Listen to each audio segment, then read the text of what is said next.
We ready?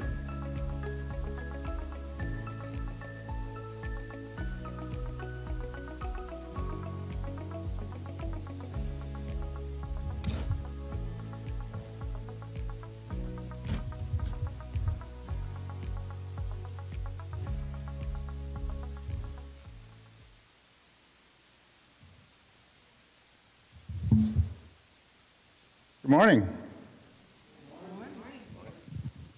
Welcome to the Financial Services Innovation Coalition Infrastructure Task Force Summit.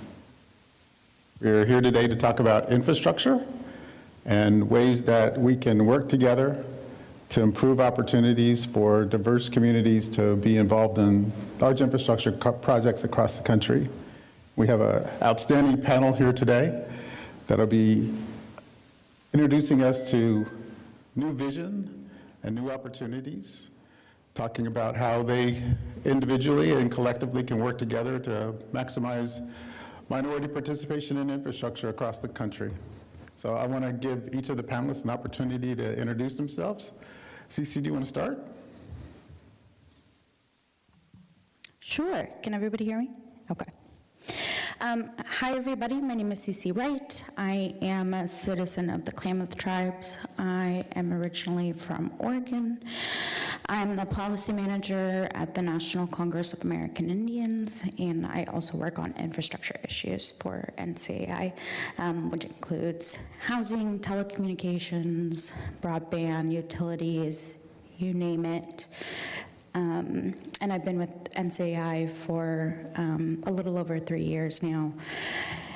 And I'm based in Washington, D.C., as is NCAI. We have the Embassy of Tribal Nations over in Northwest D.C., and NCAI, just for a little background, is the oldest, largest, and most representative body for Indian country.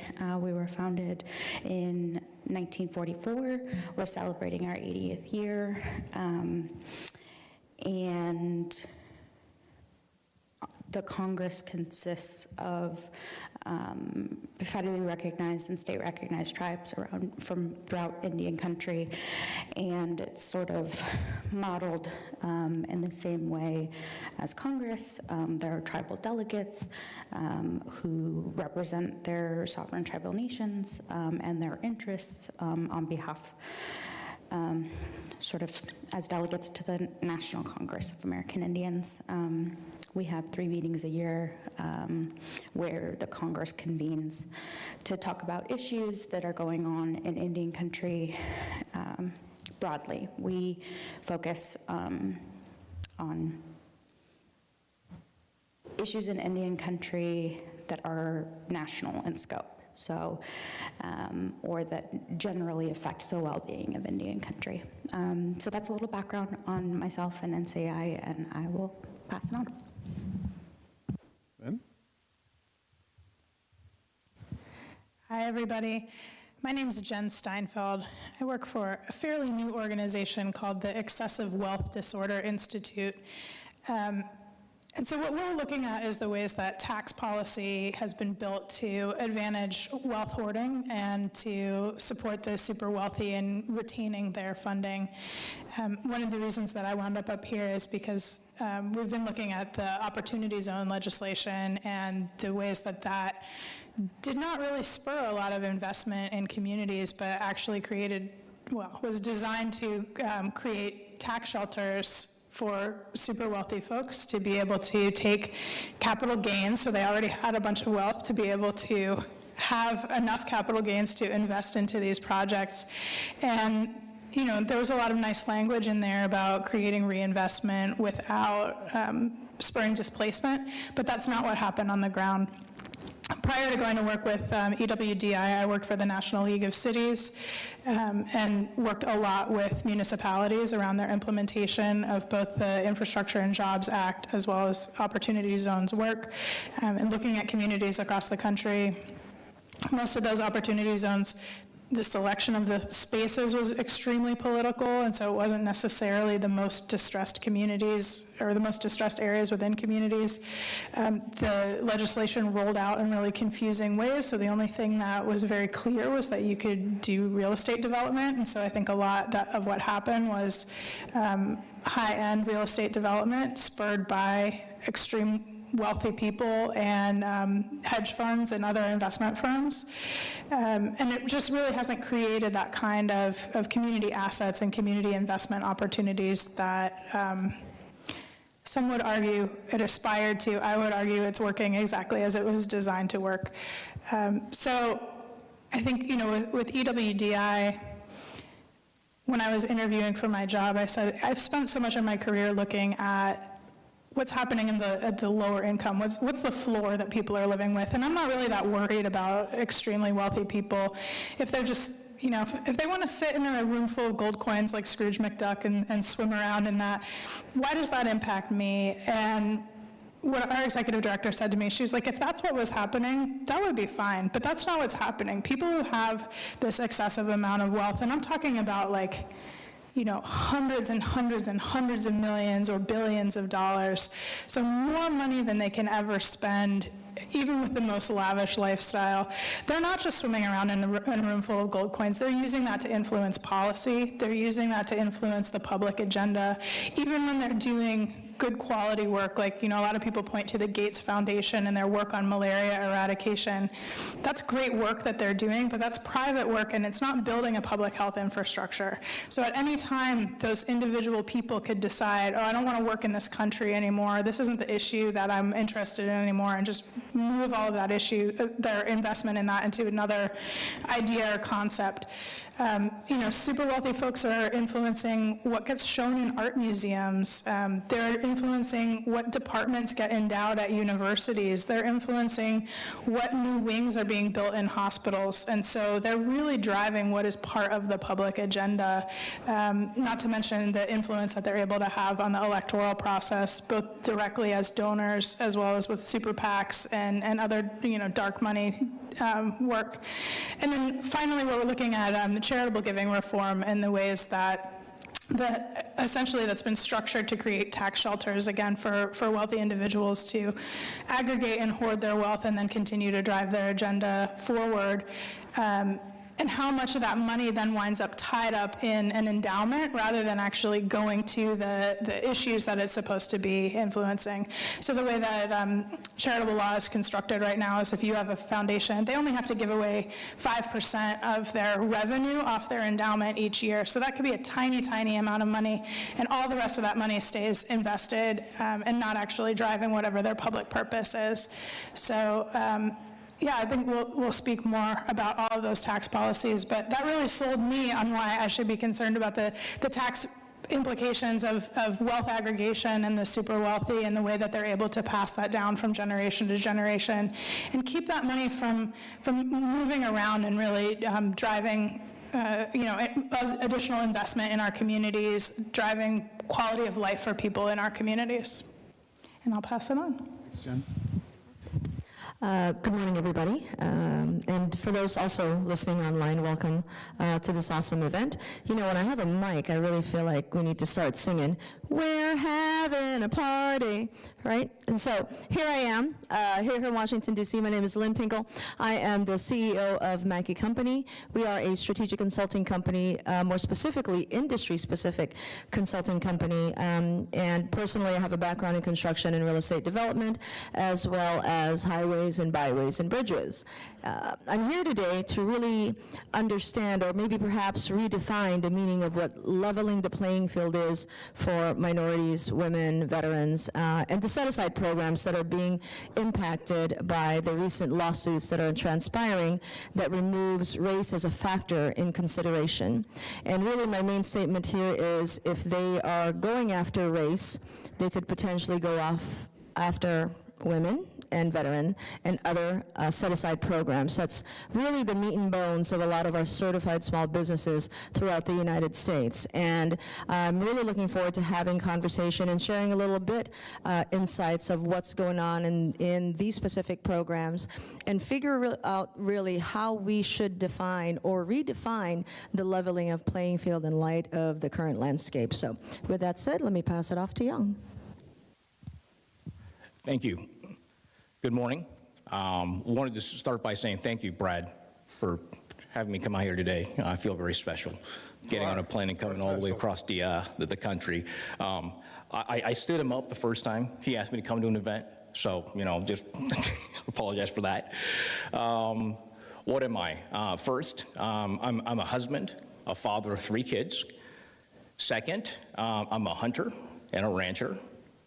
And then 3, I'm a business owner of many, many businesses. And I'm here today to talk about item number 3 in my life, which are businesses. And in that business, I have a business where I focus on minorities, MBEs and DBEs, and that's where I met Mr. Brad.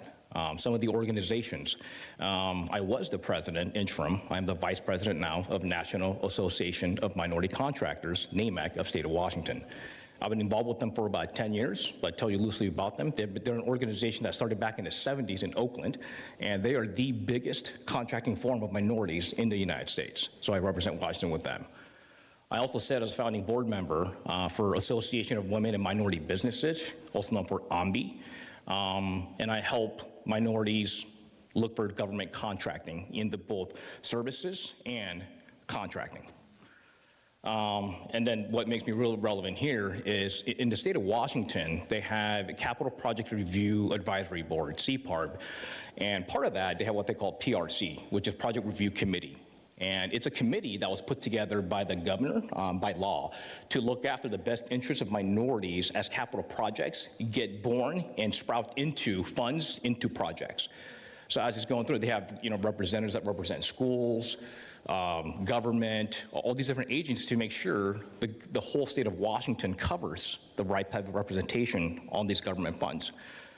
I represent disadvantaged businesses for the state of Washington.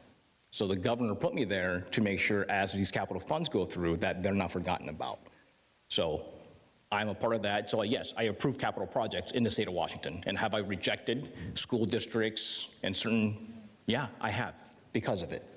So I'm here today to share some of my stories about maybe the cutting edge stuff that happens over towards that side, towards Washington. So thank you again for inviting me. Thank you, Young. Good morning. My name's Donetta Wells. I have my name of my company is Wilson Financial Group, and it's kind of evolved over the years, but primarily it started as a consulting firm. I spent the better part of 20 years being a municipal bond advisor and kind of being under the constructs of access to my community, as I was branded for a very, very long time, and was not able to truly do work that was not able to do work for cities that really needed the work. It was more about urban areas, but there are a lot of cities that are primarily minority that were being overlooked, not thought about just because the commissions and the capitals to meet your portfolio, these cities would not help that. And so I decided that it was time to kind of step out of those constructs and try to do some help with some of these small minority cities, majority Black cities, and have been spending the better part of the last 10 years trying to align myself with people that believe in rural development, that are coming together for the purposes of building Black infrastructure in places where a lot of the statistics are used to create capital here, to solve problems in these areas supposedly, but somehow the challenges still remain. And so also from a perspective of creating sustainable programming and not just sound bites for people. That is definitely key. And then lastly, to kind of help to usher in a new investment class, so that if we are not able to make sustainable changes in some of these things, at least we can participate in a way that can benefit us and help to redirect responsible capital into some of these cities that have been overlooked but have quite a bit of land mass, and to understand how to capitalize on the beacon of land masses that are in rural areas for people of color like myself. So that's my mission. Thank you. Thank you for sharing that. So it's interesting because we all talked a little bit about challenges. And Cece, can you share with us some of the challenges that the National Congress of American Indians are facing with regard to infrastructure being built in their communities? Yes. I first want to preface by saying a lot of this will be very big picture, because there are so many tribes throughout Indian country. They all have their own unique needs. And as somebody who's not on the ground in those communities, I definitely don't want to speak on any tribal nation's behalf. But as somebody who helps tribal leaders sort of know what's going on in the policy sphere when it comes to infrastructure, and tries as much as possible to make sure that they have the resources available to them. I'll speak from that perspective. There's sort of broader issues that impact tribal nations as a whole, and then there's going to be, different circumstantial things that are creating challenges for that specific tribe and that specific infrastructure project that they are working on. So there's multiple layers to it. A few of the sort of overarching issues that really create issues for tribal governments. So tribal governments are, in every sense of the word, full-fledged sovereign nations, right? So they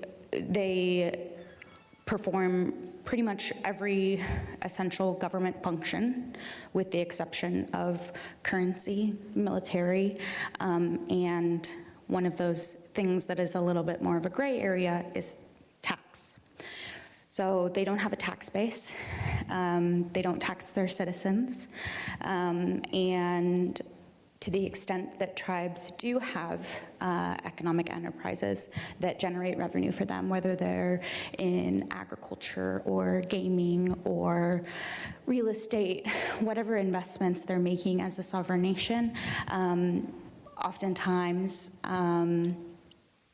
even with Supreme Court rulings that say that this is not allowed, states, local municipalities will come in and try to tax that revenue.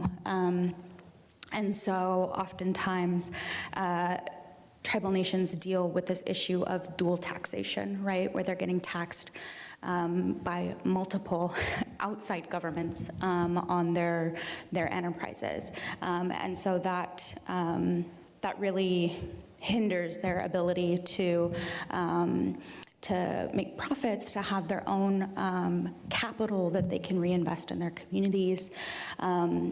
They are also, they don't have sort of, one of the ways that a lot of governments sort of leverage things is through tax-exempt debt and tax-exempt bonds. They don't have access to those things through the IRS, and these are issues that we've been trying to work on for a long time, and when I say we, I mean Indian country generally.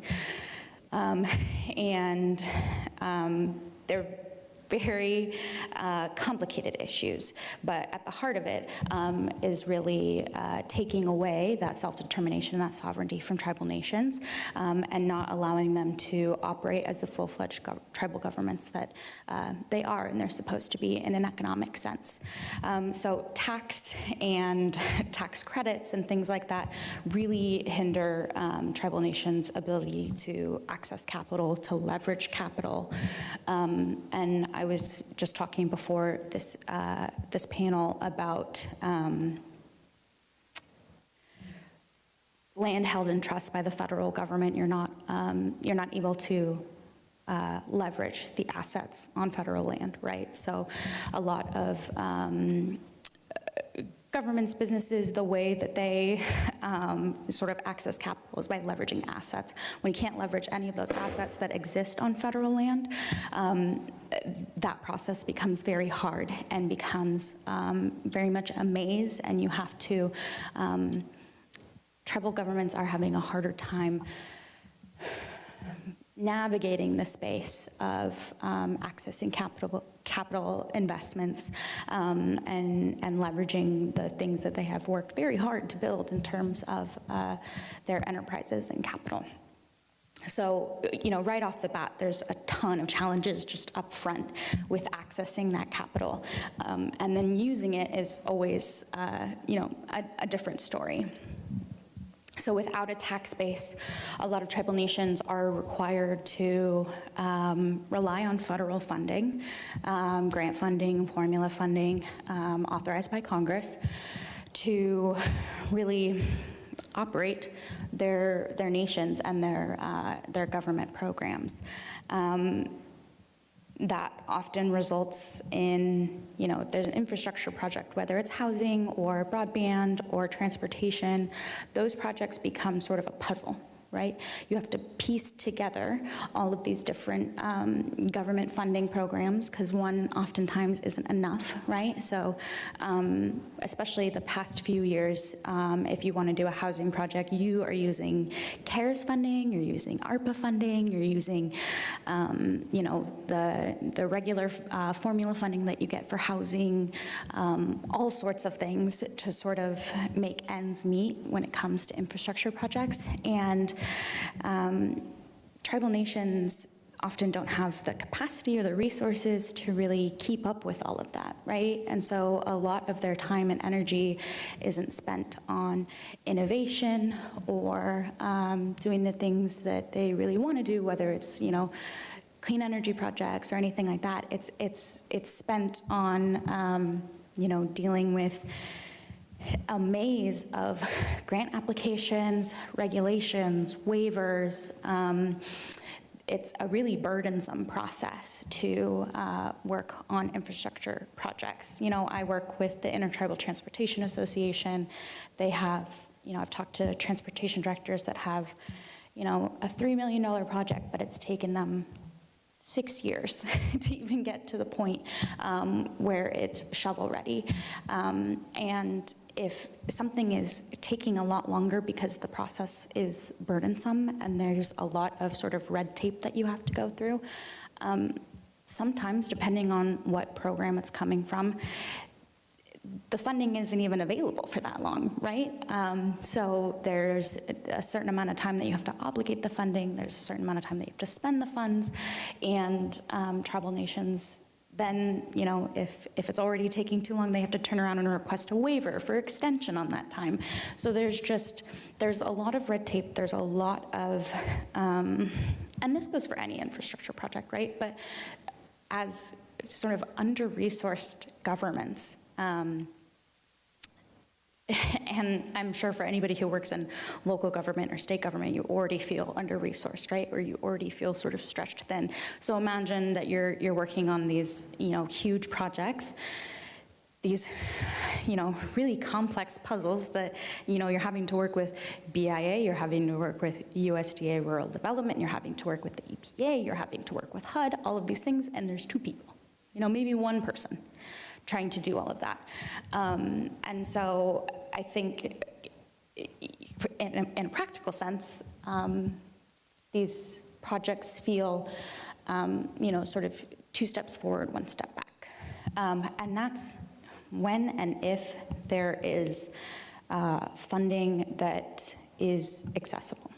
I think another issue that we've been working on, especially the last few years, is making sure that this funding that's coming from the federal government is as flexible as possible.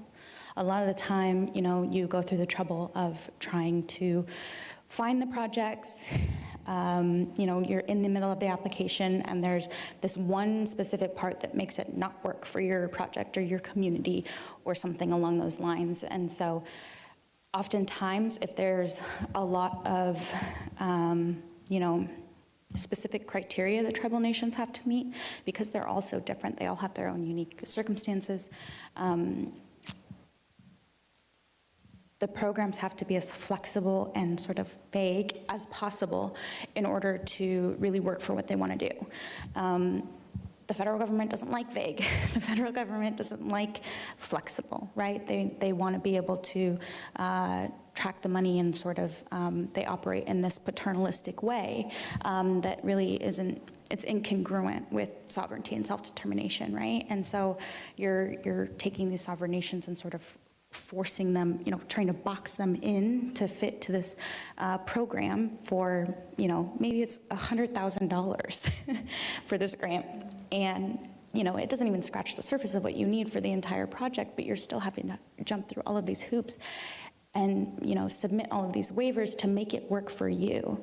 And sometimes it feels like a sunken cost, right? It's not worth the time and effort that it takes to get $100,000.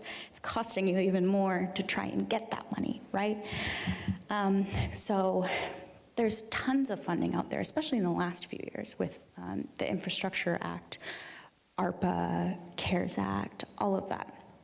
If it's not flexible enough, yes, it's available in theory, but in practice, it's not actually available to those tribal nations.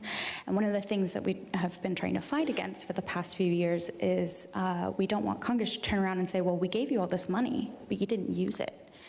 And that's something that especially, fiscal conservatives have really been touting, is that they want to rescind a lot of this funding because it isn't working for Indian country. Why isn't it working? What are the challenges there? A lot of the time that's resources, that's timing, that's capacity, outreach. There are tons of programs that I talk about on a daily basis that people don't even know they exist. And there is just almost a proliferation of programs in the last few years that, any 1 or 2 people working in a tribal transportation or tribal housing department can't possibly keep track of. That's part of why NCI exists, to help them with that. But we can't be everywhere all at once, right? And we can't do it on their behalf. And so if they don't have the capacity, they don't have the capacity. I think there are other sort of, those are some of the broader overarching issues. There are lots of delays when it comes to projects, especially on federal land, when it comes to, Native American Graves Protection Act, environmental reviews, rights of way, leasing. All of these things make these infrastructure projects stretch out a lot farther than I mentioned some of the deadlines allow. And I think every aspect of infrastructure has their own unique issues that they deal with, right? So transportation is going to have a lot different issues than housing is going to have, energy projects, what have you. One of the things that we talk about in the housing area a lot is the cost. I mean, the cost of construction has gone up so much just in the time that I've been at NCAI. And when you're already sort of stretching these funds as far as they can go, something like Build America, Buy America restrictions, or the cost of construction can really, stop a project entirely. There's also, taking into account that a lot of these tribal nations are located in very remote areas and rural areas that don't have access to, construction companies, banks. There's not a lot of banks around, right? So if you're trying to use new market tax credits or the Community Reinvestment Act, like all of that is subject to where you're at. And it seems like there's a new challenge at every aspect of the infrastructure project. Some of the construction seasons are very short, especially in places like Alaska. There are places where there are no roads to get there, right? So you're having to fly everything in. Depending on where it's at, there's just a plethora of different things that can really get in your way. And I mean, I want to, sort of wrap up so that folks can ask questions or we can move on. But I really just want to drive home the extent to which tribes make it work anyway. And I think that's something that, we focus a lot on the negative, right? But I think as sort of under-resourced minority communities, I want to celebrate the fact that tribal nations sort of resist all of that, and there are a lot of amazing projects that have made it through that process. But that happens when you give them the resources, the sovereignty, the self-determination to make those things work. And that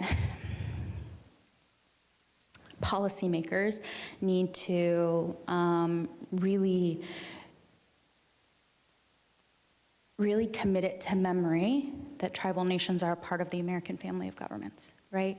That when you're creating a program, that when you're thinking about the eligible parties of that program, states and local governments, tribes should be added to that as well, and that they should be not just added as eligible recipients, but they should be making sure that the programs will work for tribal nations.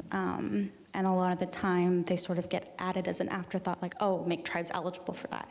But they're not really thinking about whether or not the program is actually going to work for tribes, whether it's something that they actually need, or whether or not they can compete with those other entities, right?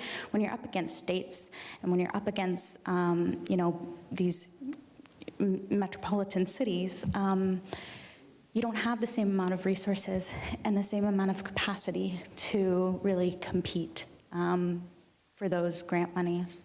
And so things like tribal set-asides, things like, tribal flexibility waivers, those things are really helpful. And then for programs that just, that don't have specific tribal eligibility, don't have specific tribal set-asides, we often get asked, like, why aren't tribes accessing this?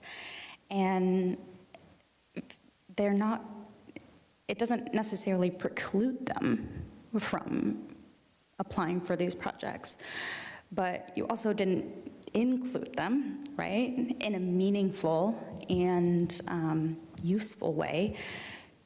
And if you're not, specifically an eligible entity for that program, why would you, again, with limited resources and capacity, sort of waste your time going after that money?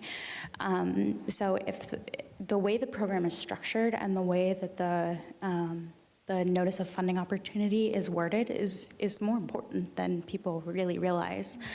And there's often times where they will, route the money through the state and sort of expect it to trickle down to tribal nations. And you wouldn't, give money to California and sort of expect it to trickle over to Arizona, right? Like, that's just not something that happens.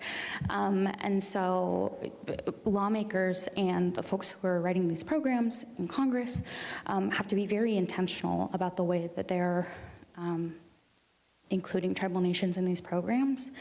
Even better, just, give them their own programs so that they're, A, not having to compete with each other, they're not having to compete with states and local municipalities, and really honoring that federal trust responsibility and recognizing that it's not just, the federal trust responsibility isn't just making sure that they're eligible for a program, right? It's ensuring that they have these investments from the federal government in return for the land that tribal nations have given up or ceded to them over the years.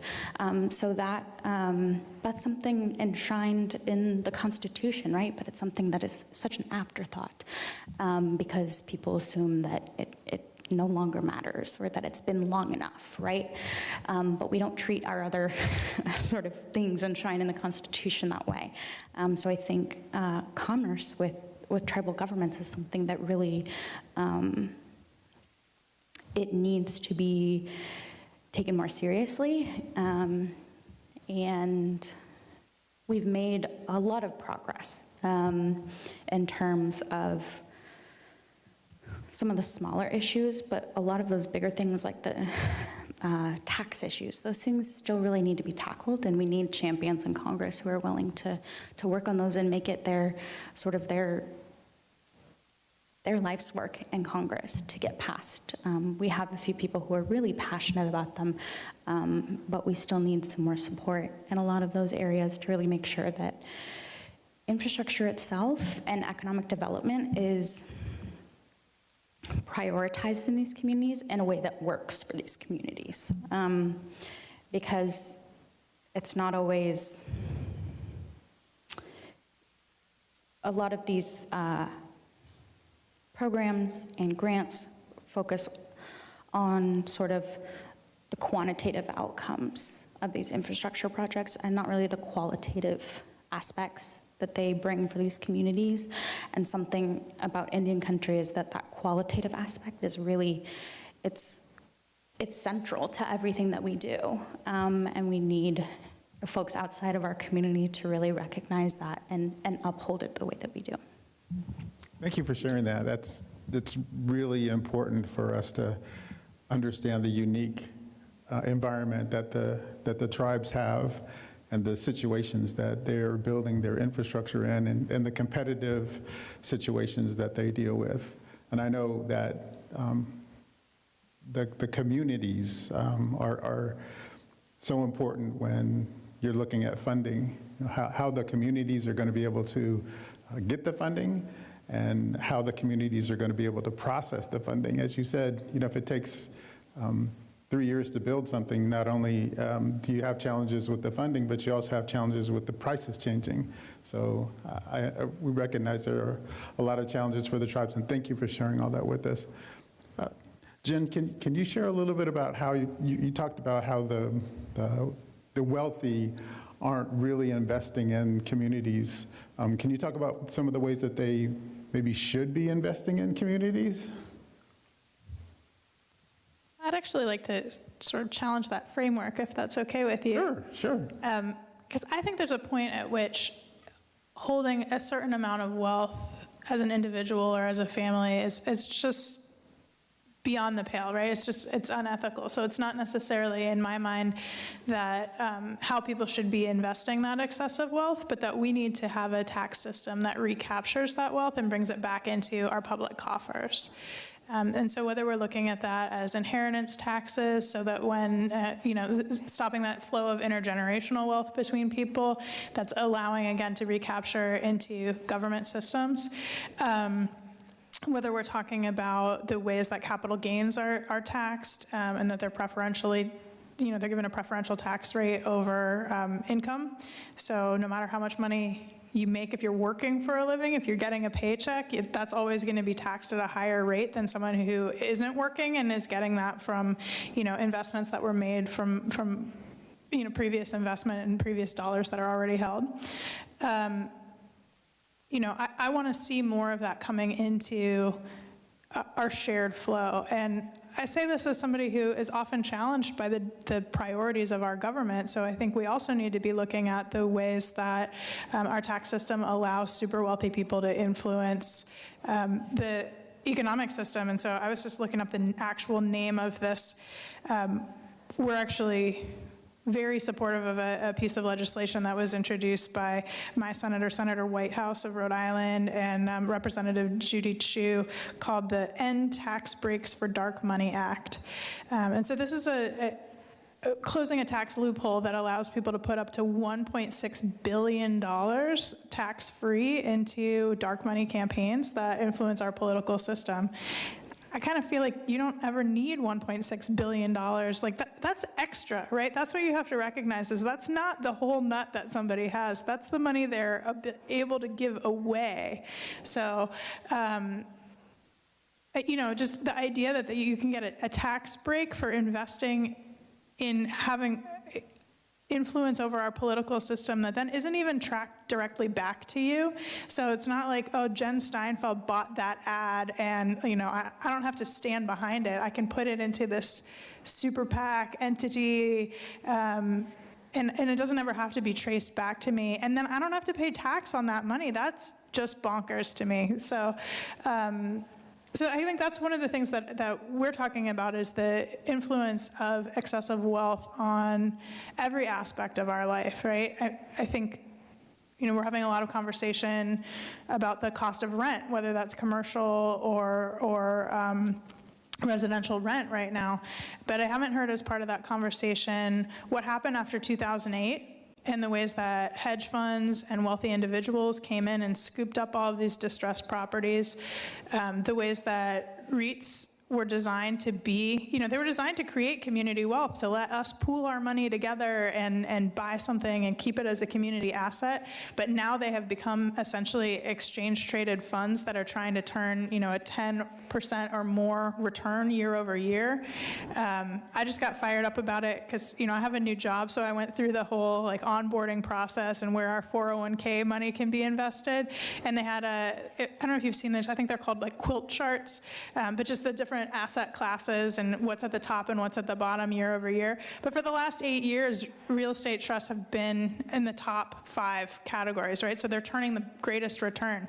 That means that's not patient community capital anymore. That is, essentially a tool that's being used to drive up the cost of rent in order to provide a return for the investment, or for the investor, for the shareholder.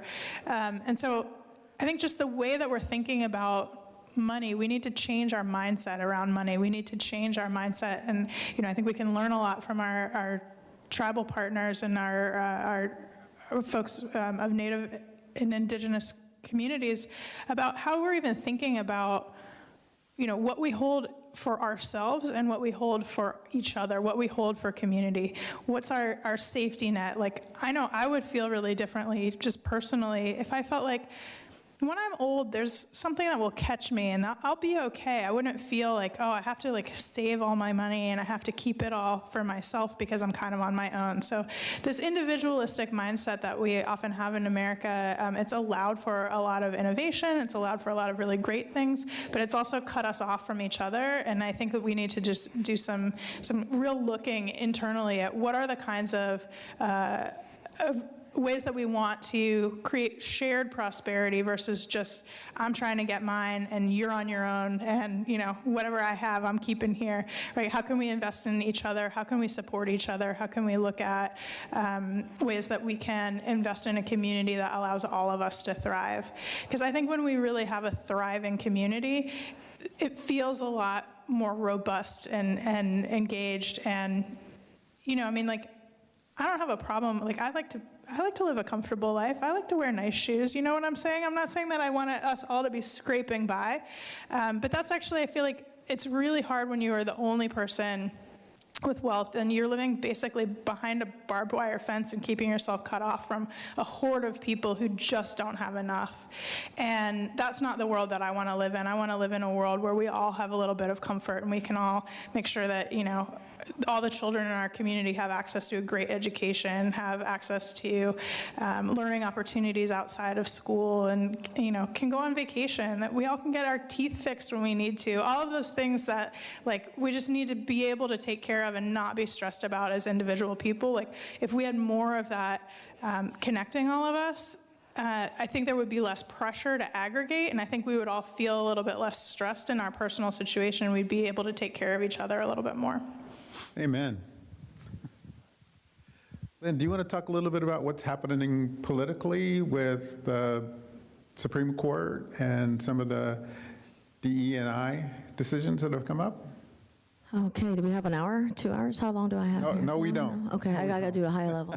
You know, as I was sitting here listening to these two talk about at the high level infrastructure and everything else, I can't help but get granular because I do work with DBEs, MBEs, and WBEs on a day-to-day basis. And by that, because I am an industry-specific consultant, I could relate. And I'll give you a little bit of a background. I did the trades. I've worked in the construction sites. I've worked in highway heavy. I've done development. I've done all of that stuff. So I think there's a level of respect when I like to say somebody has picked up the hammer versus somebody that just project manages, right? And so when I look at it in that scale and I look at the ecosystem and the landscape of our disadvantaged business enterprise, our MBEs, minority business enterprise, our WBEs, women business enterprise, in the procurement and contracting realm, it's scary about how granular I get, and then the broader picture of what's happening in the ecosystem. So I started making notes as it relates to, you know, on a granular level where the system has, I'm gonna get nailed for this, aired, all right? Because it is such a broad understanding of what we feel, or rather, what they feel our inadequacies are, our deficiencies are, and our capacity and our capability. So I want to talk about meeting goals and what that actually means, understanding the capacity and capability of all certified small businesses, the industry-specific training that is lacking in the landscape, and how agencies even put bids together. Young, and I'd love to have this engagement conversation with you all offline. So I want to talk about goals, right? When we talk about goals, goals is something that projects with federal dollars come into play, and that is, you know, the challenge with the lawsuit that's coming down. Our agencies aren't setting goals on certain projects that have federal, and if they're setting goals, they're not meeting them, right? And so when we're talking about statistics, you are at the Disadvantaged Business Enterprise Program, where you could be a woman, a person of color, economically and socially disadvantaged, right? That is what the comprehensive makeup of the DBE program. And that DBE program started in 1984 because the Department of Labor looked at the landscape and said, hey, there's a lot of minorities in the labor field, and the US DOT has the largest budget line item, one of, in the United States. Maybe we can create a program. A year later, 1985, women were added and deemed to be minorities as well, which is very true. I say that because since 1985, the rules have only been rewritten a couple of times, like once or twice, and it is now 2024, and we need to do a look back and see if the rules of 80, 84, 85 is applicable today. Because if it was, the statistics would not reflect that non-minority women are getting 94 to 96% of the billions of dollars of contract opportunities, let's just say even in highway projects, but if you look at the bigger, it's even less than that, leaving us with a measly 4, maybe 6%, depending on what state you're in, right? And if the goals are not met in the state, and not many people know this, funding by FHWA in the highway heavy could be retracted, as what happened in Washington, right? And so we look at that, right? And we try to figure out what that means. So now you guys have heard all the excuses. We don't have capacity, we don't have capability, and we're gonna create programs to help you build capacity. We're gonna help you do all of these things. And then they're patting themselves on the back. Great job, you moved the needle by 0.01% this year, or by 1%, or by 2%. 1984 was supposed to, am I getting on my soapbox? 1984 was supposed to level set for our minorities. Why are we still at 4% or at 6%? How many years later? 84 to 2024, y'all. That's crazy. 4%. But let's pat ourselves on the back at that success. When we sit here and we think about the effects of what we are fighting for because of this lawsuit, the Ultima lawsuit took race as a factor of consideration in contracting. What most people don't understand is they actually took a particular NICS code out of the game. The 541611 Administrative and Management Consulting Code is no longer part of the game. How many of us who are consultants have that code, right? So if they went after race, now they're going after industry. Again, I'll go to what's next. What are they going to chase after? And that's the hard part, right? Studies have illustrated what we need, disparity studies, the DOJ, the Department of Commerce. They've all shown what our disparities are and interpreted our disparity studies and created programs for us. There's a solution for that. Obviously, I'll tap into that later. What they're building is really not up to par. And when I say it's not up to par, we're not part of the writing of the policies. They're interpreting what our needs are because they keep gathering us in rooms, right? The most often common coin is, when are we going to get a seat at the table?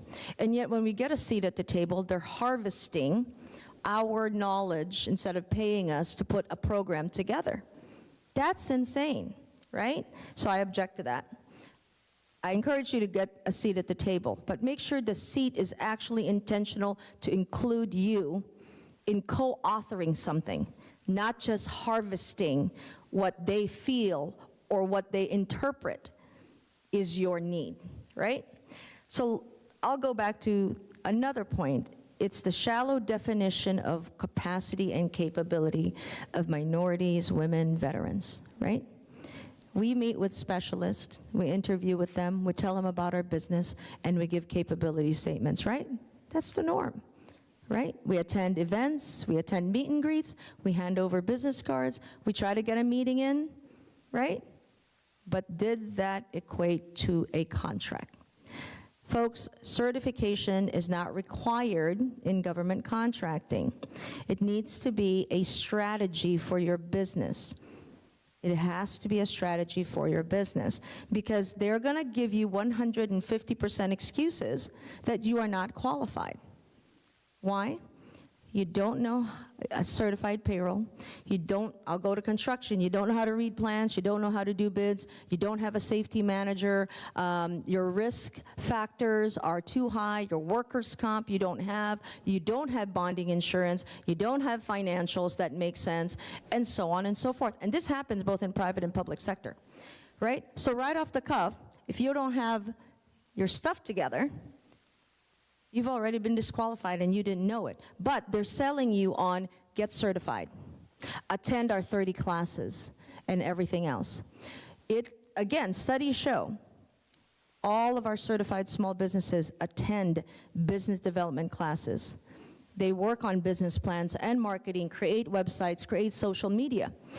Again, as an industry-specific consultant, are you teaching me how to run a construction project? Have you picked up a hammer? Do you know how to do a landscape bid? Sheetrock, painting. We don't have industry-specific training. We use the word wealth building and multi-generational wealth in building when we talk about entrepreneurship, but we're really getting set up to fail. Now, I'm not gonna totally bash all agencies and the nonprofits that help. I'm not even bashing that. I'm simply saying those programs were established back when the need was X. It is 2024. They're rewriting the 4% that we have had for the last 4 years because of these lawsuits, and they're saying our race does not matter. Over 4%, right? Last thing is, and this is probably when I'm teaching job costing and estimating, that the order of construction and estimating is not clearly understood. The government agencies and how they even put these bids together, if they are supposed to consider DBEs and MBEs, they have to consider buying power. right? The government agencies, and I say this in class, so if you guys are out there, you'll know. The government buys light bulbs by hundreds of thousands to light our streets and our infrastructure and everything.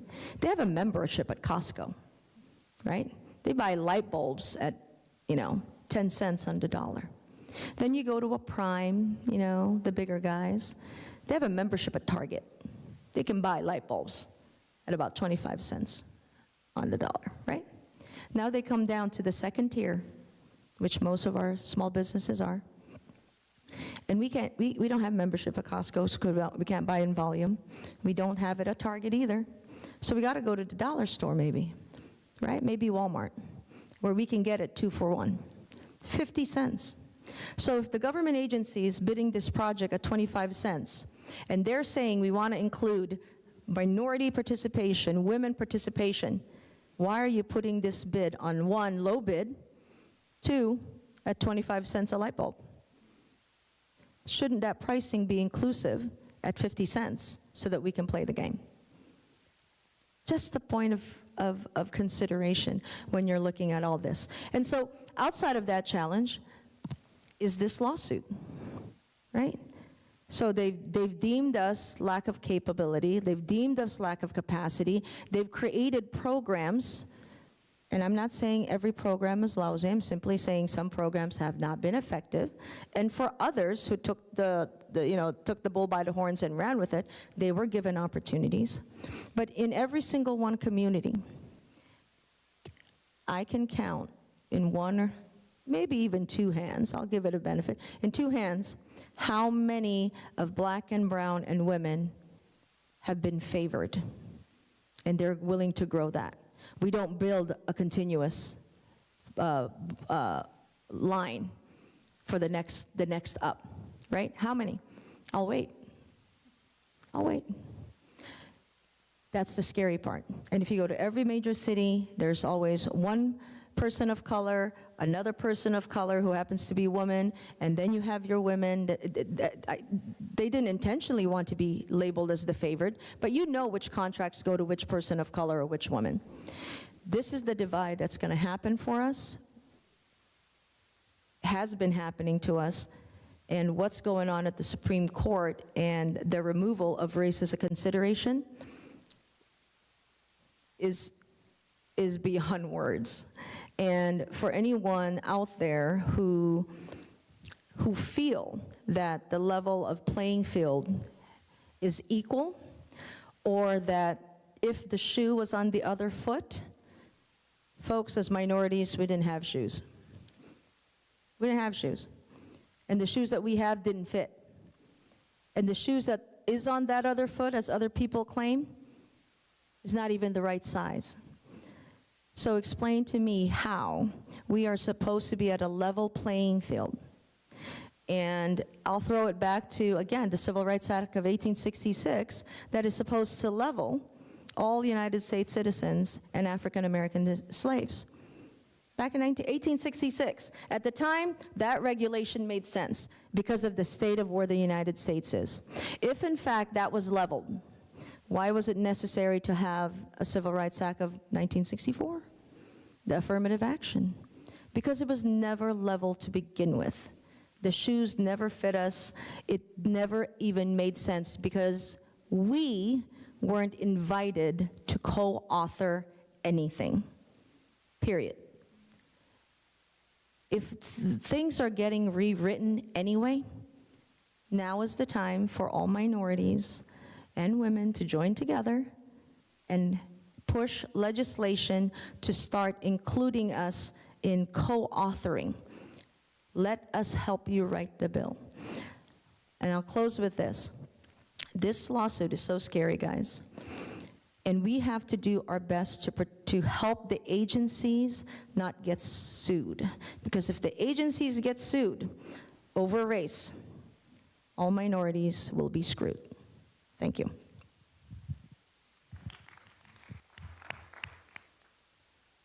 Young, do you want to talk a little bit about what's happening in Washington and how we can look at Washington and maybe help them fix their system? I will pardon me, I will give it a shot. Got a bunch of history lesson going all the way back to 1866. I'm not going to get that in depth. But I do sit on both sides. My resume comes from a construction management degree out of school, and I went to go work for big prime contractors. Some companies been around since 1880s. So their practice is very good. So I learned that practice doing capital projects, doing bridges, highways, for like the #1 contractor in the United States. And I did that for about 15 years. So I have $10 billion worth of design, build, alternate delivery experience sitting on the Asian guy in that white boardroom. Love it. Right? So I was able to see how corporations would navigate as soon as new laws or agencies would put new requirements on their RFPs or pursuits. Here's what comes up. So I know the risk and the calculations and the estimate of how such indirect activities are taken off, right?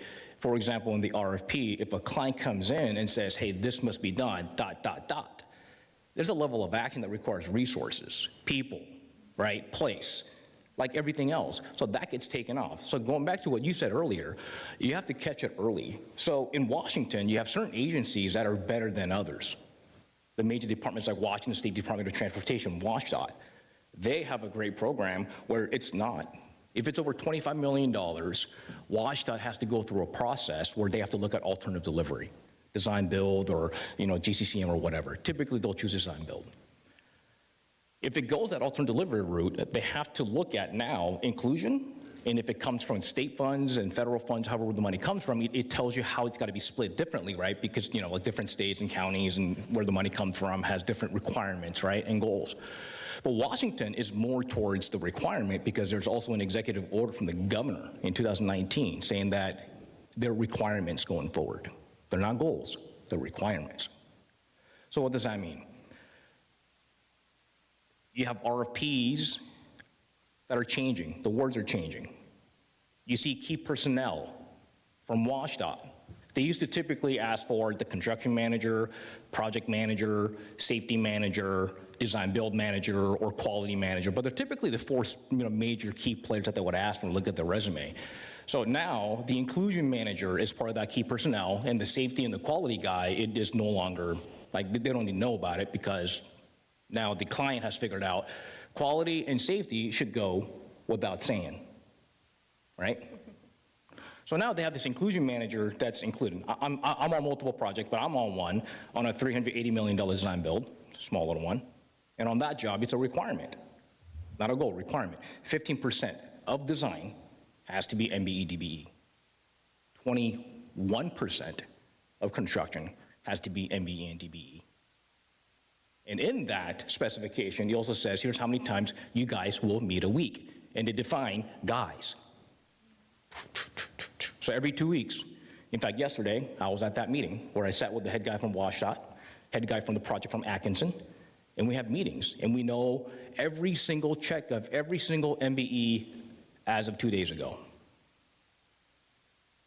That's at the level on some of these agencies are at in Washington. They also track down to every single check. However, I'm going to go back to my opening statement about prime contractors. They have caught up. They are now taking that and utilizing that. So now they can actually, even with the state moving and jiving, trying to make programs work, the contractors have gotten smarter. So they've gotten ways to make it more efficient and cheaper. And that's them going back to their old way of being able to utilize their old unit rates, what she was talking about. So they're slowly making their way back, and because it's a private industry that knows risks, that knows money, and they've been doing this since the early 1800s, that they're great at it. So the challenges that we have in Washington are we have many levels of agencies that put steps in place, but you constantly, so I love that. Right? So now you're forcing contractors to put a position in place and put some process in place for MBEs and DBEs and WBEs so they get inclusion and they have a person in place. I love that. But that also needs to be maintained. So the challenge is, yeah, we may have some programs, they're getting there, and we may be, 5, 10 years ahead from some places. But however, the contractor coming in and getting savvy, that's where we're at. And I think, you know, you got them agencies trying to figure out, hey, what can we do to make this sharper and make this tighter? But I like that dance, right? Because I want to talk to some of my friends from different parts of the state. You know, they don't, like, it's required? Yes, it's required. The bad part of it, in my opinion, the language of contractors being able to lean on that sidekick of best effort, that's still there, right? So as long as they show their best effort of trying to meet the goal, in my opinion, the language is written so the contractors still have an out. That's right. So really, what did we do there? We just made a lot of noise and really didn't do anything, right? So if you just read, if you read what's going on, so contractors are just figuring it out. So that just means to say, so we need more individuals in seats that, you know, that are there that can understand this, see it, so we can communicate it. So I sit on boards now where, you know, where I get to voice that. A lot of these prime contractors or agencies, when they come in front of boards to ask for millions or billions of dollars to do such and so, you know, they get to the MBE-DBE portion. It's question number 10.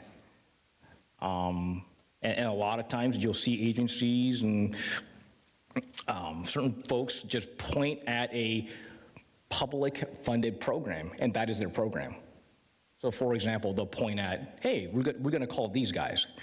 We're going to post our advertisement at OMWBE. We still get that, too, up there, and that's good enough. So the challenges, yeah, there's a lot of great things happening with certain places in Washington, but it still takes that savvy, business-savvy MBE, DBE, that must know both sides, to still survive. Even with all the programs, I haven't seen any MBE, DBEs grow. And how am I measuring that? Looking at MBE, DBE through OMWBE, which is the metric of certification, and there's only one company that graduated out of that I know of, as long as I've been doing this. Can I have 2 follow-up questions to continue his dialogue? Sure. All right. So you mentioned 21% required. You know, there's all sorts of lawsuits that came out with the term because it sounds like you got a quota for MBEs. So that would be one, right? That 21%. And in light of the recent, and this is the scary connect that people are forgetting, they're drilling down to the language, like he said, right? The language. No, I am. It's how it's being executed, and it's how it's being interpreted. When you put in a statute that there's a 21% requirement, it's a goal. You know what, guys? I've been trying to lose weight for the last 20 years. It's a hell of a goal and aspiring. And I still eat cupcakes and chocolate cakes and such. But what really is missing is the identify, right? You got to walk me through the process to get to 21%. But everybody's stuck on this goal. So in light of the ruling, SCOTUS, Supreme Court of the U.S., came down and said, no more minority favoritism. How will Washington State handle that? Because you do have that 21% requirement. Really curious. The month after we news hit to, you know, everyone in Washington, major agencies, the top person, including like the Secretary of State, would come to meetings and says, hey, we know what came out, but we're not changing anything. We're going to carry on. Let's go Washington. How about that for Washington, huh? That's the key right there. We need to call your Secretary of State to call all the other states and figure out how to battle this out, because that is definitely a win, Young. Danetta, do you want to share with us some of the challenges that you're seeing in rural areas that you're working in? Well, Did I ask that right? yes. Just in listening to everything, I have a unique, I think that's a little bit different. 4 years ago, right in this city, right, probably not too far from here, Congress convened a commission on banking, which is where I come from, even as a CRA officer for some time. And Jamie Dimon of Chase. This is knowledge, so hopefully people won't have a problem with me discussing it openly, admitted that his institution benefited from the institution of slavery and can monetize it and put a number on it. This was 4 years ago. And instead of that being an alarming thing, we have gone the opposite way and decided that we shouldn't be talking about that anymore. Oh, why don't you guys just let that go? And I need for people to understand that Black human beings were considered, were equated the same way on a balance sheet as a piece of equipment. Pieces of equipment have value, are able to be insured, are able to be leveraged, are added to the bottom lines of balance sheets for people, and are equated to ways to help you function. So if you are admitting and have put a number value on human value and how that helped you build a huge institution like a Chase Bank, and then proceed to say that what we're going to do is we're going to pledge $100 million in programming instead of putting that money directly into businesses and supporting those businesses, you are shirking the responsibility. I'm not exactly sure how you can monetize and find value to it and then say, hey, you don't need this. This is not happening.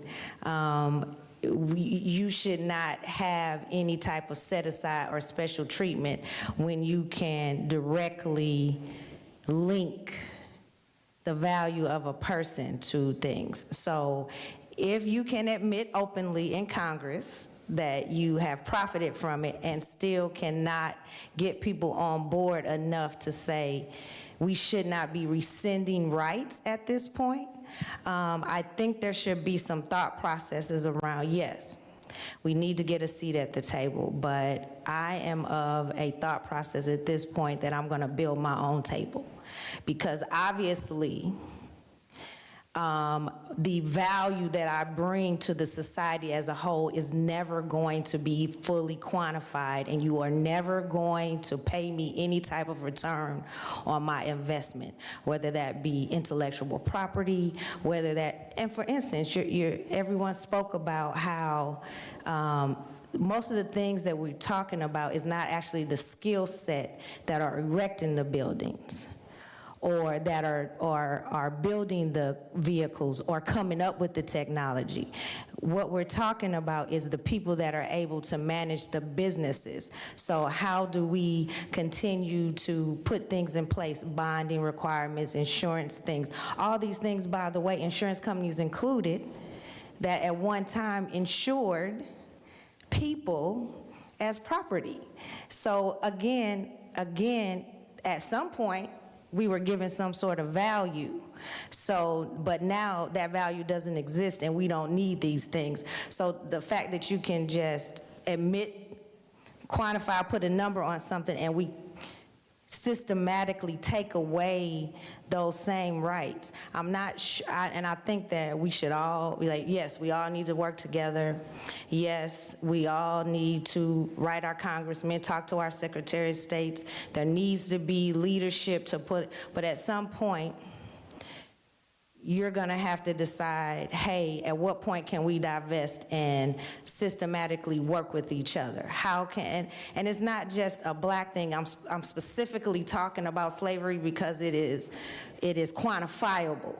There are numbers. This is not an emotional request.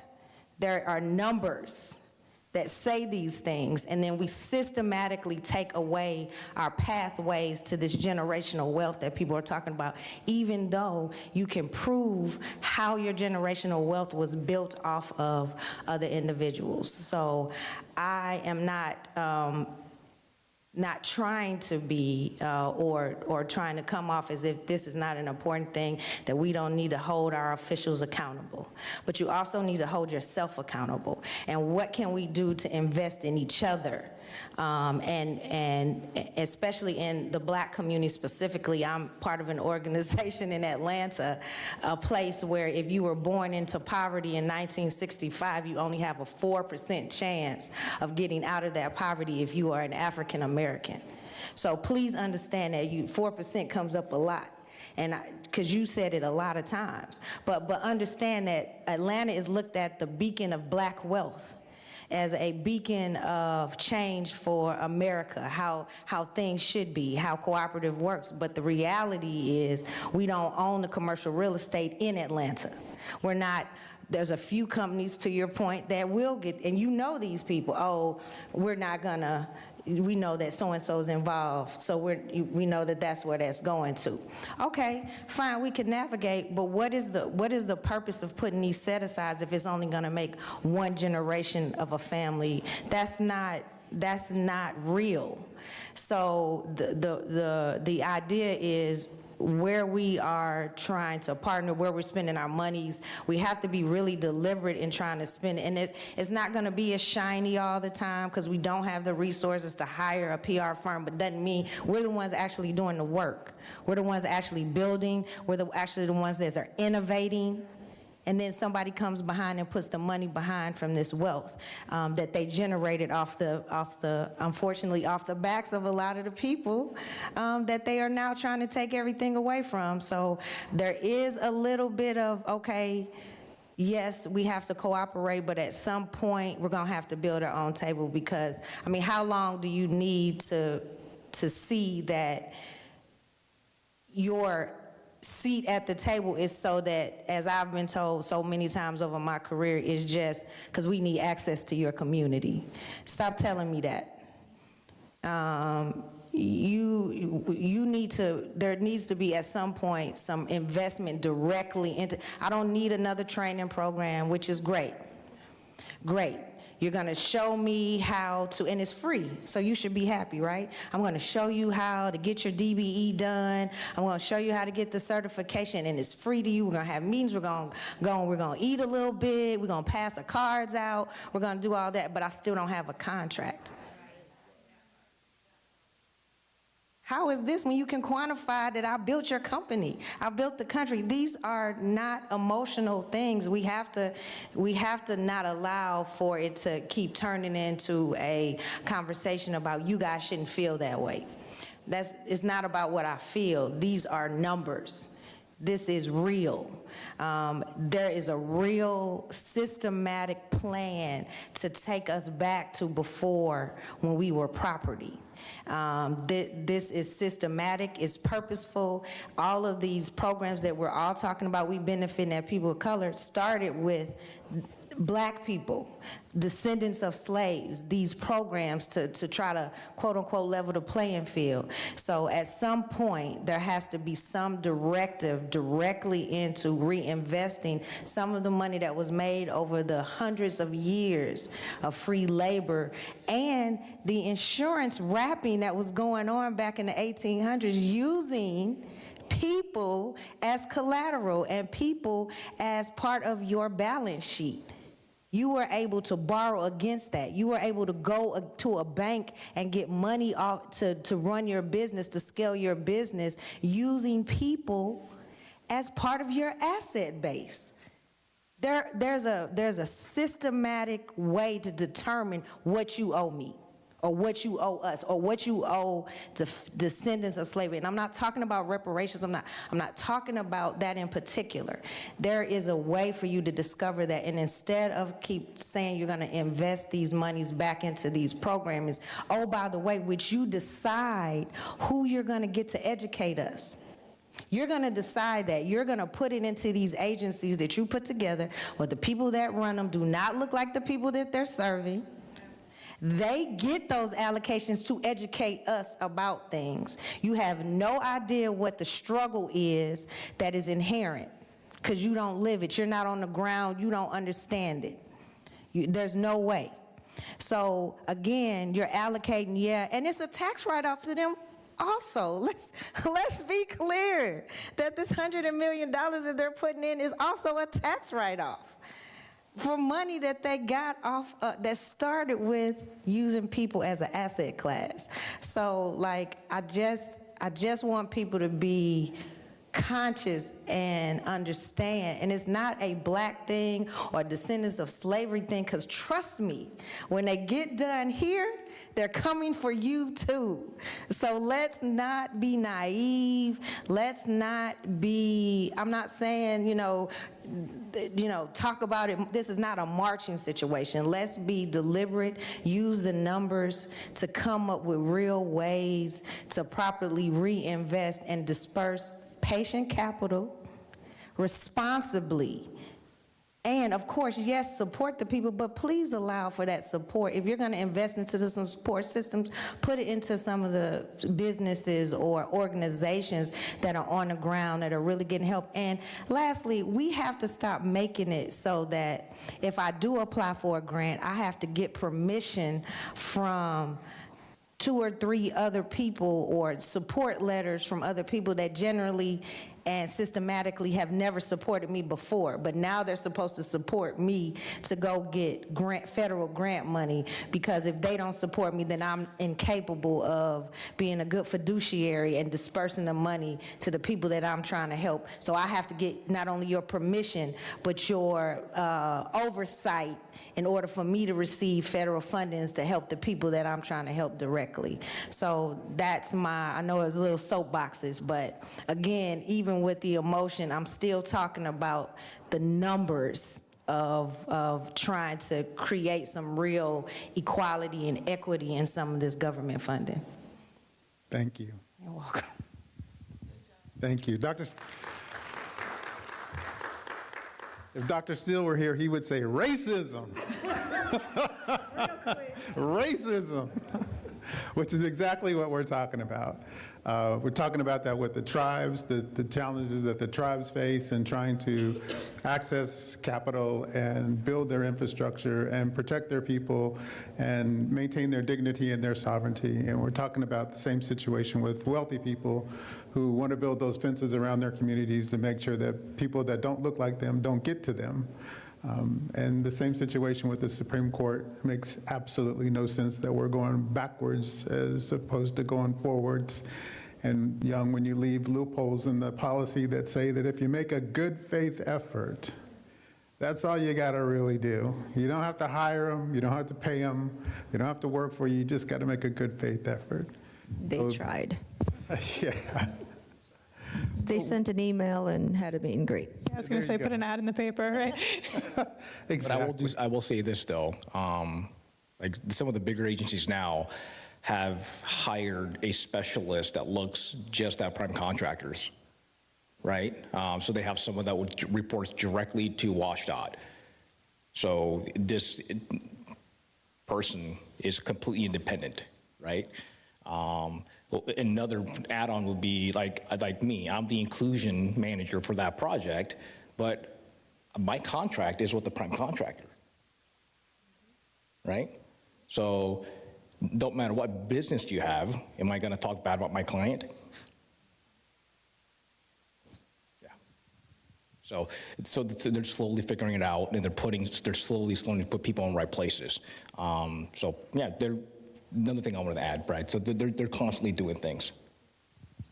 Thank you. So one of the last things that are supposed to be on our agenda are an issue that I've been working with Lynn on, and Young, you and I have talked about this in the state of Washington, and that's owner-controlled insurance programs. And Cece, today I want to talk about owner-controlled insurance programs with respect to the tribes.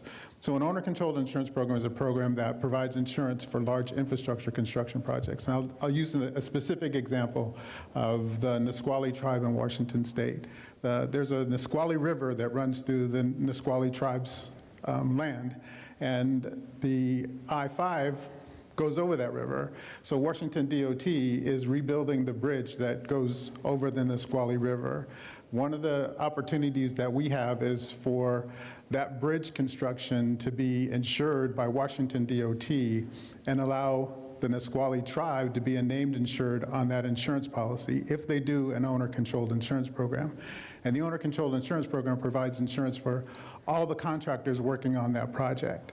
So it levels the playing field for smaller minority contractors to be able to participate on building that Nisqually Bridge, including the Nisqually's own construction company that builds projects throughout the state of Washington. So the Nisqually tribe could be a named insured on the policy, which would give them more involvement, more control over the construction of the bridge that's going across their river.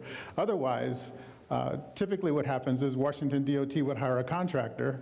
The Nisqually tribe would have no involvement in that contract. They would have no involvement in the construction. So the owner-controlled insurance program gives the tribe more control over the project, more inclusion in the project, and would actually help them have an opportunity to participate in building the bridge that goes over the river.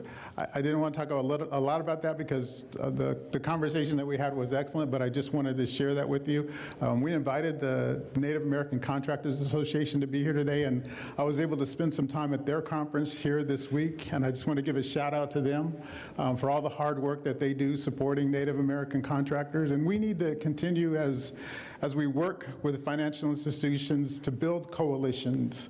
So we thank you for being here, Cece. We thank all of you for being here. Young for making the trip. Lynn, Jen, and Donetta for coming and sharing your thoughts and your wisdom with us during this panel.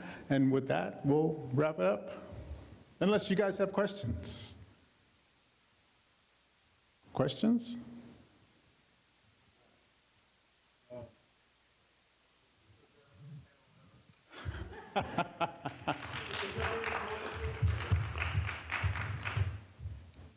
Hello, everybody. My name is Jacques Ross, and I am a construction developer. I was zoning in on some of the stuff that you were saying, and I know about the MBE programs that you're talking about. One of the things that a lot of folks do not know when they go into business, especially women-owned businesses, the set-asides are not just for people of color. It's for white women, and they get to participate in that program. See, a lot of folks do not know when they go into business, women, they think the program is going to give them contracts. They think the program is going to give them the opportunity. But if you don't have the past performance or have a company that is going to partner with you, you're not going to get any contracts anyway. And I have registered a lot of MBEs because they didn't know how to do it. I went there, registered them and everything, but I had to tell them because a lot of them got misled that because you're in the program that you're going to automatically look on their portal and see something that qualifies for your codes, your NASDAQ codes, and so you go in and you prepare to get in, and then you come to find out that, okay, you cannot participate in that because you don't have the past performance. So, and with that, I told them if you partner with another person that squares through the system, like the number one, even though they're in a different state, you can partner, joint venture with their company and give them the management part of the funding that's coming to you because they're going to say you do not qualify to receive the money to do the project. So that's my whole take is we need to step back and really think about these programs they put in place and look at the legislations before you even think to go into these programs or what the back room is. And a lot of other guys, I think, they know what the back room is because deals are cut before you even get there for the primes. The primes are already sitting at the table with the officials, so they know that project is coming up before you even get the soliciting. The RFP has already been settled who's getting it if you're not in that back room. So what I'm saying is to offset and to grow, you need to partner and we need to trust one another. It doesn't mean I'm going to come in and take your company. It doesn't mean I'm going to come in and entrench. It just means I'm going to give you the tool that I have to get you to come in. You're going to give me the tool because you're going to provide the services so we can grow. And as we grow, we can add on to different agencies, and we can grow into a conglomerate of a big national company where you compete for building roads, bridges, and get that bonding. And then you automatically have job creation. Just because you're in your backyard doesn't mean that you cannot venture out and do other projects. You got to think big and think globally. We got to stop thinking about the backyard. We in our backyard, barbecuing, cooking out. No. We got to have a big family picnic. So with that said, my name is Jock Ross, and I think the panel was great, and thank you. Yes, thank you. Nice to meet you. So this is, I have like 20 questions for everybody, but we need a whole nother session on this. Everyone's talking about what's going on, and maybe I'm overwrought, maybe I'm wrong about this, but I'm concerned that people aren't more worried about what's going on. Like what happened with MB on yesterday, or the 7 states of banned D&I, and there seems to be no fear, anger, or just outrage, or there's just, like I haven't seen the minority development, minority associations or contractors, no one has written a letter, sent a tweet. You said 3 letters? Well, then maybe you can get the rest, because I mean it's not on the news, it's not on. I mean if I didn't follow this, I wouldn't even know what was happening. And so I leave it to you guys. Are you more worried than it looks like, or should we be more worried, or is it okay? Can I comment? Can I comment real quick? So the Minority Business Development Agency, for those who don't know, was shut down 2 days ago. And basically under the guise that it's unconstitutional to designate programs specific to race. And one of the things that they made was MBDA only chose to help certain race groups and not others, right? And I'm not just talking about the Caucasian race, I'm talking about other minority groups in the United States, that reside in the United States, were essentially disqualified. There's, the way the media is it's insane. When the lawsuit for Ultima started back in March of 2020, nobody knew about it. It was brought to light when the decision was done in July of 2023. The agencies knew it was coming. The agencies knew it was coming, but they didn't want to say anything because they were afraid of lawsuits. I understand. But I'll just say this in Minnesota, when I brought it up, it was, we didn't realize you also knew. I convened a little over 40, 50 in-person and online sessions to talk, just to educate our community about the risk of losing certified small businesses. I did not make it about race, because I knew this was bigger than race. So we are a convening of certified small businesses. And that's why I said earlier, minorities, women, veterans, and so on, right? Nobody knows, right? Until we started creating a buzz in Minnesota. And people are surprised that we are not a nonprofit organization. We don't have leaders. We are 5 individuals strong who came together, went to their network, our individual network, and said, we have to educate. The media is deceiving. The University of Florida, you guys saw the headline, shut down DEI, right? And gave all employees the opportunity. If you don't know anything about it, you're just simply saying, oh, they're following what Harvard did.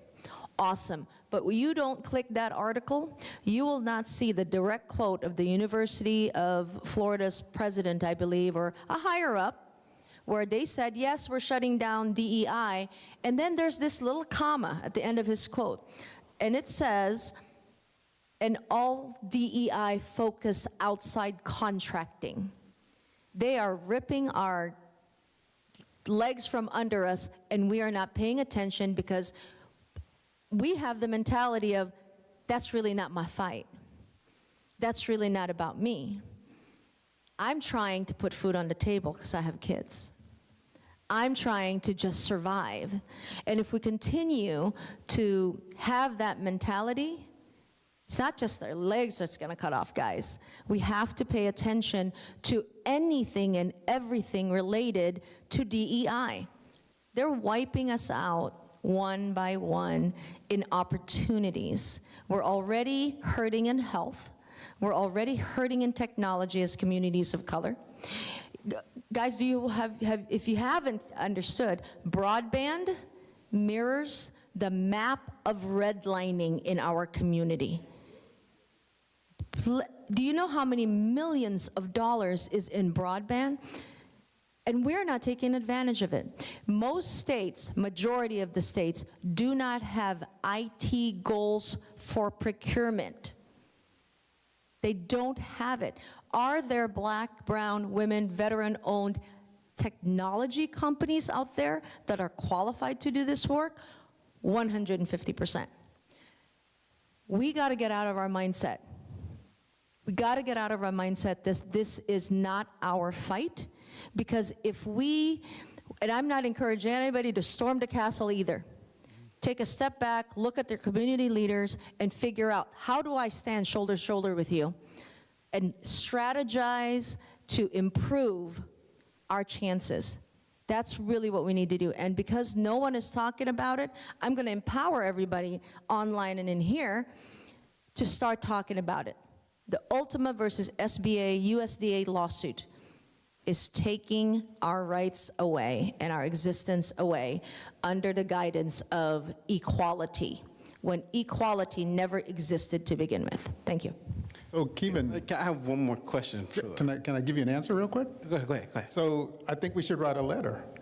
Yeah. And I think we should ask the National Association of Minority Contractors to join us, and I think we should try to work with CC and see if we could get a memorandum of understanding or maybe a joint letter with the National Congress of American Indians, and reach out as a coalition building organization, build a coalition to write our own letter to express our own outrage at this situation. I'm in. All right. Okay. Next question. I'm gonna get wonky for a second. Opportunity zones, new market tax credits, and other. I know Dana's gonna. I'm gonna let Jen go first because I know you said it, and I was like, okay, I'm gonna make her answer this question, and then we're gonna CC to get you to talk about this too. We've been pushing for years. We've been pushing an idea that opportunity zones, which we think should never have existed anyway. The whole tax was crazy, but it should be done in a way that requires you to have minority involvement or community involvement if you're going to qualify for the tax credit. Let me ask CC first. How many tribes have gotten opportunity zone funding? How many opportunity funds operate in Native American lands? So I don't know the exact number off the top of my head, because we have somebody else who handles like economic development portfolio, and so I know a little bit about CRA and new market tax credits as it relates to like housing within Indian country. So that's just a preface. But I will say that opportunity zones broadly don't work for tribes. One of the things that NCI and other organizations like NAFOA, Native American Finance Officer Association, has been working on for a long time is CRA modernization, which they published the final rule just late last year, and one of the things that came out of it was instead of doing opportunity zones, they defined native land areas in a way that's more expansive, and they worked with tribes. There's a lot to say about federal consultation processes, and they're not perfect, but this is something, native land areas and the new CRA final rule is something that Center for Indian Country Development and other partners are very excited about, and it kind of goes back to my point earlier about being very intentional about how you define things, right? Because opportunity zones, because it was very vague and it wasn't really, they just sort of expected it to apply to tribal lands without really taking into account like what tribal lands are and how they operate and what are the challenges there. It was, again, those opportunity zones or, the CRA, new market tax credits were available in theory, but in practice and on the ground, they really weren't. And so with this new native land areas definition, we're really hopeful that that will improve accessibility for these sorts of things. And that they worked on defining that with tribal leaders and with associations who have been advocating about this sort of thing. So I think, yeah, I mean, it really, I think, and I know we're out of time, I'm sitting up here and sort of conversations about minority business development or things that sort of revolve around race are applicable to tribal communities, right? But the thing that sets us apart is that we have a political distinction, right? Which makes things a lot, well, I don't want to say it makes things a lot easier, but it's a different route by which we operate that gives us, tribal nations, I will say, not us, because members of tribal nations can be, mixed race. They can be, they can have a multitude of identities. It's that, that citizenship and that, political distinction that really sets them apart. One of the benefits of that is tribal consultation, right? There's a trust and treaty responsibility that isn't, I mean, historically ever really upheld, but we have that sort of legal power behind us to say, you need to consult with us about this. This is not, and not to say that like, this is not to like, separate us from other minority groups in a bad way, or to say, we're not like others, but it is truly a different process and there's a different standard there for consultation and for working together that I think other minority groups are absolutely deserving of, but there isn't sort of that legal precedence there, and it's frustrating. It's frustrating to watch. The same thing is happening when I'm hearing about this Supreme Court ruling. All I can think about is the ICWA, Indian Child Welfare Act, Supreme Court case that was decided last year, where they were trying to do the same thing. There were all of these, conservative political think tanks bankrolling this Supreme Court case, trying to take away rights from tribal nations for economic reasons, right? They didn't want tribal nations to have these rights because they benefit from it, and non-tribal entities don't get to. And this is the same sort of thing that's going on with Harvard case and DEI cases. They are attacking that for, they're the wealthiest people in the country are behind these campaigns. And when I think about that, and I'm trying to think, like, what can you do? What did we do for ICWA? It's hard because the reason we did sort of,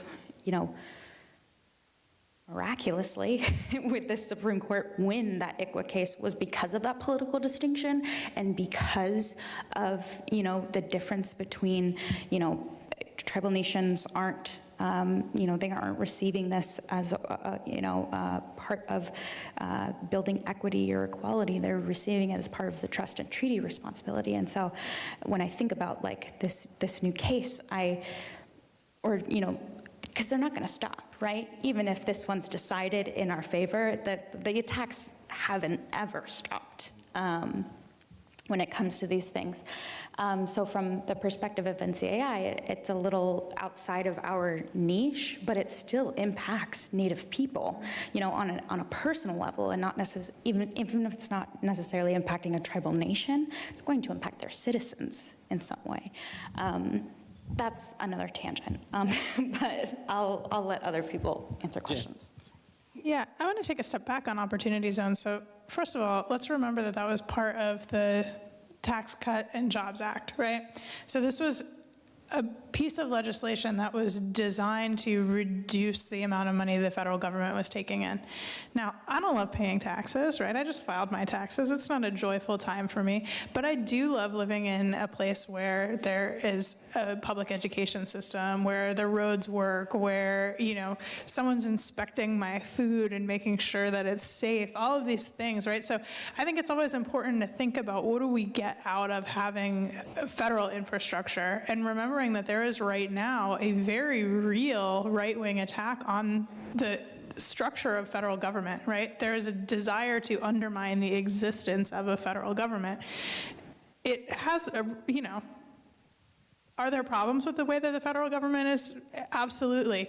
I don't want to live in a place that doesn't have that at all, right? Where we don't have any of those protections and we don't have any of that infrastructure and nothing that's linking our states together, where we go back to each state is kind of a free and separate territory. It's going to be really hard to navigate in this modern world where, we already are dealing with giant supply chains and, all these other ways, right? So if we make that then happen at a domestic level as well, it's just operationally going to be really, really complex. So that's number one. Number two is opportunity zones. You guys were talking about getting minority certification as a business enterprise. That doesn't guarantee you a contract. Same thing with an opportunity zone. It was a designation, but the money coming in, that was a private investment, right? It was just something that was allowable in these environments, but it didn't guarantee you any cash flow, any investments into that.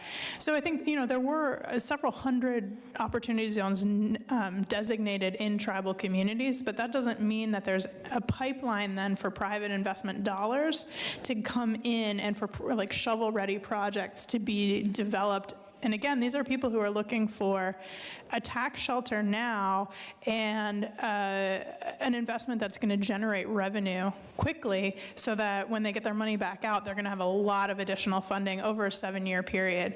So you were talking about all the additional red tape with trying to build a project on a tribal land. I think that made that a less attractive investment for a lot of people who, again, this wasn't really about generating new revenue for communities. This was really about generating new revenue for the investors in the opportunity zones, and they were looking at what's there that they can turn around pretty fast. So you have to keep it in 7 years. You can keep it up to 10 years in there. Now, that legislation, right, Tax Cuts and Jobs Act, most of that sunsets next year. So we all need to be really vigilant about the components of it. If there are components that support your work, become knowledgeable about those and lobby for those to be taken back up by Congress. And if there are things that you think should expire, make sure that you're communicating with your elected officials about those pieces as well. And I'm sure all of us are going to be, pouring through that next year, because they're going to sunset next year. And I think, Kevin, you asked about, like, how do we build in more community value to these? I think absolutely having some kind of board or community benefit agreement requirement for hiring local folks in, even just your workforce, having the workforce be like, there's no requirement that they create jobs. There's no requirement that the construction be awarded to local contractors at all. There's no specific additional call outs for minority contracting. And so what you're seeing is okay, I'm JP Morgan Chase, I manage, or a hedge fund manager, and I've got clients that want to park some cash somewhere. Who do I know? I probably know some, developer that I have a relationship with already, so we're going to partner up. I'm going to say, we'll bring in the capital for this. What do you have out there already that's shovel-ready? They've got a political connection with somebody in a particular community that says, oh, we've got, an old mill building that could be converted into luxury condos. And that's basically what's happened is a lot of places, brownfields and stuff have been converted into luxury condos, but there was some physical infrastructure, so they're not building from scratch. They've got all the expertise you were talking about to navigate, EPA rules, to get your environmental assessments, all of this, to move all of that forward. So you're looking at the places that are basically the best connected, that have the best relationships already with both capital and the process of navigating all of this red tape, so they could build something, get it on the market, get it out there, and then generate new revenue that people then get back in 7 years or 10 years. So it really didn't create community assets. And in order to even invest in them, let's say, I don't know, somehow I wound up with some windfall. I had $1 million that I wasn't expecting because my great aunt Susan died and left it to me, and I didn't even know that was coming. Well, I'm not a qualified investor, so I couldn't even put it into, as a person that is not meeting these criteria already, you don't have the opportunity to benefit from it. Even if you do have access to capital for some reason, you can't park it in there unless you're a qualified investor, and that's a whole other set of hoops and things that you have to jump through, right? So I think looking at all of those pieces of opportunity zones, how could we take it? How could we use it? Are there ways to create I know a lot of people have critiques of TIF districts, but to create that structure where you're saying some of the revenue that's being generated is going to come back into this community and the surrounding areas. I know there's an opportunity zone that abuts my neighborhood, and one of the things that people were talking about was it's a food desert, right? And so the difference that would happen if there was a Price Right in there versus a Whole Foods in there. Who are you signaling is welcome in this community? Who is this for, and who is this, accessible to? Because they were the two grocery store chains that bid it on this, right? And it ended up going to the Price Right, which I think is great. So it's a little bit more accessible to the actual community around this development that's in there. But those are the kinds of things, who's making the decision on who's going to be the businesses that are going to come in there if it's a mixed-use development, and having real community board, community voice, and genuine community voice. If it's political appointees, if it's a governor or state-level appointees or municipal appointees, what are the criteria that they're using? I'm just remembering that. Do you remember that binders full of women quote, right? So how are we making sure that we have qualified people that we're going to elected officials and saying, oh, you need to identify 25 commissioners to sit on this thing? Well, great. We've got people from our community that we think would be really great. We've brought them together. We're giving you the resumes so that these folks that don't really have time or want to do additional work don't have to do the legwork to get folks in. So those are all pieces that I think could tinker around the edges with improvement on this if they're going to reauthorize opportunity zones. Okay, great. Yeah, we'll work on it. Janetta?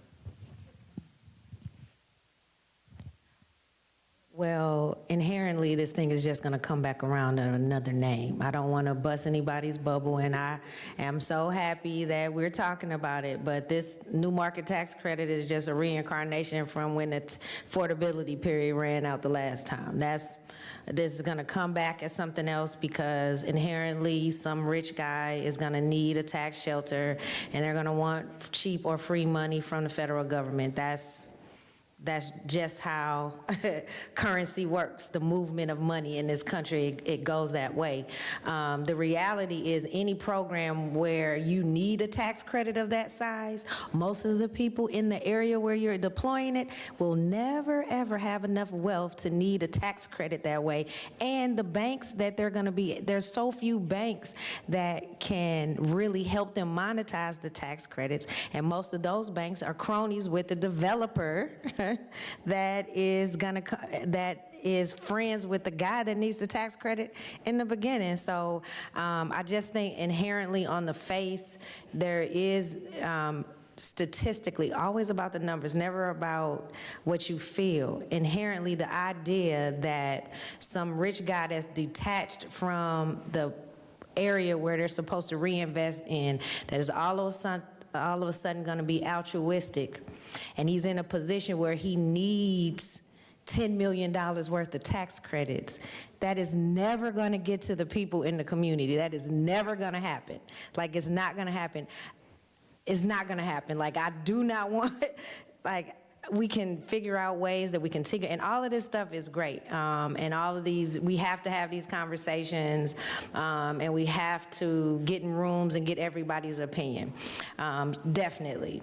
But these are statistics, this is numbers, this is the flow of money, and the idea, and just the inherent idea that someone that needs this tax credit or can benefit from this tax credit is somehow gonna also be concerned about the people in the area where they're doing the development is so much of a stretch. Please don't hold your breath. Like, please don't do that. Like, please be real about it. Please figure out another way where you can figure out how to match developments by smaller developers and teach developers how to develop from a tax credit standpoint. And it doesn't have to be a new market tax credit. It could be a green credit. It could be the material that you choose to use to build. There's ways to create developments that attract tax mitigation, and that maybe need to be a training so that you can match these smaller developers up with these rich people that need the tax credits. But this idea that these government programs that were set up to be tax shelters, and somehow these guys that need these tax credits are not going to come in and invest and give people jobs all of a sudden and do market rate housing. They're going to kick everybody out after the affordability period is over. So, and they make it so hard for you to even be able to afford to live there. So I just think we're being a little naive in our thought processes and ignoring the fact that these same tax benefit programs just come back around with a new name every 7 to 10 years. So I'm just not a fan.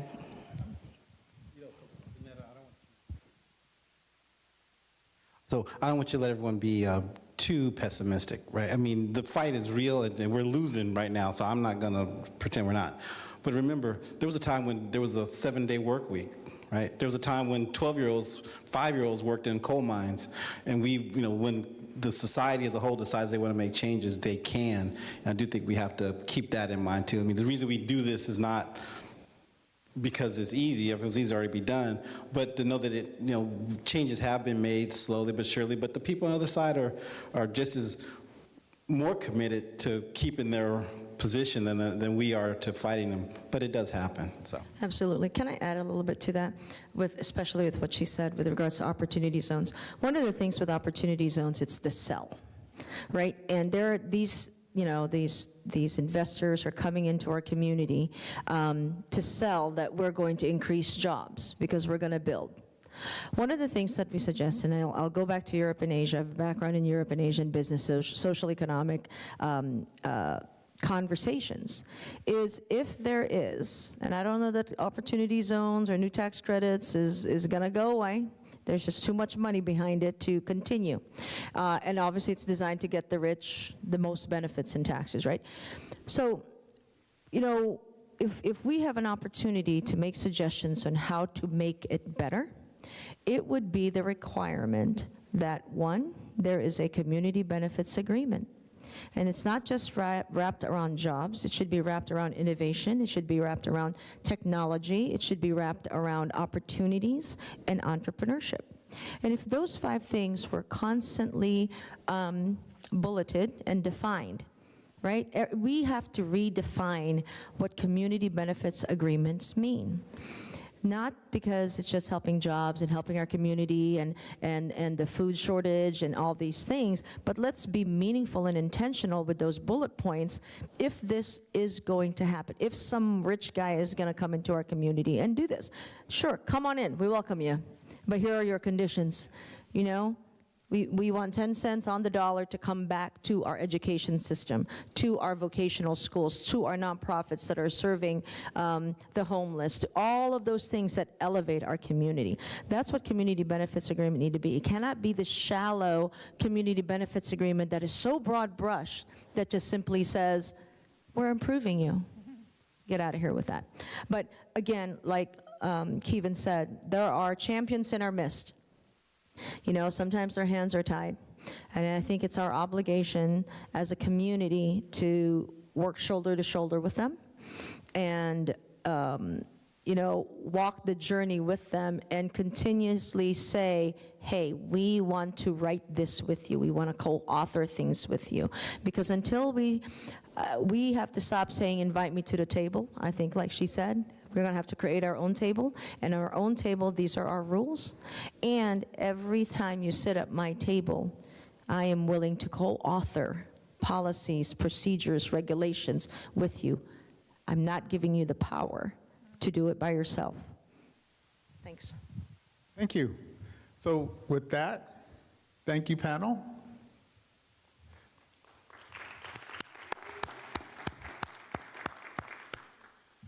Can we get a group picture?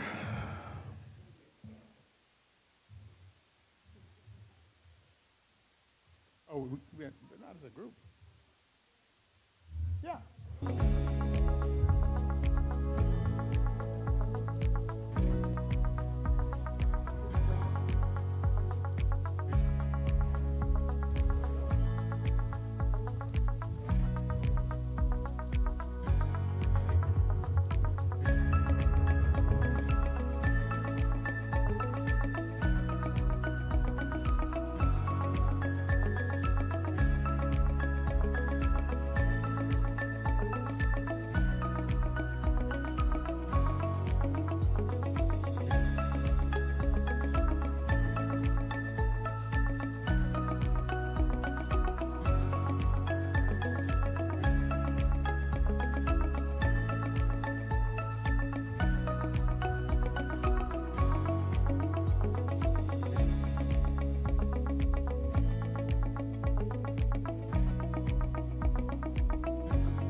Okay.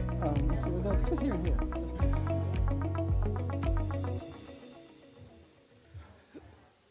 Okay, we're going to start our hip hop and policy panel. I'm gonna let you guys introduce yourselves. Okay. Start with you. Wendy, as well. Okay. So first up is Wendy. Yes. Good afternoon, everyone. Turn it. Nope, turn it up. Push. It's on now. My name is Sajda Wendy Muhammad. I'm an international business and real estate developer and an urban historic preservationist, and I'm a new member of the FSIC Hip Hop, Sports, and Entertainment Task Force, and I'm excited to be here this afternoon. Good afternoon. My name is Emmanuel Epi. I'm a proud educator here in DC, as well as a director of student programs at the Thurgood Marshall Center Trust, and a proud alumni of Morgan State University. And I'm also proud to be here, as well as a member of the task force as well. So let's have a good conversation. Great. So, I'm not going to belabor with a bunch of prologue. I'll start with you, Wendy. We've had this conversation. I've talked to both of you guys about this. One of the things we realized talking to Dr. Steele at SCLC is that there's a lack of engagement by the entertainment community, particularly hip hop, in policy and in progress. And the question is why? I mean, do they not see the value? Do they not see the risk? What's causing that to be the case, that we don't have more engagement? Well, I think we have to start with, let's go back to the origins, because when you go back to the civil rights movement, there were plenty of black entertainers who supported the civil rights movement, from Harry Belafonte to Aretha Franklin. They really fueled the movement.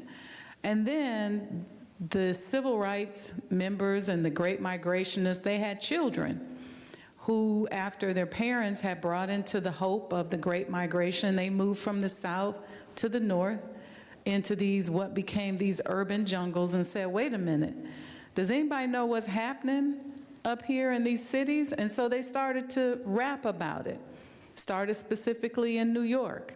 And so the children of these conscious people started to tell the world what they were experiencing, how they were living, police brutality, all of the conditions that they were dealing with, the redlining. They started having conversations through music about that. And then over time, we lost control of the industry. And when we lost control of the industry, we lost control of our ability to underwrite movements, just like the other entertainers did during the civil rights movement. And so even though hip hop is a $16 billion plus industry, and our modern day pop culture is now an offshoot of the people who came through the Great Migration, so rock and roll coming from the blues, hip hop coming from everything, country music coming from the blues and black folk music.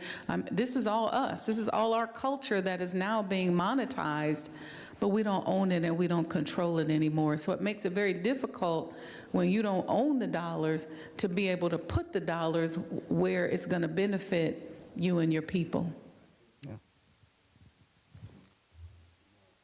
Turn your mic on. So, as an educator, I have the pleasure of speaking with the youth, teenagers all the time, right? Leading a program called the Young Entrepreneurs Academy. I get a chance to hear their thoughts, hear their challenges, and what they're seeing. There's a depiction that hip hop presents. There's a depiction that culture presents, right? And a mentor of mine used to say, and it's an old saying, we all have heard it, those who are surviving cannot thrive, right? So much of our society, our communities are in surviving stage. Some are starting to get in the thriving stage. But when you cannot see the pot of gold, right, You're constantly trying to build the road. And so why are we not yet there in the seats of policies or authorities or thinking about it? Well, you just look at what's happening from the grassroots.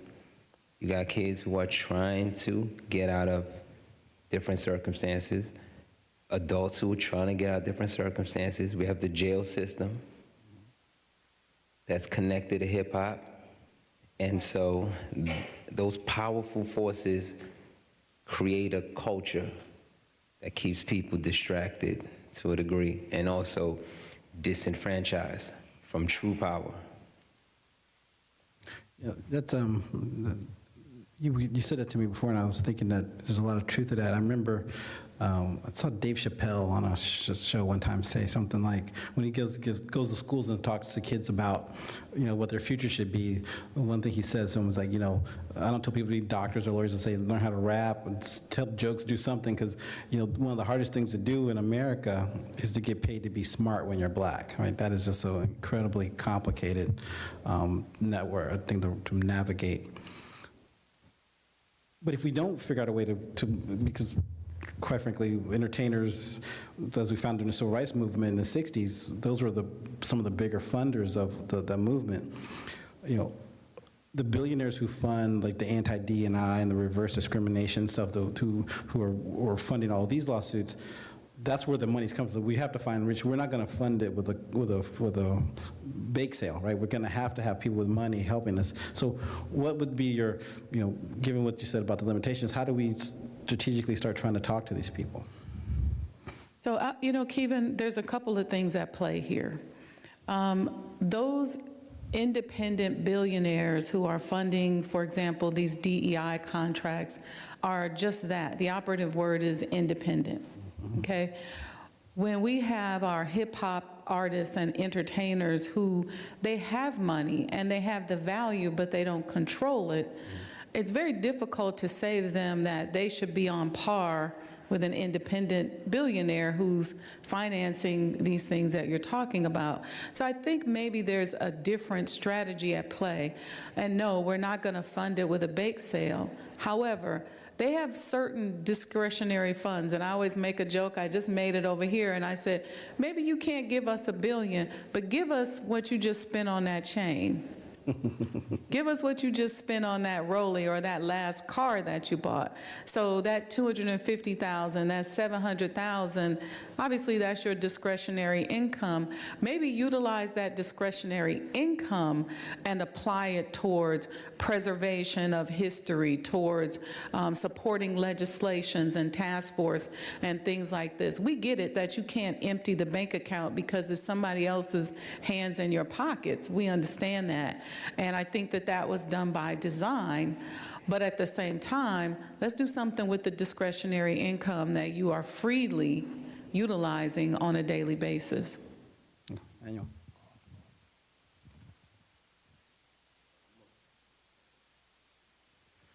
So I'm also, I like that, and I'm also thinking about the lane of thought of attracting bees with honey.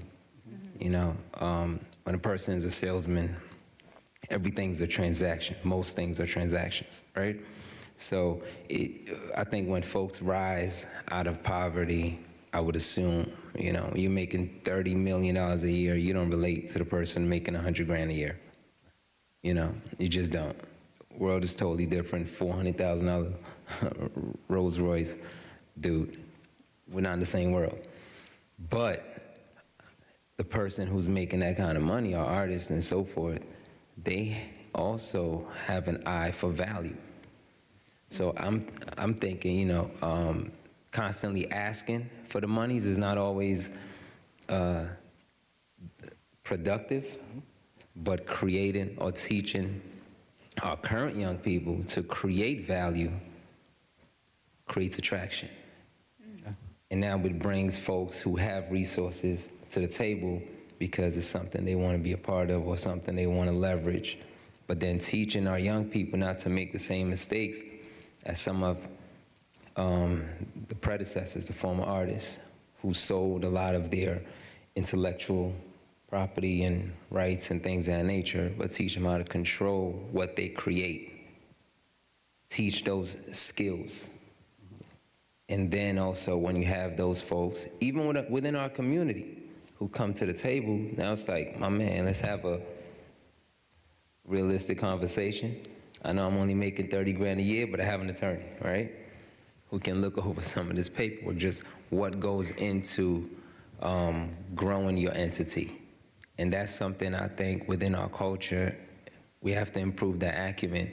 Then it makes it even that much more attractive for the folks who have resources to come and do business and then give. Because I'm seeing the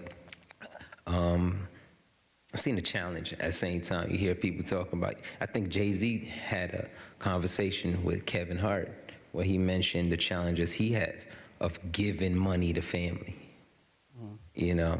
And different artists mention that. People always asking, gimme, gimme, gimme. It's like, why don't you grow it? So that you have these two schools of thought. Why should I just give to you?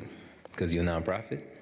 And even though the answer is yes, right, because your value wants to support this, you don't have many that would just freely say, here. It's always, well, what can you do for me at the same time? And I think we also have to cater to that, unfortunately. It's the truth, to a degree. So I think we continue to ask, continue to grow our value, and do both, or whatever other strategies out there, simultaneously in a responsible manner. What would growing value look like to you? Give me an example. So I'll give an example. I have a young mentee who is a senior in high school.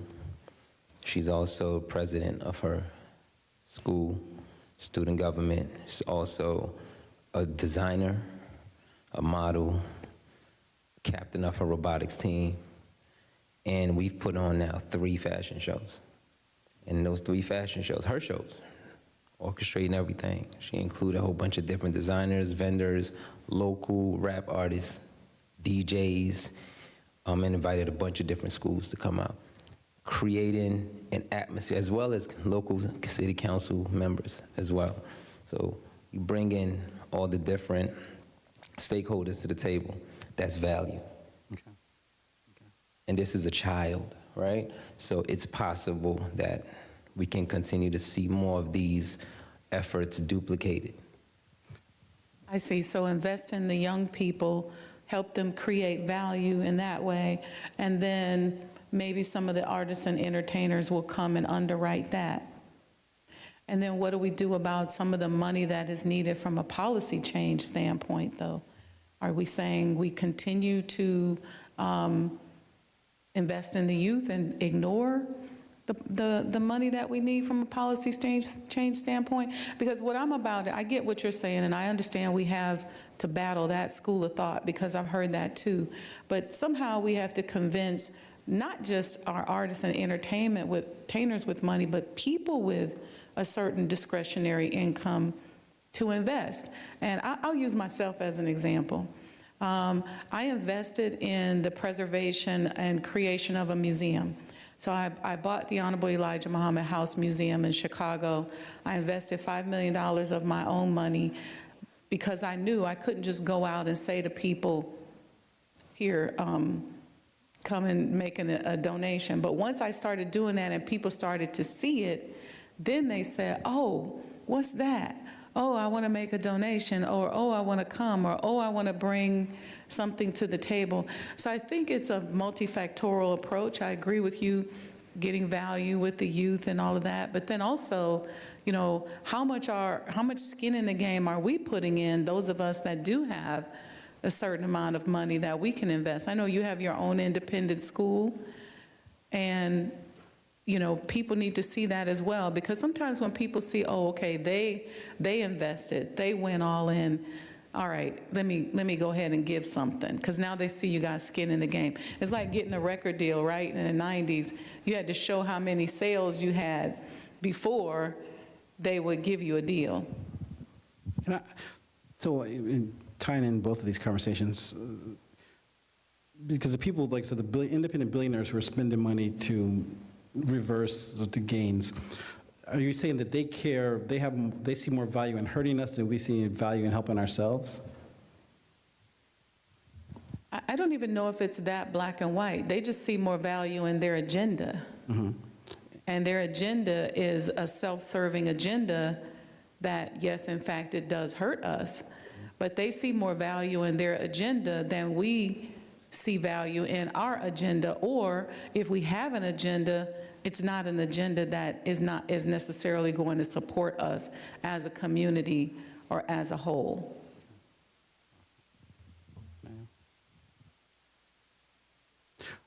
The question is, that, we're saying we're having to figure out value for people in entertainment to be a part of the policy apparatus. And the question is, the people who are funding these lawsuits to end D&I and end affirmative action seem to find a lot of value in that for themselves. So they value taking our rights away more than we value protecting our rights. And so how do you quantify that for someone in the entertainment business?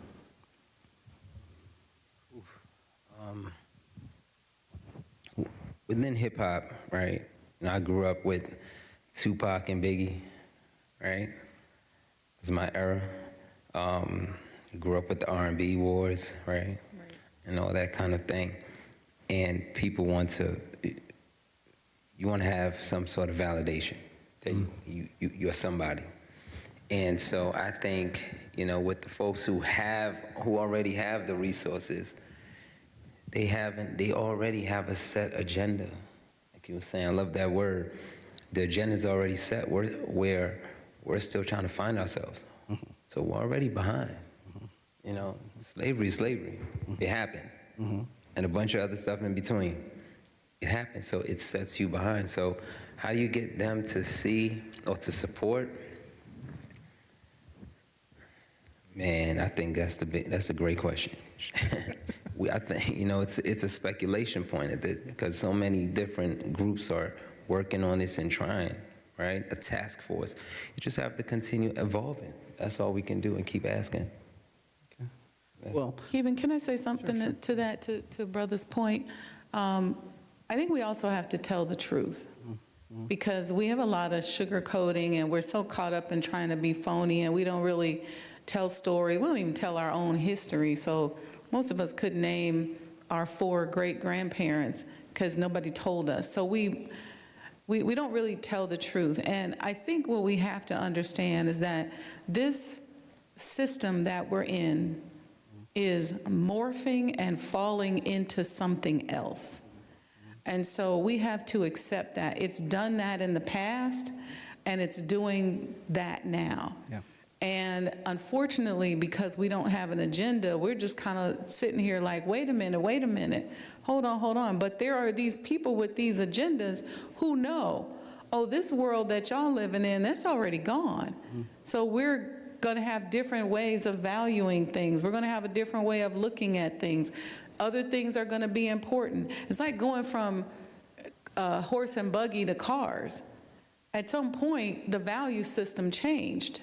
Yeah. And that's what we're in the midst of now. And so that's what I believe we have to wake up to, because we no longer have anybody who's taking responsibility for us saying, oh, as Sister said when she was up here, oh, you're an asset. Now they're like, you've depreciated. Yeah. So we wrote you off. So now that the asset has depreciated and has been written off the books, we're sitting here on the side going, okay, what do we do with ourselves? Because nobody else is responsible for us anymore. That's where I think we need to have the mental shift. So Congressman Jackson's here, so I'm going to call him up. So thank you guys for doing this panel. We talk about this all the time in terms of how we fund the movement, and so this was an important thing, so thank you.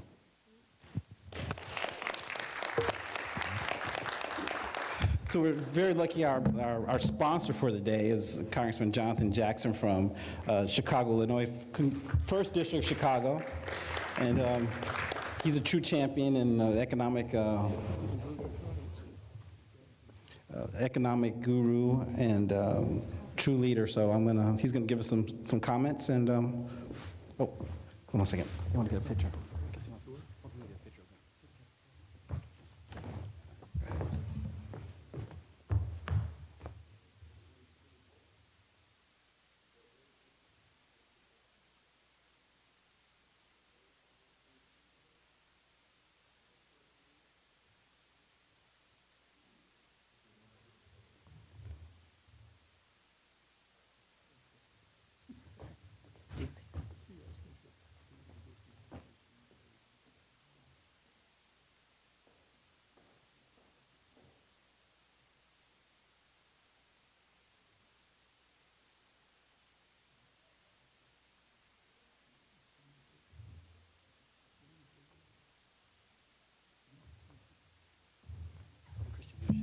Yep. Good afternoon. Thank you so much for your participation. Thank you for coming out today. I'd like to give a very special thank you to the leadership of the Southern Christian Leadership Conference. We continue on in their stead every day. I'd like to thank my dear friend, Kevin Kimball, for his great work and the idea behind this policy summit. Our community, the African American community, needs a policy summit, something urgent and fierce. There's a lot of agendas that are going on in Washington, and you hear things very specific. Funding for Ukraine, which is very important. Funding for Israel, which is very important. Funding for defense of Taiwan, very important. But we also need funding for housing, funding for urban investment, funding for entrepreneurs of African American descent. And we have to be very specific, very precise in our language. And so please don't let people tell you that now is not the time. Now is the time. It's been past time. Congresswoman Maxine Waters had proposed a $150 billion plan on housing. And that could have gone through with the American Build Back Better plan, with the American Rescue Act. That would have solved the nation's housing problems. What Governor Greg Abbott is now doing in 6 urban cities that have African American mayors, transporting people from the border of Texas to Los Angeles, to Denver, to Chicago, to Philadelphia, Washington, D.C., Philadelphia, New York City, and to Boston. He is trying to blow the budgets through those cities. In the city of Chicago, we've got 35,000 migrants. The city has big shoulders and is very welcoming, but 35,000 people have come into the Chicago, if you will, social service system that is unsustainable. We already had a homeless problem. We already had a housing burden problem. We have the most lead lines of any major city in the entire nation, and we have an infrastructure problem. What he is doing, I have written a letter out to Homeland Security and to the Department of Justice asking them to investigate Governor Greg Abbott on child smuggling. You cannot move people around in our domestic shores without any identification, without any parents in their guardian. That's a problem. So we also need enforcement of the law. Last night we saw the president speak, and we continue to have to challenge the president. This week, this is the week of Bloody Sunday, that everyone says was credited with making America a true democracy and passing of the Civil Rights Act, that we could end the ban on blacks and participation in our voting blocks. Well, if you go down to Selma, Selma looks worse today than it did in the 1960s. So we have to stop all of this jibber jabber and all this talk, and we don't see any action. So when we talk about our participation, access to capital is the next frontier. And let me tell you why we need the policy summit. And this is how things are going in a basket. Just a big picture just for one moment. And I can't thank you enough, Kevin, for your leadership. After slavery had been abolished, the 13th Amendment was created. And it says you are no longer enslaved unless you are duly convicted. So therefore, if you go into a prison, you are no longer a citizen. You have been duly convicted. You've lost your right to citizenship. Then the 14th Amendment came along, which says now you have the right to equal protection under the law. If you've been freed from slavery and still can't get your services from your government, in fact, you're in a form of slavery. Then the 15th Amendment came after the 14th, and that said you now have the right to vote. Those are also called the slave amendments, the 13th, 14th, and 15th Amendment. They move in tandem. Where are we right now? When your right to vote is not protected, when you can be criminalized for giving water or food to someone that's standing in line in the state of Georgia, that means your right to vote is not protected. When you can have a former president of the United States calling down to a Secretary of State's office in the state of Georgia saying, I need 11,780 votes. He is trying to manipulate the voting process. When you have an insurrection where the President of the United States could not come out on the mall and greet the American people when he was sworn in as the President of the United States because there was treasonous activity within the government. People in the military, they weren't sure who was going to protect the president. That's called treasonous activity. When you have the state of Colorado say this man has violated the 14th Amendment and had taken him off the ballot, and you've got a federal judiciary that says we don't deal with broad issues. We like to deal with things that are narrowly defined. But now they've weighed in and made a broad decision saying states' rights, has now been trumped by federal rights because we want the president to be protected to get on the ballot. So I wrote a letter, Brother Keevan, that simply states there may be a golden, it may be a silver shadow in this cloud, because if they're protecting the right for Donald Trump to get on the ballot, what about the 1.4 million African-American men that have been kicked out of losing their citizenship and they no longer have the right to vote? So we need to make sure that the 13th, 14th, and 15th Amendment go hand in hand. When you don't have the right to vote, only eligible voters can get on our jury pools. When you don't have the right to vote and you don't have equal protection under the law because you've not been able to make sure that you can get a jury of your peers, that means you are now in a function of slavery all over again. We're seeing the biggest rollback in our rights in a generation. What started off on, are you pro-life or anti-life? Are you pro-life or pro-choice? Don't be confused on that. That is not what's really being said. Now that they're talking about in vitro fertilization, the issue is about women's reproductive health care. It's about a woman being a right to choose what's best for her health care. It's about a family being able to plan and not have to have the government in your doctor's office or have a letter from your attorney in your doctor's office when you have to have medical care. It's not about pro-life and pro-choice. It's much bigger than that. So I am so honored to be a part of this today, and many of our students now are doing things better than ever, and yet they're being locked out because of some discriminatory algorithms. Now racism and Jim Crow has gone high tech. They have found their way into regression analysis, they have found their way into algorithms, and now they are coming up in all of these formulas for AI. We saw the big suit with CVS, where the darker you are, the more criminal you look on their software that's looking for criminals. So this is the next frontier that we're having to confront at the same time. So our bandwidth is being stretched. And so I am so excited for each of you coming out here today to be a part of this. We have to fill this auditorium up. We have to remember the bridge that we crossed to get here. We have another bridge to cross. General Federal Ku Klux Klansman Edmund Pettus still lives to this day. They put his name on that bridge 20 years after he had died. A former Ku Klux Klanman, Edmund Pettus, a former Confederate general, they put his name on that bridge to continue to try to strike fear and intimidation into our hearts. But now, look at where we are in 2024. We are in the Capitol Visitor Center, not on that Selma Bridge, that same bridge that crosses the Alabama River, where our people were bought and sold and came up from Mobile all the way up into Georgia.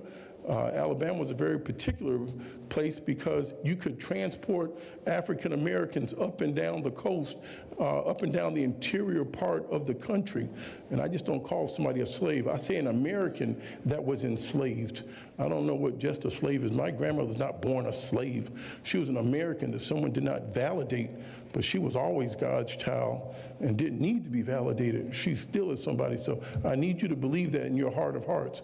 And so now you're in the Capitol Visitor Center, and this is also called Emancipation Hall. All of these persons that couldn't get into the main statuary hall, now you can see Frederick Douglass's bust in there. You can see our Native American history.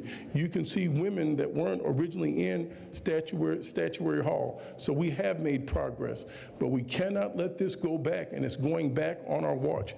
We are now being affected with some things that our culture has never seen before. Black teen suicide. Our children are looking for oxygen. Our children are looking for hope. They don't know which way to go. And I'm telling you, some things go back the old-fashioned way. And that's why I'm so honored to be a part of the SCLC.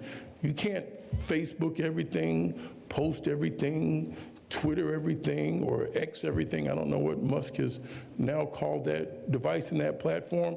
Some things are hand-to-hand combat. Some things are boots on the ground. Some things are putting yourself in these seats so we fill it up and we have a moment so that we can talk and communicate and have a policy summit. So once again, thank you so much, Brother Kevin. Honored that you came out today.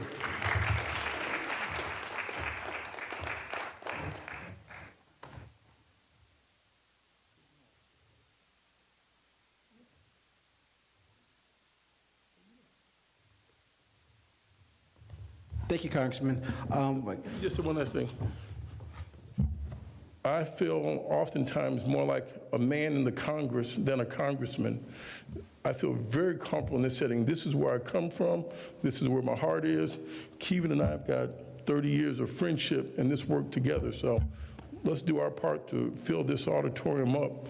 And this is where people end up in the Congress coming from those chairs, all right, and those pews. Let's bring our children out so they can learn how to advocate for themselves. Thank you. Hi, babe. Thank you.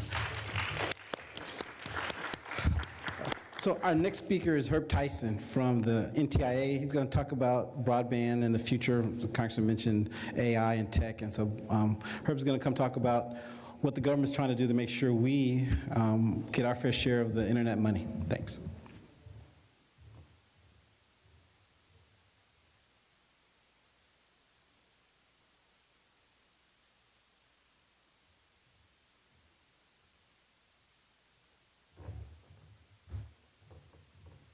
Good afternoon, everybody. Herb Tyson, Director of Intergovernmental Affairs for NTIA, which is a part of the Commerce Department. We're charged with telecommunications and information. The president has an aggressive policy for reinvesting in our infrastructure, and a big piece of that reinvestment is connecting everyone to the internet. The president basically set a priority of this, three key factors. Everyone in this country should have high-speed, reliable, affordable internet, period. That's his statement, that's his charge, that's what we're trying to roll out. The total bill probably had about $60 billion total funding across the federal government. Of that, the lion's share was to NTIA. We've got about $46 billion of that.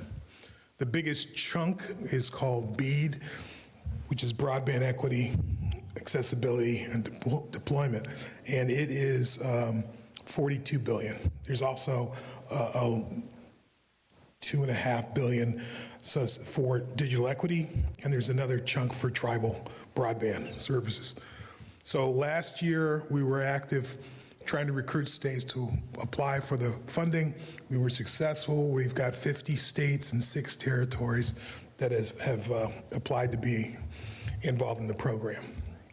The end of December, all those applications were in. We're in the process now of approving state plans. So wherever state or territory you're in, you've got a broadband plan.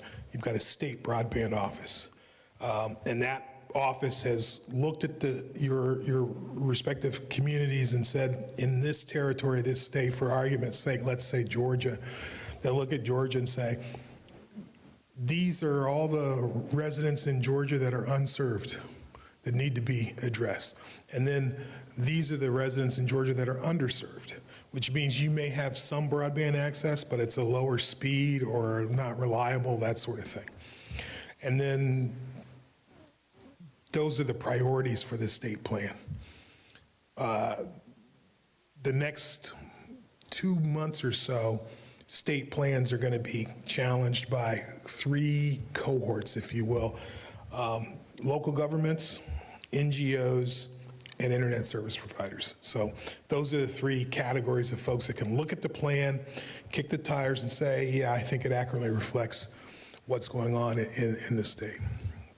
So we've been reaching out to local governments through Conference of Mayors, National League of Cities, National Association of Counties, that sort of thing, to say, check your state plan out, make sure it reflects, if you're involved in local politics as an elected official, you know from your constituents where you have good service and where you don't.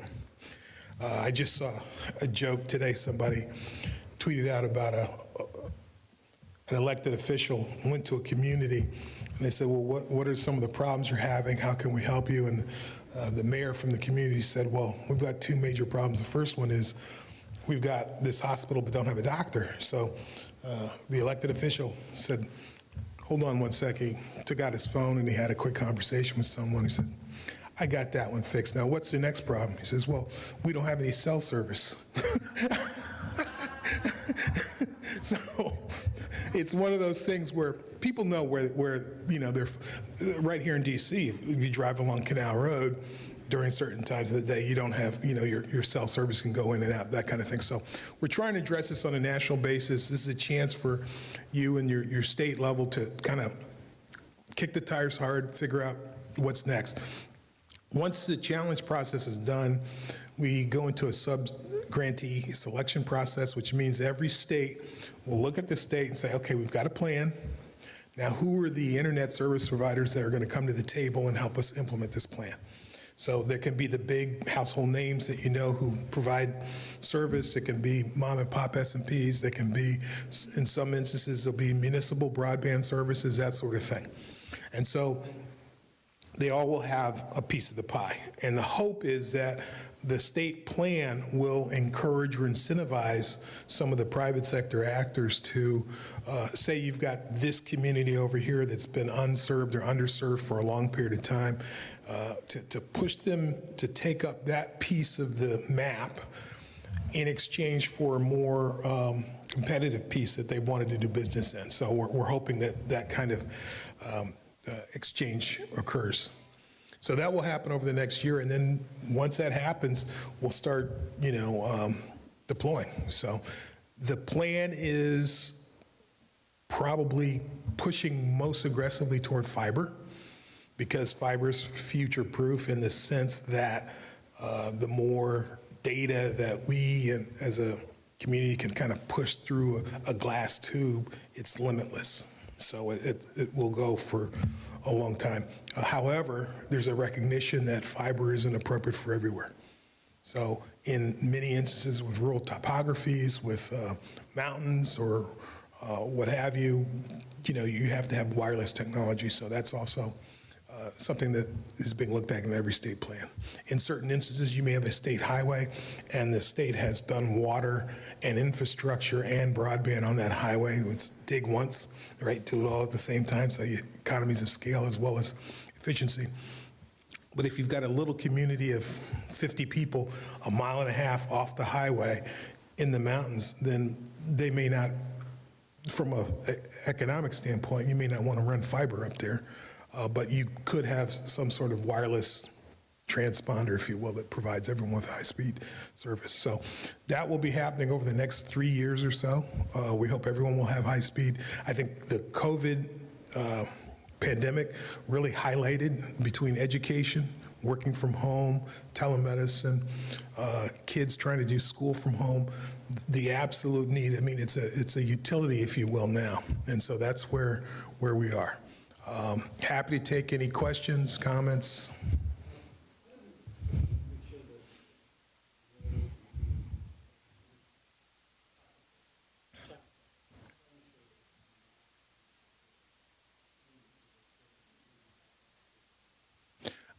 Well, first of all, that's a good question. There's two key components. I will tell. Kevin wanted to know how can we make sure that minority communities are involved in this process, and there were some previous funding allocations that didn't kind of provide that give and take, if you will. The state plan has really key objectives that people have to, you know, kind of have community buy-in. So it isn't like NTIA will write a check to the state of Georgia and say goodbye. So in the state of Georgia's broadband office or whatever state will submit a plan. That plan will reflect that the state has engaged and connected with local officials and with NGOs, and they've all had a seat at the table. And then we'll continue to check as the plans get implemented, do they meet those benchmarks? So there's opportunities along the way for communities that either feel they've been not heard or not at the table can come back and raise a flag. So that's a good improvement, I would say. The other thing is there is a digital equity funding mechanism, $2.5 billion, and there's an opportunity. Once you get unserved and underserved, then there's an opportunity to focus on devices, for example, so making sure that communities have the equipment they need. And then you can have, the laptops and the cell phones, but if you don't know how to use them, they don't do you any good. So you want grants out there for NGOs or local anchored institutions to do training. So how do seniors learn how to use these devices? Not only just learn to use them for healthcare, but also how to use them safely. So how do you protect people from fraud and all the other kind of crazy things that are out there in the world? So the digital, look at internetforall.gov, internet, F-O-R, for all, internetforall.gov. That's our main website. You can click on your state. It will show you who's the state broadband office in that state, who's the NTIA rep in that state, and you can look at your plan. You can see the state of play, if you will. There are still some tranches of funding that are going to be available over the next months or so. So pay attention to those. I'll be in touch with you, Kevin, as well, to make sure that you reach out. But stay engaged, reach out to your local electeds, as well as members of Congress. So thank you. You had a question? I did. It sounds like you may have answered it, but I'm going to ask anyway. When ACP ended a couple weeks ago. Not quite, but getting to be ending, yeah. Well, no more applications Right. can be accepted. Accepted, right. So with vendors who have maybe a warehouse still full of devices, are there programs right now that would supplement internet cost? Or, because people invested hoping to dilute Right. their product. So we don't want to be stuck with 10,000 devices. Right. And on the way to all the other programs, what programs could be available now for funding where we can distribute our remaining devices? I would look at the specific states you want to be engaged in, and again, from our website, look at the state broadband office, and you can reach out to them and say, okay, you've got a state plan, I'm looking at it, we're active in this particular community, what programs are you doing, or what have you devised in that state to do X, Y, and Z? So there may be opportunities already in the existing BEAD program. There could also be supplemental opportunities in the digital equity program where you could either glom on and work with an existing kind of entity that's got funding, or apply on your own, or apply in concert with another organization. So it could be an NGO, it could be a health facility or what have you. So I would look at that. The other thing I would say about the digital equity pieces is that it's an attempt to really bring more people to the table. So that state plan should reflect the state reaching out to all aspects of the community. So you really want to kick those tires hard and make sure that, I tell people, folks who are left behind in the digital divide were not left behind by accident. So solving this problem isn't just a matter of money. It's just not a matter of having a good plan. It is being really intentional, and I will say unofficially that this work is, how many people have done like get out the vote work for any particular candidate or campaign? That's how hard it is. That's how hard it is, because people who are left behind, you can't just send them an email. You know, and so the way government works, as you know, right, we publish a reg and it's on the internet. Right, so the people who know how to work the system. The people who don't are still left behind. So it really is incumbent upon us to kind of shake the institutions hard to make sure they recognize this is not just a real easy pass-through grant kind of program. This is roll up your sleeves and get your hands dirty. So, but it'll make all the difference in the world.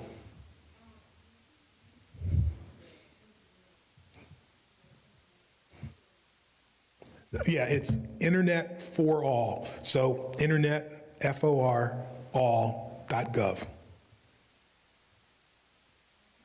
You're welcome. Anybody else? One more?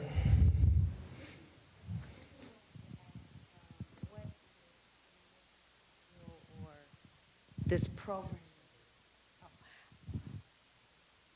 I just wanted to ask, in this programming, what kind of allocations are made for the infrastructure to support the broadband, or is that like out of the scope? Because a lot of that. It's all in there, and it varies from state to state depending upon the need.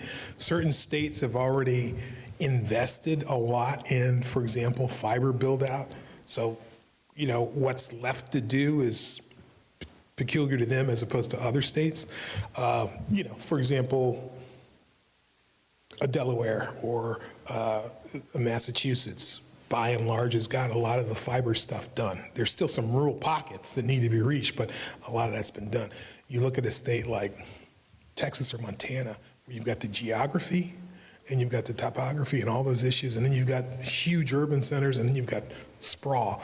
So it's a lot of fiber for some of the main roads and that kind of stuff, but then it's other ways to look, how do you effectively reach some of these remote pockets? So it all varies in terms of what the state plan looks like. And it's not just equipment. There's a piece about Buy America. There's a piece about workforce development. So, you know, we've done, the First Lady went to Colorado a year and a half ago, for example, for a community college, looking at, okay, we suspect, given what we're doing with broadband funding and the money hits the street in 2024, 25, what kind of skills are missing in Colorado? So what kind of things can your community colleges be training people on, either fiber splicing or other things, so that when people get out of the community college with an associate's degree, there's an automatic kind of path to a job related to infrastructure. And what they do around broadband is translatable to other things. So you can leave the broadband projects and then work in highways or something else, or utilities. So thank you very much. Appreciate your attention. Thanks for your leadership.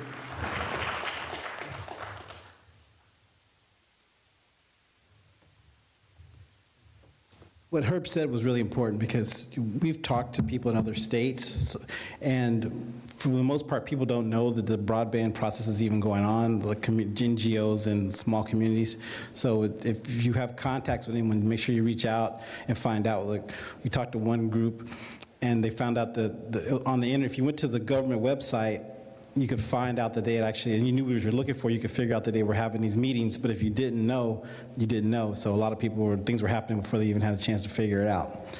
So the next speaker this is our lunchtime speaker. The next speaker before we break for our quick break or lunch is Bill Cunningham. He's at the MBDA. He's our economist. He's done a lot of good work in this space, and he's going to talk about the most recent DEI lawsuits. Thank you very much. Delighted to be here. These comments are my own, all right? Yes, I work for the Department of Commerce, MBDA. That's a new job, by the way. Only been there, I've been fighting them for 30 years, and then finally, you know, they offered me a job, so I had to take it. But these comments are my own. I'm not speaking for the department. I barely work there. Really, seriously, I barely work there, you know? So, you guys may know, well, thank you, Brady. Let's set the stage here by going through the slide and the data, setting the stage. Next slide, first slide, please. All right, so this is the state of American wealth. What I want you to note here is that light blue, sky blue part of this is the chart that shows the totality of wealth in the United States of America.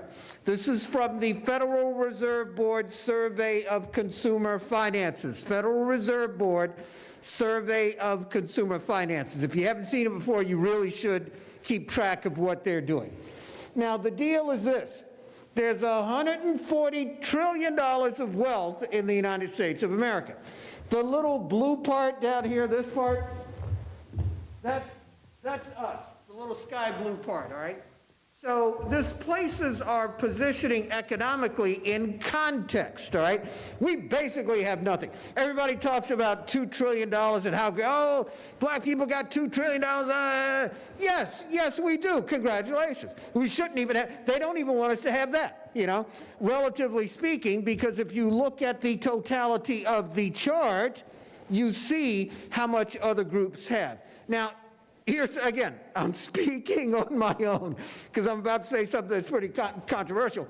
The yellow part of the bar incorporates Hispanics, the deep orange, and the yellow is basically Asians. What I want you to notice there is how much that section has grown over that short time period and how our part, the sky blue part, ain't changed at all. You know, we're still in the same economic positioning that we were when they first started to collect this data. That's important. We've been welcoming to every immigrant group in this country. Come on in. Come on, it's that Richard Pryor joke, you know. Come on in, the Negroes won't mind, you know. That's basically what this chart shows. Now, I'm going to skip to what happened on Tuesday. Brady, if we can go to the email, I just want to show you guys this. So this is where we are. Yep. All right. So there was a lawsuit called Nunziard et al. Versus MBDA. And basically what it said was that MBDA, which is the Minority Business Development Agency, which, yes, I work for, and is responsible for providing services to minority-owned businesses, to all businesses really, but with a focus on minority-owned businesses because of that chart I showed you, the first chart with the light blue, right? That was supposed to help to address that chart. But this lawsuit that was filed in the state of Texas and was decided on Tuesday, in that lawsuit, the judge said this. This is what I want you guys to know. The judge said that it's common to believe that the Civil War ended in April of 1865, but the judge says the Civil War didn't end until August of 1866. That's what we're dealing with. That's what we're dealing with. Now, here's the problem with that. The only people to decide when American wars end are the U.S. military. The U.S. military says the Civil War ended in April of 1865. So here you have a judge, a federal judge. How did this guy get to be a judge to begin with? Here you have a federal judge who is using this erroneous historical fact to help decide a case. You know what he's telling you. You know what he's telling you. We didn't lose that Civil War. We still fighting that Civil War. As a matter of fact, you can confirm that by the last sentence in his decision, which is the last sentence here. What became the modern MBDA was set in, they decided this 55 years to the day after MBDA was founded. And the judge makes notes of that. So he says, to the extent that MBDA offers services pursuant to an unconstitutional presumption, the presumption is that all minorities, that he's claiming MBDA operates because it assumes that all minorities are economically disadvantaged, which is actually not the case. He's also presuming that if you're white, you can't get services from MBDA. Also not the case, not the case. White people show up there all the time. And they're happy to help them out, you know? So, but what I want you to take a look at is the last part of this sentence in quotes. Yesterday is not ours to recover, but tomorrow is ours to win or lose. Now again, this guy is talking about fighting the Civil War again.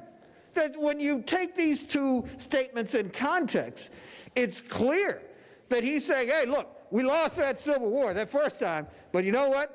We're going to go at it again. We're going to go at it again. And the way we're going to do that is by chopping up and making sure that economic resources, are that chart that I showed you at first, making sure that chart remains in the way that it is set up, so that the black part of that chart remains that limited little sky blue part, and the yellow part remains, and the dark blue part remains exactly as it was on that chart. So that is kind of, yeah, thank you, Brady. So that is the issue. That's the issue that we confront. And again, Keevan and I talk about this all the time. And Congressman Jackson, you're absolutely right. I want to talk to you because I got a nephew in Chicago who needs a job, by the way. So, but I'll come at you, I'll come in. The deal is that we need to have these policy conferences. We need to have these policy discussions. The other side, that judge, he's attending policy conferences sponsored by wealthy white billionaires all of the time. That's where he probably got the idea for those comments. You know, it's where he probably learned that that lost cause grouping in the U.S. does not believe that the Civil War ended in 1865. They believe that it ended in 1866, if it ended at all, you know. So we need to be aware of what we're up against. And once again, because I know I'm here, if this stuff gets out, I'm just speaking for myself. And I'm barely speaking for myself. And nobody should pay attention to me. Nobody, you know, because I'm just, kind of speaking for myself. But the bottom line is this. Look, we're in a fight. This is kind of, seriously, this is my messaging. We've been in a fight. You know, in case y'all haven't noticed, this stuff doesn't happen overnight. It doesn't happen by accident, as one of the other speakers said. So we are in a big, big fight. And we basically have to pay attention. We've got to, and I know it's tiring. It must be tiring, especially for black women, because y'all have been fighting this fight forever, right? I mean, my goodness, you know. But I got to ask you, and I hate to be the one, you know, but I have to ask you to stay engaged, stay involved, stay with this fight. It's not over yet. As a matter of fact, it's just beginning. It's just beginning, because they're going to take this decisioning from that judge, from that case, and they're going to try to roll it through to every minority business program in the United States of America. Why? It has nothing to do with a lack of performance or inferior. No, it's because you're good. It's actually because you are so good that they feel threatened. They feel that you might change this chart. You might change this, especially my sisters out there. Y'all might actually change it. Hey, we can't have that. We ain't having it. We like this chart. This chart works, doesn't work for anybody else. Works for us, you know. So that's what's going on. So I think that's it. Keevan, you want to take questions or comments, or any questions, comments? Excellent. Oh, yes, ma'am.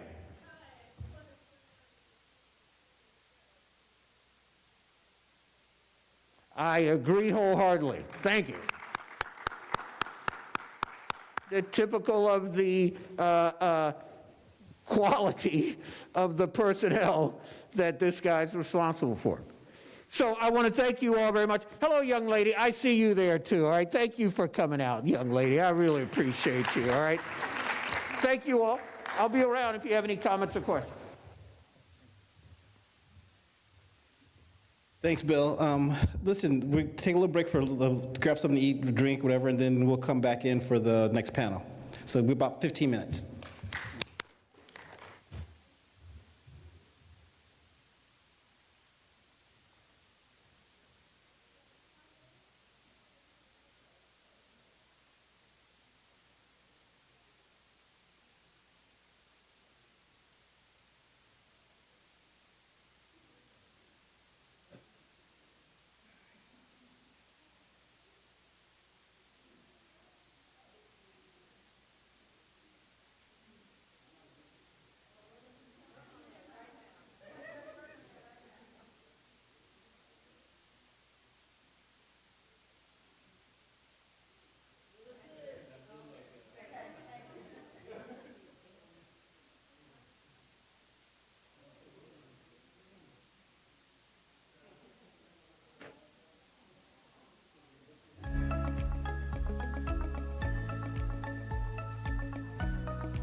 So before we do the healthcare panel, Kristen Soltis, who is antitrust lawyer extraordinaire and been a great advisor to us on how to trying to convert the D&I data that you saw from Buckingham into an actionable potential lawsuit or some sort of action that we can take to defend against the true economic loss that we're facing because of these actions. So, Chris, you want to come up?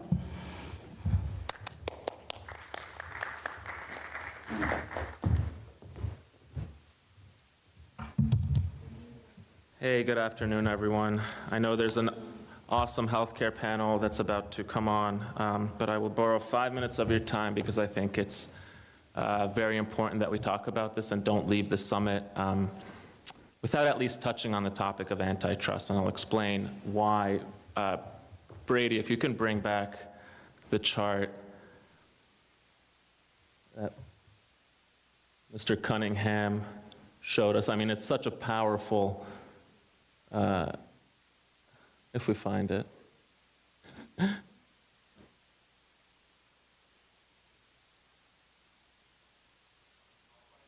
Okay, no worries. I mean, the slide that I'm talking about is the one that's showing the racial wealth gap in the United States. The big, huge blue portion was wealth that's concentrated with white households. And then at the bottom, you saw the two little slivers representing Black and Hispanic communities.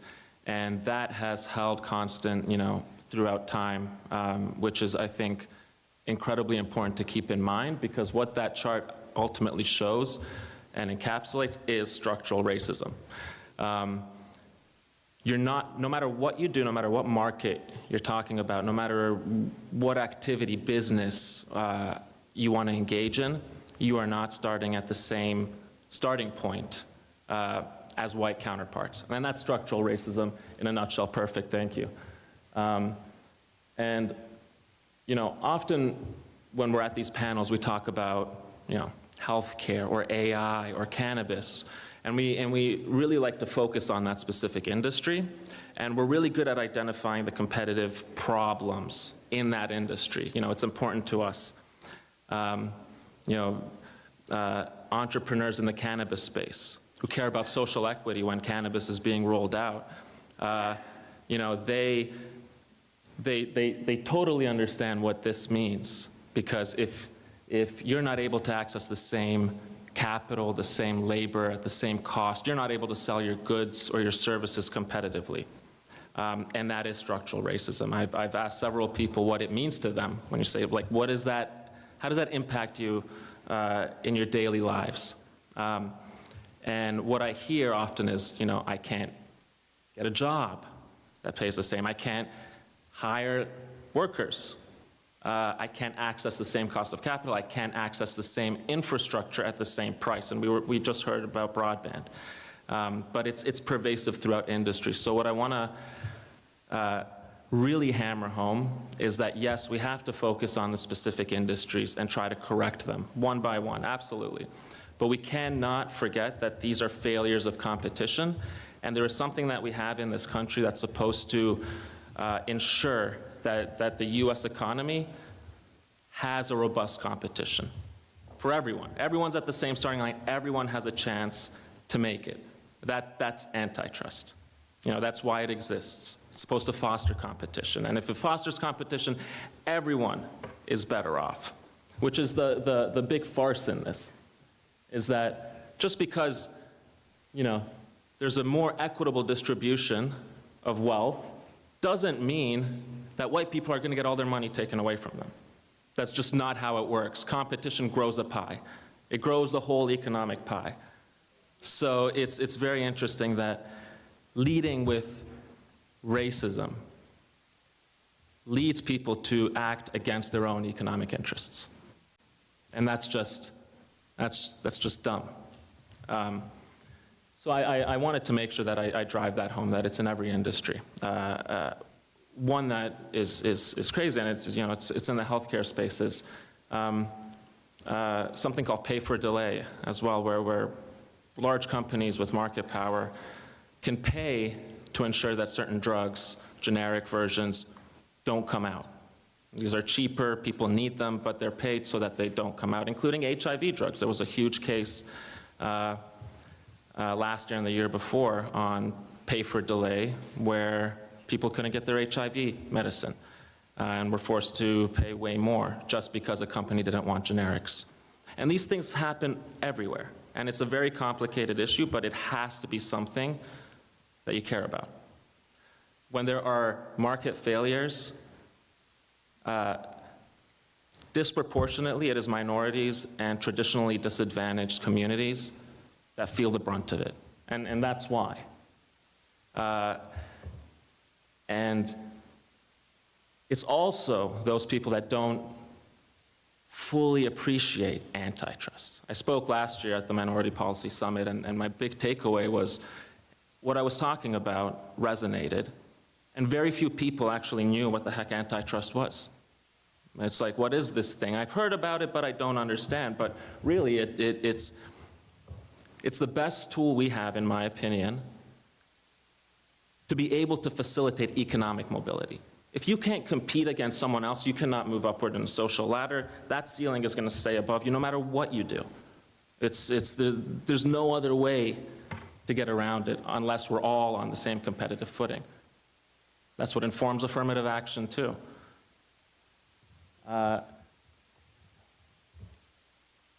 Antitrust, while it can help us, it can also be used to pervert competition, which is why we have to care, because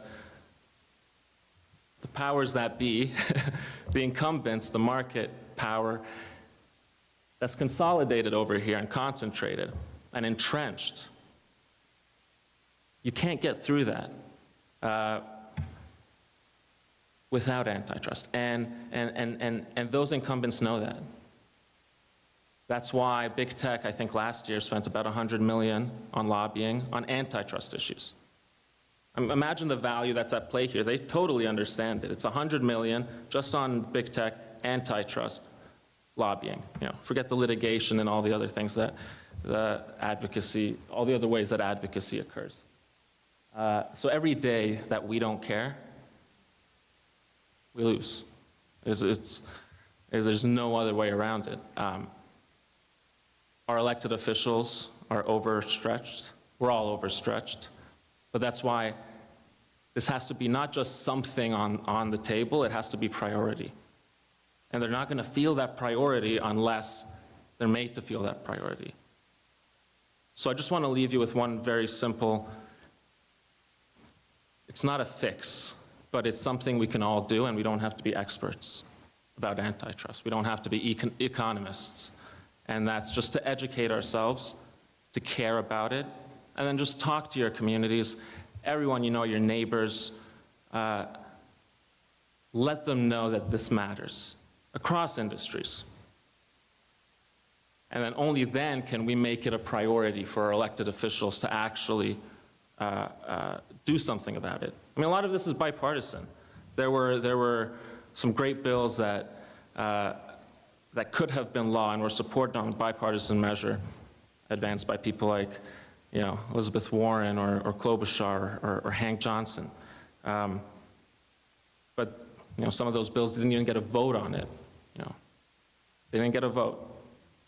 And it's much harder to get away with that kind of stuff if our elected officials know that this matters to us. This is really, it matters as much as anything else, because it's economic bondage. There's no other way to call it. So please continue the conversation. Please reach out to me. I love to talk about this. We have an antitrust task force with the FSIC now to make sure that this conversation continues. We'll try to make letters and pledges just to get the messaging on the same, get the same messaging and coordinate that. And I think that slowly but surely, we'll make sure that everyone is receptive to this and can actually not just look at whatever market they're playing in, but realize that the bigger picture can be solved, and not forget that antitrust is a tool in that toolbox. Thank you.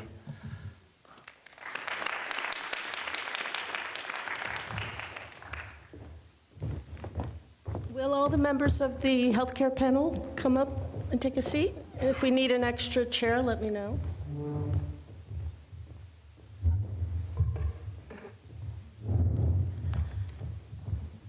Great. All right, well, welcome, everybody. My name's Holly Wittenberg, and I'm with Diversity Works. Joined here by my two business partners, Elizabeth and Denise. Stick around for Denise's panel later today. What we hope to do today is introduce the panel, let them introduce themselves. Then we're going to let them share their stories. And some of these stories are lived experience, others are commercial, more business-related experiences, all of which fall under the umbrella of healthcare, structural inequities, and racism. And then the third part is we'll talk about what we can do about it, or what is the policy ask that we seek to accomplish. So with that, I just want to share with you a couple slides that we'll make available after this presentation. So Brady, if you wouldn't mind going to the first slide. Just a reminder that this was a priority of Biden that requires agencies to create DEI committees and to do things to reduce racial disparity. So healthcare is funded in large part by government money and government programs through Medicare, Medicaid.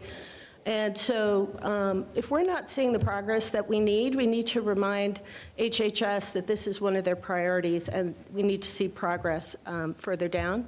Next slide, please. Very quickly, there's no way to encompass all of healthcare inequity on a single slide, but Denise and I worked on this slide, and we wanted to talk about really 4 different areas. One is the historical trust issues, and we're lucky here to have someone expert on the Tuskegee Airmen experiments. We'll talk a little bit about that. Access to new drugs and technologies, and we're going to show you some data on clinical trial access. The horrible, poor differences in outcomes. And then last but not least, representation. In other words, do we see Black providers or minority providers being able to serve their communities? So next slide, and again, I'm not going to spend a lot of time here, I just want to walk you through them. So as we said, there's historical mistrust, and here are 3 examples. It's the Tuskegee Airmen study, which infected Black airmen with a live virus and didn't treat them for it to study the impact, which is so horrifying, it's hard to even believe. Henrietta Lacks, whose cells have been used to the benefit of many pharmaceutical companies and research groups without compensation to her family, although I think they did change that. And third, underfunding of diseases that are predominantly in the Black community, like sickle cell disease, when similar diseases with the same prevalence and incidence actually are funded at a much higher rate. Next slide, please. And this is just more data to show that the life expectancy, those outcomes, so you can look at a variety of different health outcomes, but mortality is the end of the day what it's all about, right? And this is a sad state of affairs, but as you can see, Black mortality is the only group worse are American Indian and the Pacific Native groups. So the other thing to note about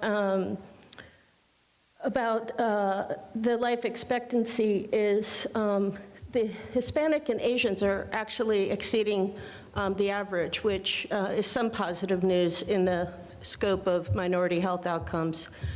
Next slide, please. If you look at this chart, this is about clinical trial participation. I recently learned that clinical trials just started capturing demographic data. So this is also a new data set that in the last couple years. But what you can see is that although Blacks are 13% of the population, they're only 10% of clinical trial participants. And that is actually also related to historic mistrust. So we've got to work on these issues in tandem. Next slide, please, and then we'll move into introductions. And this is the breakdown of providers, of primary care physicians by race. And again, you can see that there are only 5% African American providers for a population that's 13% Black. So a lot of work to do. Just wanted to share this data quickly. Happy to share it with anybody that's interested in. Brady has a copy. He's showing it to you right now. All right, with that, I want to thank the panel for taking time. And why don't we start on the end and have everybody introduce themselves, and then we'll move into everybody sharing their stories.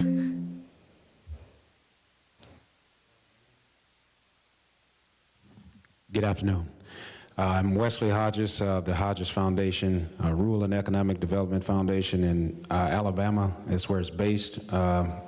We service about 18 counties in Alabama, but we also seek to serve in the end game pretty much all the way up about 13 to 15 states. And this is for rural and economic development across the board. So that entails quite a bit of things, and for the sake of this particular panel, healthcare is one of those. In our Health and Human Resources Department, where we have taken a lot of man hours developing capacity personnel and also proposals, plans to be proposed for rural health initiatives. And we think we've come up with a model that is conducive to moving through several areas in the Black Belt that you don't have to have, I guess, a dense population in order to move these programs across the board. So I look forward to hearing the opportunities and the programs that each of these panel members have to present. And if you have any questions for me later on, that's fine. Regarding the foundation and the Health and Human Services Department, fine. Any other department you can ask about as well. But that's my spiel. Stillman College, University of Alabama, education. I'm just here to work. Thanks. Thank you, Wesley. Awesome. I'm Tamiko Stanley. I'm the Chief Diversity, Equity, and Inclusion Officer for Elite Executive Strategies. I've been a Chief Diversity, Equity, and Inclusion Officer, I'll just say, for 30-plus years, working in industries that include sports, but specifically healthcare. I've spent 8.5 years at Luminous Health here in the DMV, and my background is also working with FedEx in sports and entertainment with the Pittsburgh Pirates, and in health policy, serving the city of Pittsburgh through 4 mayors as the Chief Diversity, Equity, and Inclusion Officer across the city. And so I am very happy to be here. I want to say a huge thank you to Kevin, Brady, Kia, and the team for continuing to put on the summit. We have to have these conversations. I know sometimes talking feels like it's frustrating because we want to do action, but this dialogue is important, and I'm very pleased to be here and looking forward to the conversation today. Thank you. I'm Thomas Johnson. I'm the Executive Director of ASAP 340B. We're a coalition of about 18 organizations that are looking to seek reforms in the 340B drug discount program. I also currently serve as chair of the board of the Sickle Cell Disease Association of America. I'm in my 3rd year in that capacity. I have also served as president and CEO of the DC Hospital Association. I've served as vice president of a former Medicaid managed care plan called Chartered Health Plan that was based in DC and was the first Medicaid HMO and first African American owned Medicaid HMO in this country. I also served for 9 years as president and CEO of the Medicaid Health Plans of America. They are an organization representing health insurance countries that have Medicaid lines of business, for-profit and nonprofit, around the country, and happy to be a part of this panel. Good afternoon. My name is Sajda Wendy Muhammad. I'm a business and real estate developer and urban historic preservationist. I've spent a considerable amount of my career as a business developer in healthcare development, helping to develop micro hospitals, clinics, surgery centers. I currently work and have a practice where I'm helping individual providers to come out of the big box system and into their own practices. And one of my goals here today is to advocate for independent, Black-owned and independent healthcare facilities that serve our underserved communities because of the amount of discrimination and hate and antitrust that we experience in trying to build and develop these centers, just simply trying to service our underserved community. So I'm looking forward to the conversation. I thank you all for the invitation, and thank you to Brady, Kia, thank you all for inviting me. Thank you, Dr. Muhammad. Good afternoon. My name is Endora Govan. I'm the CEO of Color of Health, LLC. We provide at-home healthcare devices for those who have 3+ chronic illnesses. I also have a nonprofit, Color of Health Care. It provides consultancy to municipalities, to other nonprofits, and to community-based workers who work with people in underserved communities. So glad to be here. Thank you. Good afternoon, everyone. I am Dr. Brenda Leith, and I'm the president and CEO of Leith & Associates. Leith & Associates is a health management consulting firm based here in the district. I am a native Washingtonian, and I am actually here representing the Tuskegee-Macon County Community Foundation. And the leader of that foundation is Dr. Lucinia Dunn, who was previously the mayor of Tuskegee and was deemed the first woman mayor of Tuskegee. So I am pleased not only to be representing her and the mission of TMCCF, which is what we call it, because its focus is on bridging the gaps and addressing disparities in the realms of economics and health. We believe that those two realms have to be addressed because they're codependent, and that is how one would be able to achieve good health and good, if they have a sound economic status.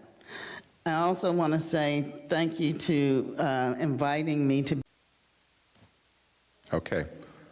That's actually probably better than most of the audiences that I speak to that are not involved in the program.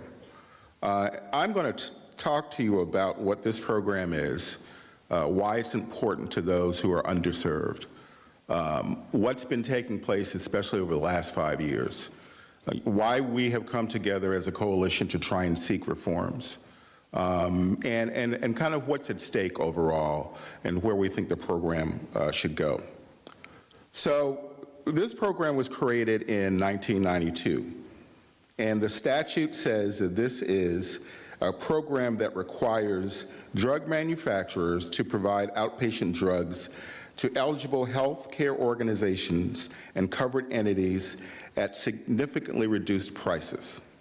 The intent of the program is to allow covered entities to stretch scarce federal resources as far as possible, reaching more eligible patients and providing more comprehensive services. So that is the 340B program. Let me talk to you about some of the covered entities that are eligible to receive these discounts. They're broken out into 4 major categories. Number 1, federally qualified health centers, who have a great track record of serving the underserved. Brady, can you move the slide forward, please? Oh, I'm sorry. Those Ryan White HIV/AIDS program grantees, hospitals, including disproportionate share hospitals and children's hospitals, and specialized clinics, including black lung clinics, STD clinics, and tuberculosis clinics. So I'm going to give you some numbers because I want you to understand the size and scope of this program. Number one, this program now accounts for $54.6 billion in sales, which equates to $126.3 billion in gross sales. Why am I making a differentiation between the two? Because covered entities, on average, get their drugs at a 57% discount under this program. Okay? So that's why the numbers line up the way they are. The program has grown 169% over the last 5 years. Over the last 4 years, the program has grown by 22% annually. 1 in 4 brand drugs will be purchased at the 340B price level in 2025. By 2027, the average discount off-list price for drug purchases will go from 57% to 60%. And by 2028, there are estimates that this could be the largest federal drug program exceeding the gross purchases throughout Medicare Part D, Part B, and Medicaid. So now you know that this program that you've never heard of is a very big program. So why have we come together as an alliance?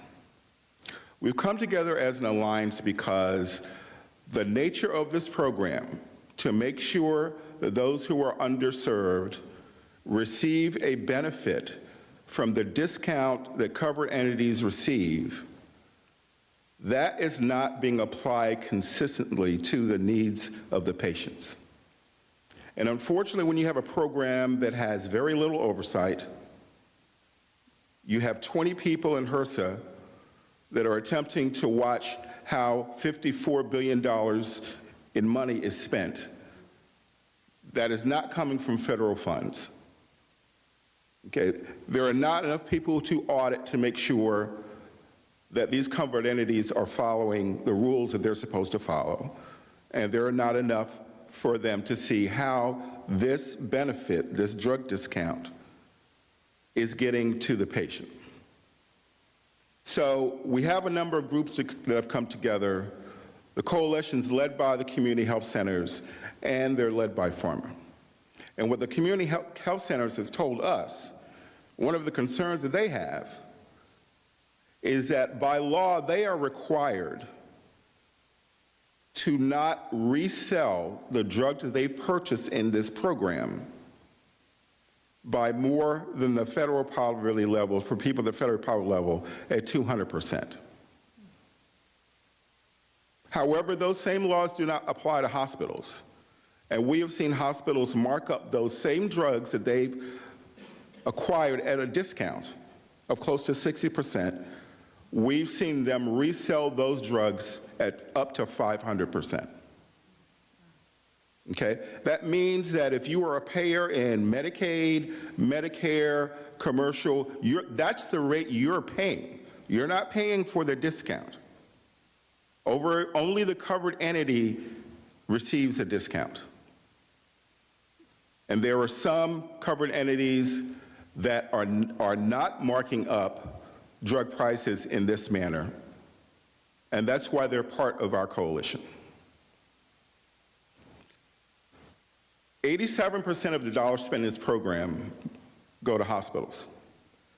And unfortunately, what we've seen over the past couple of years, and they've been outlined in articles by the Wall Street Journal and New York Times, is that hospitals have now engaged in practices because they've read the law, they've read what's in the law, they've read what is not in the law. And they have engaged in practices that have helped their bottom line profitability. So I've told you about one with the drug markup.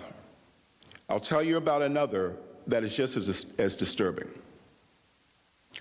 Hospitals in those areas serving the underserved are starting to reduce the number of services at those sites. They are expanding their operations in more affluent counties and sites in smaller buildings. And then they are taking the same 340B discount and applying it to those sites, even though they're in an affluent area and not in an underserved area. That goes against the very nature of what the program is supposed to be about. But that's one of the reasons why, especially in the last 5 years, this program has grown as much as it's grown, and it's going to keep growing until Congress does something about it. So, I would like you all, I've got a whole lot of other things I could talk about with regards to this, but I want to leave you with some quotes and then leave you with some information as it relates to ASAP 340B. And are you on slide 5 at this point? Which slide would you like them to? This one's fine for now, yeah. So I want to leave you with some quotes, because, we're a coalition. We obviously have a certain feeling about things. The hospitals feel the program's fine. But I want to read some quotes to you. The first is from former U.S. Congressman Adolphus Towns from New York, who co-wrote an article with Reverend Ben Chavis, who used to run the NAACP. And the quote says, as seen recently in Richmond, Virginia, too often hospital networks are happy to use their branches in poor areas to get 340B drugs into the pipeline and then reroute these medicines throughout the hospital network to be sold at full price to patients of all income levels. As someone who voted for the original 340B law, I can assure you this was not congressional intent. Second quote is from the Reverend Al Sharpton. He said last year, "That's right, hospitals buy drugs for pennies on the dollar, then get to charge for the full price of that drug. This is a clear example of placing profits over people, not health care." He added that it bears repeating that most of the hospitals and clinics participating in this drug discount program were set up as tax-free entities for the express purpose of serving the communities around them, not well-heeled management. Yet growing the bottom line is exactly what many of these entities are doing. Finally, physician, former governor, and former DNC chair Howard Dean wrote, a 2021 review published in the New England Journal of Medicine found no evidence that profits gained by 340B hospitals resulted in expanded care or lower mortality rates for low-income patients. Another study concluded that 340B hospitals spent the same amount of time on uncompensated care for uninsured patients when compared to hospitals that didn't participate in the program. Even worse, a 2021 study by the Lown Institute found that the 10 hospitals nationwide offering the lowest levels of charity care all participated in the 340B program. So going to my last slide, our coalition's come up with 10 principles that we would like to see as part of an effort to reform the program. The program has been around for 31 years, yet there hasn't been any major efforts to reform the program. And you can understand why if you have this type of money at stake for one part of the covered entities under this program.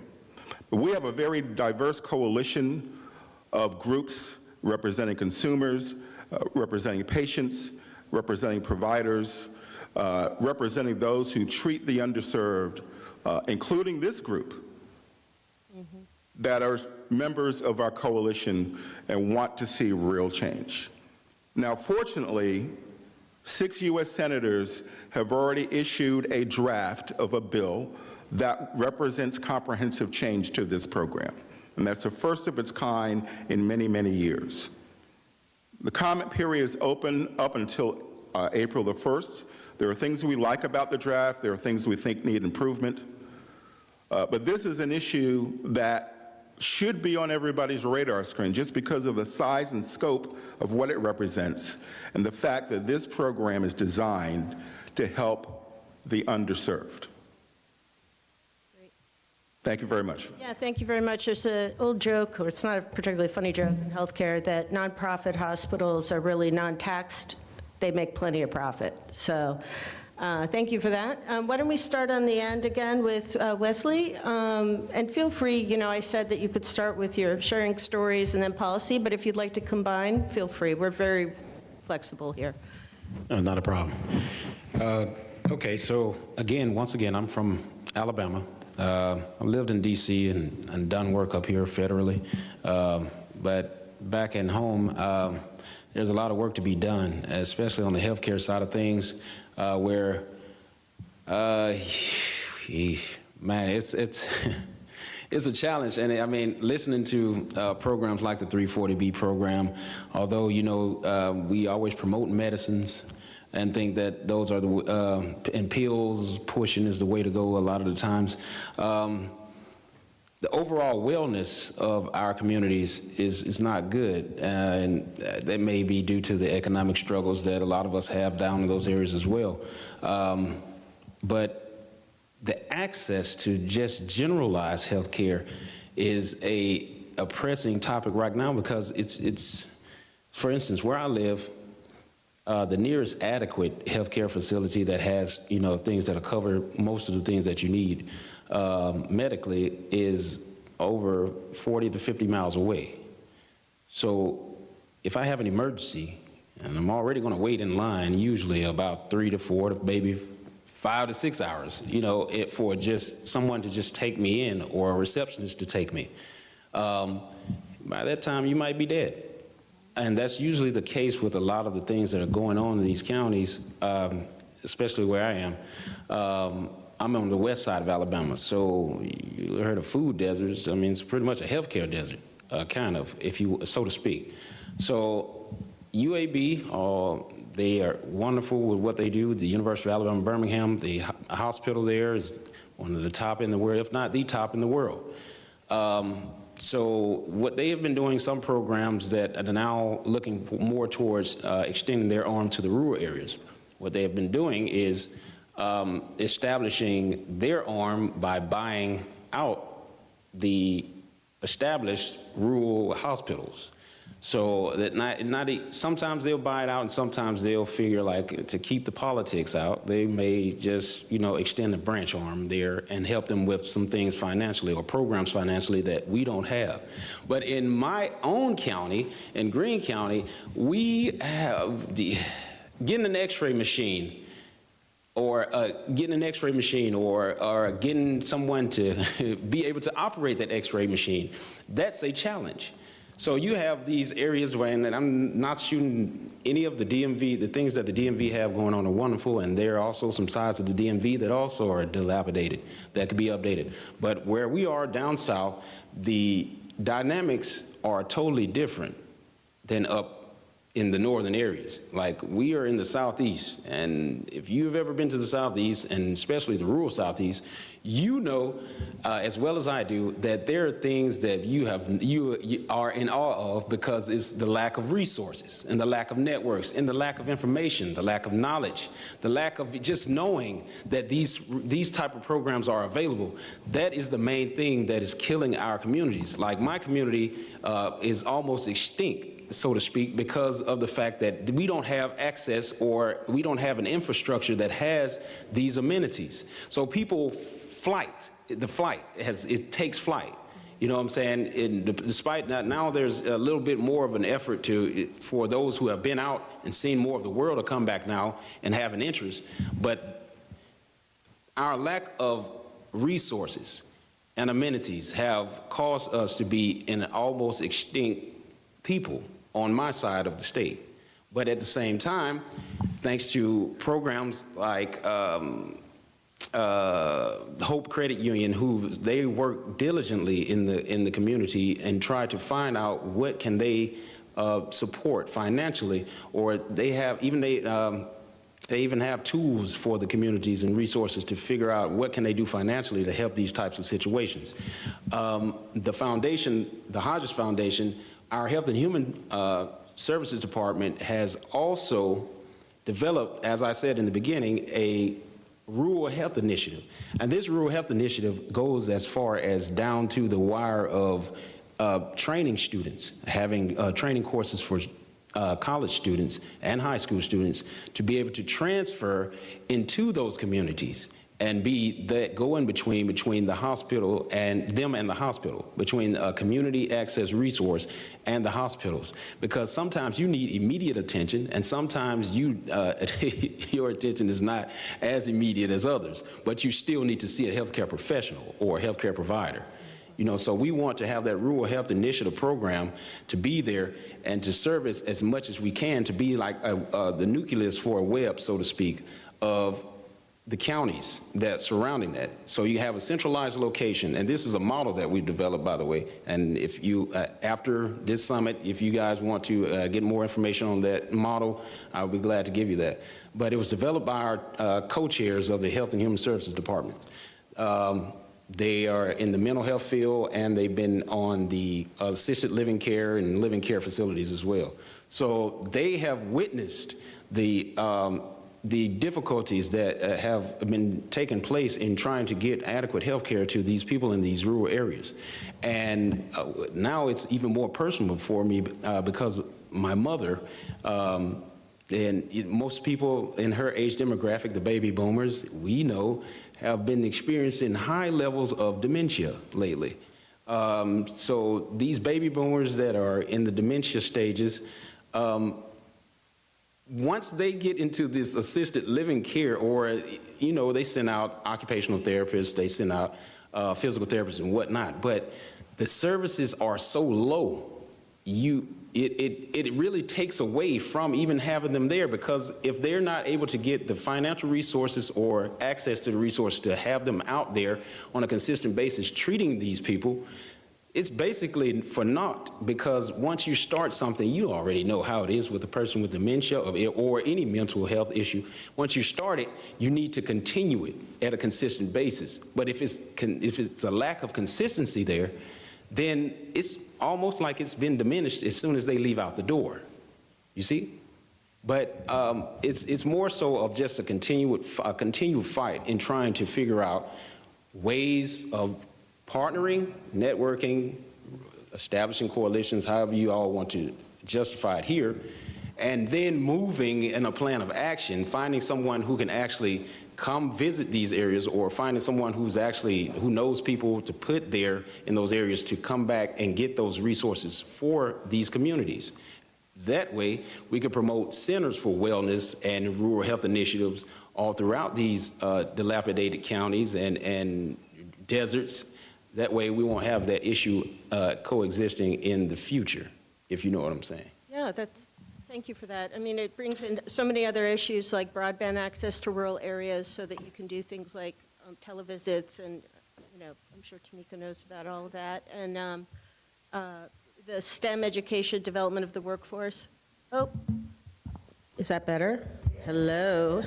But I actually think I'm going to skip, and because Endura's work is very related to what Wesley was talking about when it gets personal, it's your family member. If you wouldn't mind going next and sharing your story.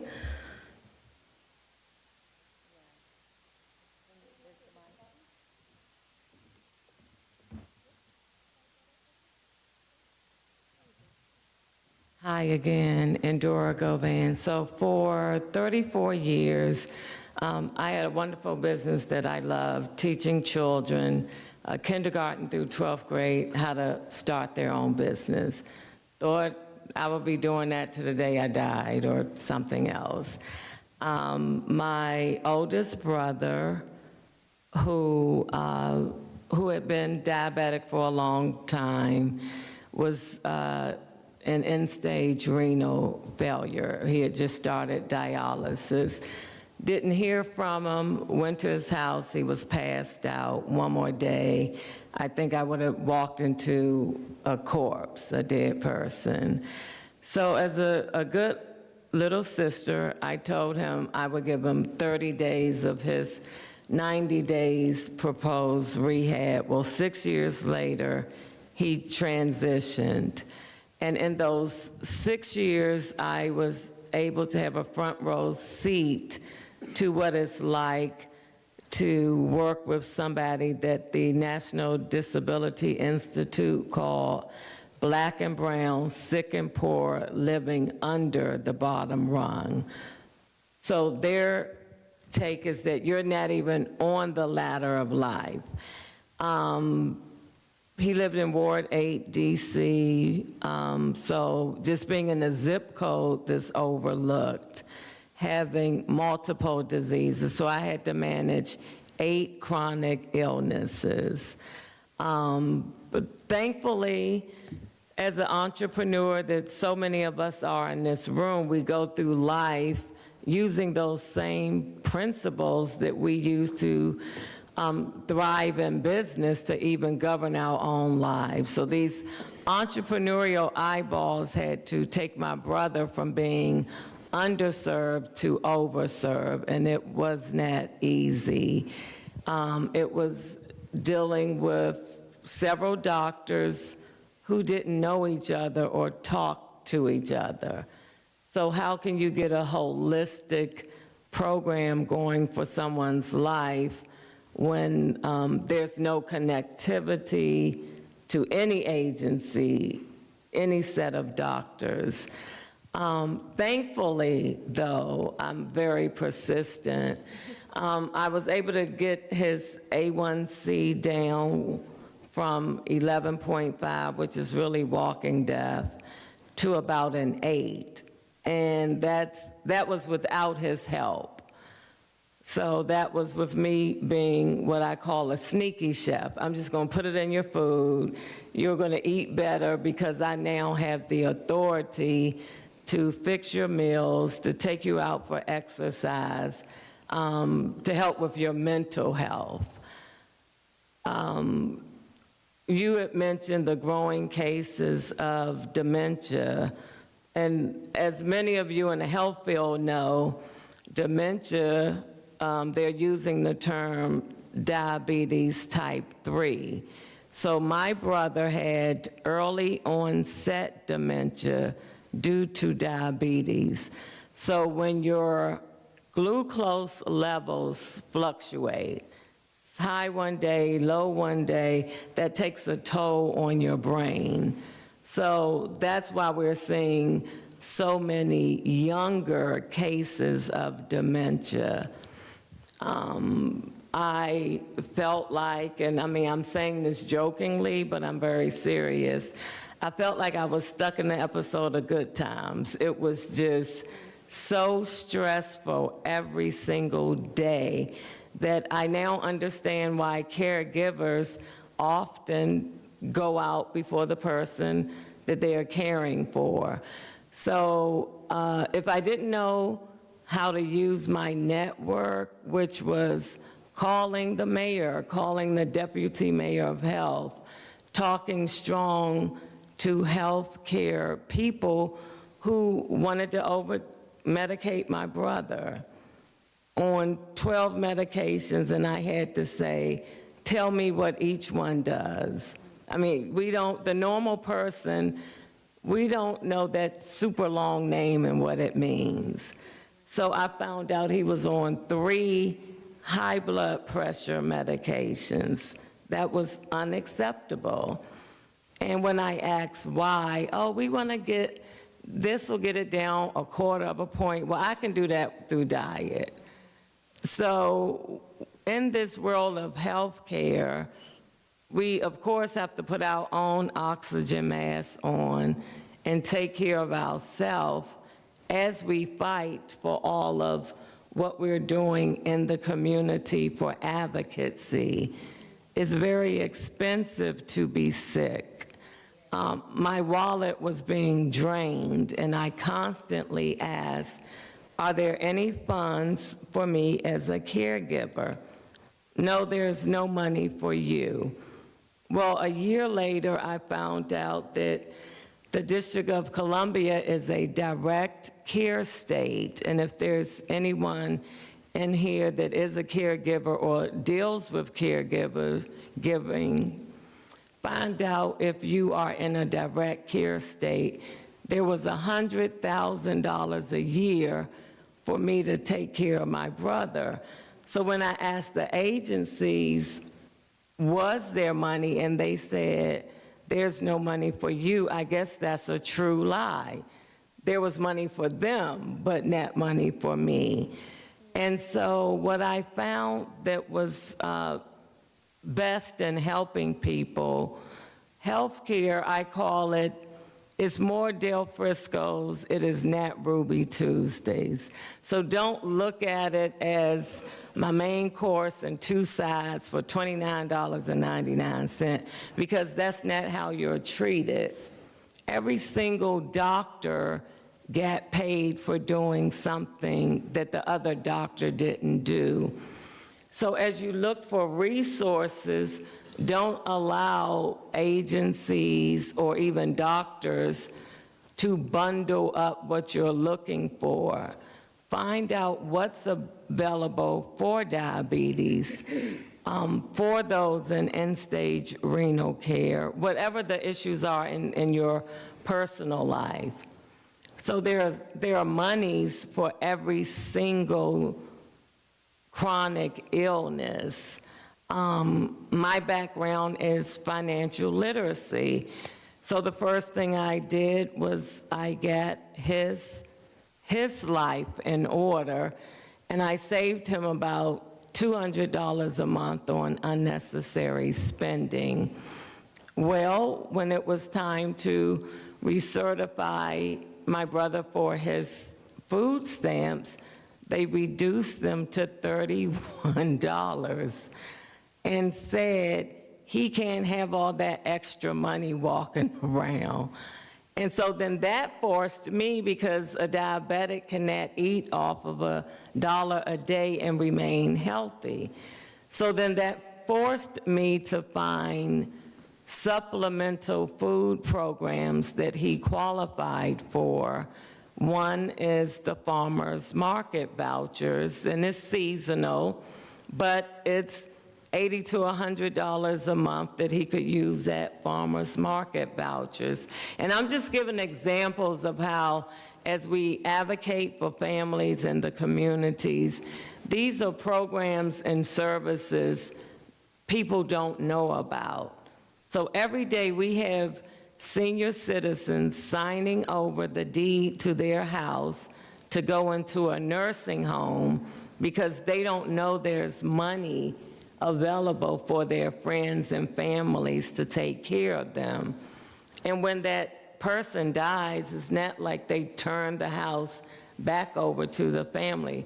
So we're losing assets, we're losing income, we're losing the quality of life of our elders who need to be in the community sharing their knowledge and their wisdom with the younger generation, because that's how many of us learned. It was from the seniors in the neighborhood who supported us, who bought our candies and said things like, I can't eat it, but I want you to win.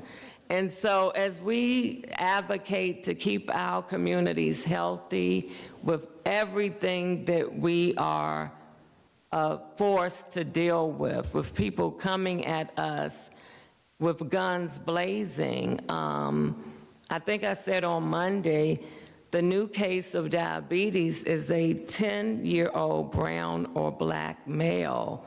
That is unacceptable. So when you look at policy changes, there has to be education. How do you teach a 10-year-old to eat healthy for his kidneys when, I mean, they want ice cream. They want to participate with their friends and not be excluded.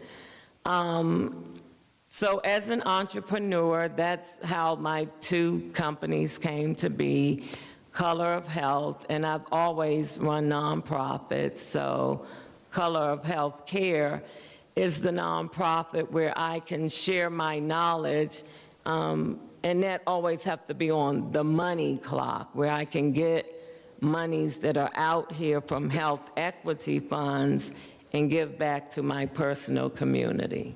Thank you so much, and thank you for sharing your personal story. That's always appreciated and so impactful Tamiko, do you mind if we go back to you now? Sure. Just listening to everyone on the panel, I think we're constantly reminded of all the opportunities that exist for improvement in healthcare. And healthcare is not just my business, it's not just what I do. It's also my passion for so many of the points made here today. Being the older sister of a younger sister who has sickle cell, and watching the way that she is treated, watching her be reduced to a drug addict and treated in that manner, having an uncle with 5 mental health diseases that I care for, and having a mother pass away at 53 years old because they missed that she had pancreatic cancer and diagnosed her with acid reflux disease. And so it's more than just my work. I am very much motivated and activated towards health equity. And it's personal for me because, just because I'm an African American woman, I am 3 times more likely not to survive childbirth. And for me, health equity needs to be at the top of our agenda because these disparities are unacceptable. For me to be more likely to not survive childbirth simply because of how I present, and for us not to be outraged, and for that to be identified as the standard for our society is ridiculous, right? And that transcends, people like to make excuses for health disparities, but that transcends socioeconomic class. Beyonce and Serena Williams almost died giving birth. And it was for one reason only. They're on the financial razor's edge, those two. Right. They were African American females. And that is rooted in a lot of things that we are afraid to speak out loud because it feels uncomfortable. It's rooted in bias. And it's rooted in the way that our society operates to really put a lesser value on Black and brown people. And we don't want to talk about it because it's something that we all have. We all have bias. It may be different, but we all have bias. It's a part of the human experience. But the irresponsible part about bias is to not know what it is and to not do the work to mitigate the negative impacts that could exist from it, that can happen from it. And because we're uncomfortable, because we want to pretend like we don't see color or we don't see race, we don't see race, we don't see nationality, and we don't want to have that discussion, we continue to operate within our own bias as we navigate the world. And what that does is it creates health disparities, and it creates a loss of life, and it creates a loss of life of people who look like me. And that's a problem. And so what I really work towards in my health equity work, among tons of other things, but number one, first and foremost, let's make understanding, knowing, recognizing, and mitigating bias part of legislation. If you're going to be in healthcare, you need to take an implicit association test. You need to identify what your unconscious biases are. You need to be able to do the work. You need to be required to do the work in order to maintain your license so that you are not killing people, quite frankly. And then I think that we all need to be held to that same standard. As an individual navigating the world, we need to know what our own biases are, and we need to understand the tools and techniques to mitigate the negative impact. We also need to make sure that we are providing examples for young people so that, I'm very much a supporter of Black men in white coats, which is really showing young people early on that they can have a career in medicine, that you could be a doctor, and really showing our young Black and brown little girls and boys that that is a great career, and it's a career that we can help them obtain so that it's not something that looks so far out of reach. And so we need to make sure that we are having diverse teams within healthcare and that we're empowering those diverse voices so that we can have a perspective that includes saving the lives of people who look like us, right, who look like me. I think the reason why we tap dance around that is because we don't really acknowledge the fact that we have to be intentional around diversity, equity, and inclusion.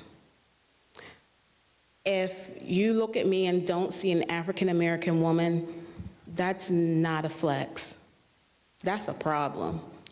Because you have to see who I am and how my needs, my issues, and my circumstances are unique. And I have, you know, people say you can't expect it to be customized. It has to be customized. Right. You have to treat me for what I need. And you can't have a blanketed approach, because that's how we get into the space that we're in, which is sitting in these health disparities that are riddled throughout our society. And what's troubling about that also is that when we talk about bias, we think that there are some people who are immune to it. You know, when I was working in major healthcare systems, the most I would issue the IAT. I always required an implicit association test, and I worked with physicians, and there's a lot of African American physicians that would call me and say, "This thing is broke. I'm not against black people. It's saying this thing is telling me that I place less value on black people, and I'm black. Your thing is broke. You need to fix it." But no, it's not broken. It's an unconscious bias, and the reason why that exists is because of our society. There is everything that we're doing every single day, imagery, conversations we hear, conversations we're a part of, things we see, what's on TV, ads, images, information, interactions that we may have been a part of. All of that is an unconscious download that's happening to place certain value on individuals that look a certain way. And it's not like we can control it because it is unconscious, but we can be more aware of it. And if we're more aware of it, we can actually do the work to make sure that it's not having a negative impact in healthcare. And so that's one of my big focuses, because our words aren't heard. They're not taken with the same sincerity or the same level of interest as our non-diverse counterparts, and that is due to bias. And the more we talk about it, the more we hold people accountable, the more we commit ourselves to do the work and acknowledge it, the more we encourage each other to do the work and acknowledge it, then we can actually have a society where black and brown people are not dying from any, name it. You can name the condition. We can throw it out kind of like pick a card, and it will still, we are still impacted at a disparate rate. Mm-hmm. And so we have to be honest. We have to talk about the things that make you feel like you want to cringe, and we have to be uncomfortable, because until we do that, we are just going to continue protecting the status quo and being the definition of insanity. And so I very much am into health equity. In the health equity space, I work very diligently to identify the root cause of health disparities, and I want us to get to a space where we are legislating requirements for individuals, organizations, and institutions in healthcare to be able or to have to do the same. Thank you so much. We have about 15 minutes left on the panel, and I'd like Dr. Muhammad to go next, please. And do you want to start with your video or end with it, or middle? Brady, were you able to find the video? No? It's okay. Okay, never mind. I'm going to post it on my LinkedIn. It's all right. I won't be long, but I promise to be strong, okay? So I want you to picture this. Imagine spending time going to medical school, graduating, becoming a surgeon, doing your fellowship, doing your residency, and then spending 15 years of your own time, your own money, dedicating into building an institution, only to have to fight against the structures that be that don't want you to care for your own people. And I have my business partner, Dr. Jeffrey Dormo, in the audience today, and that is his story. Together, we built a $20 million facility right here in Laurel, Maryland. And we talk about healthcare disparity and the discrimination against patients, but I'm talking about against doctors. I think Dr. McGuckin is here somewhere, and Dr. McGuckin is white. But he treats primarily black patients, and he's experiencing the same level of hate. What kind of hate am I talking about? I'm talking about death threats. I'm talking about sabotage from refusing to accept your patients if you need to refer them somewhere. I'm talking about shadow patients who come in or shadow employees that come and steal your trade secrets and take them somewhere else. We literally were having so many threats that Prince George's County Police said, y'all should just go and get firearms. This is what we faced in building an independent black institution. And that's why I'm here today, because black institutions are needed. I'm listening to your case about your brother and him being on multiple blood pressure medications. We catch that kind of thing all the time. Dr. Dormo's right there. We catch it and fix it all the time. We saved almost 40,000 lives and limbs here in the DMV. Dr. Dormo can give Dr. Dormo a hand for his work in the community. We have been working with independent physicians and surgeons around the country to help them come out of the big box system so they can offer some of that customized care that you talked about. Thank you to you, because when you guys were with Chartered Health, you supported us. As soon as you all went away, I'll say all hell broke loose. So I'm saying that to say that if we have less than 5% of African Americans that are even physicians, how many even own their own independent facilities? And this is where our support needs to be. We've looked into going into Alabama and looking to develop an independent system. We've seen abandoned hospitals that we saw that we could get for as little as $1 million. But we've spent all of our money fighting frivolous lawsuits and against frivolous cases. This is a huge antitrust case. We even had situations where the hospital should sign off on a basic patient transfer agreement. They held that up for 1 year, and we had a brand new $20 million facility that we could not use because the state of Maryland could not even give us a license because the University of Maryland refused to sign off on the patient transfer agreement. We finally got the patient transfer agreement, and guess what they started doing? Sending their patients over to us. So I'm saying that there's a case to be made against us supporting independent institutions. Yes, black primary care physicians and their independent offices are important, but Dr. Dormo is a triple board certified, fellowship trained vascular surgeon. So we need surgeons and interventionalists, people who can do something if you're sick and not just write you prescriptions and put you on 4 to 5 blood pressure medications. So this is why I'm here today. This is why I'm grateful to be working with Kevin and his team and his staff, because this is where the money is. This is where and this is happening, this is an epidemic. This is happening all around the country. In Ohio, we know doctors in Ohio this is happening to.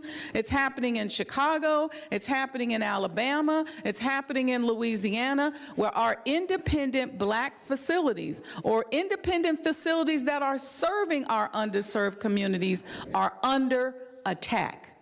And they can barely afford to stay open because they're so busy allocating resources against those attacks. So what do we want? We want an antitrust case. We want to put some data around it so that maybe some of this 340B money can be allocated to independent facilities to help subsidize.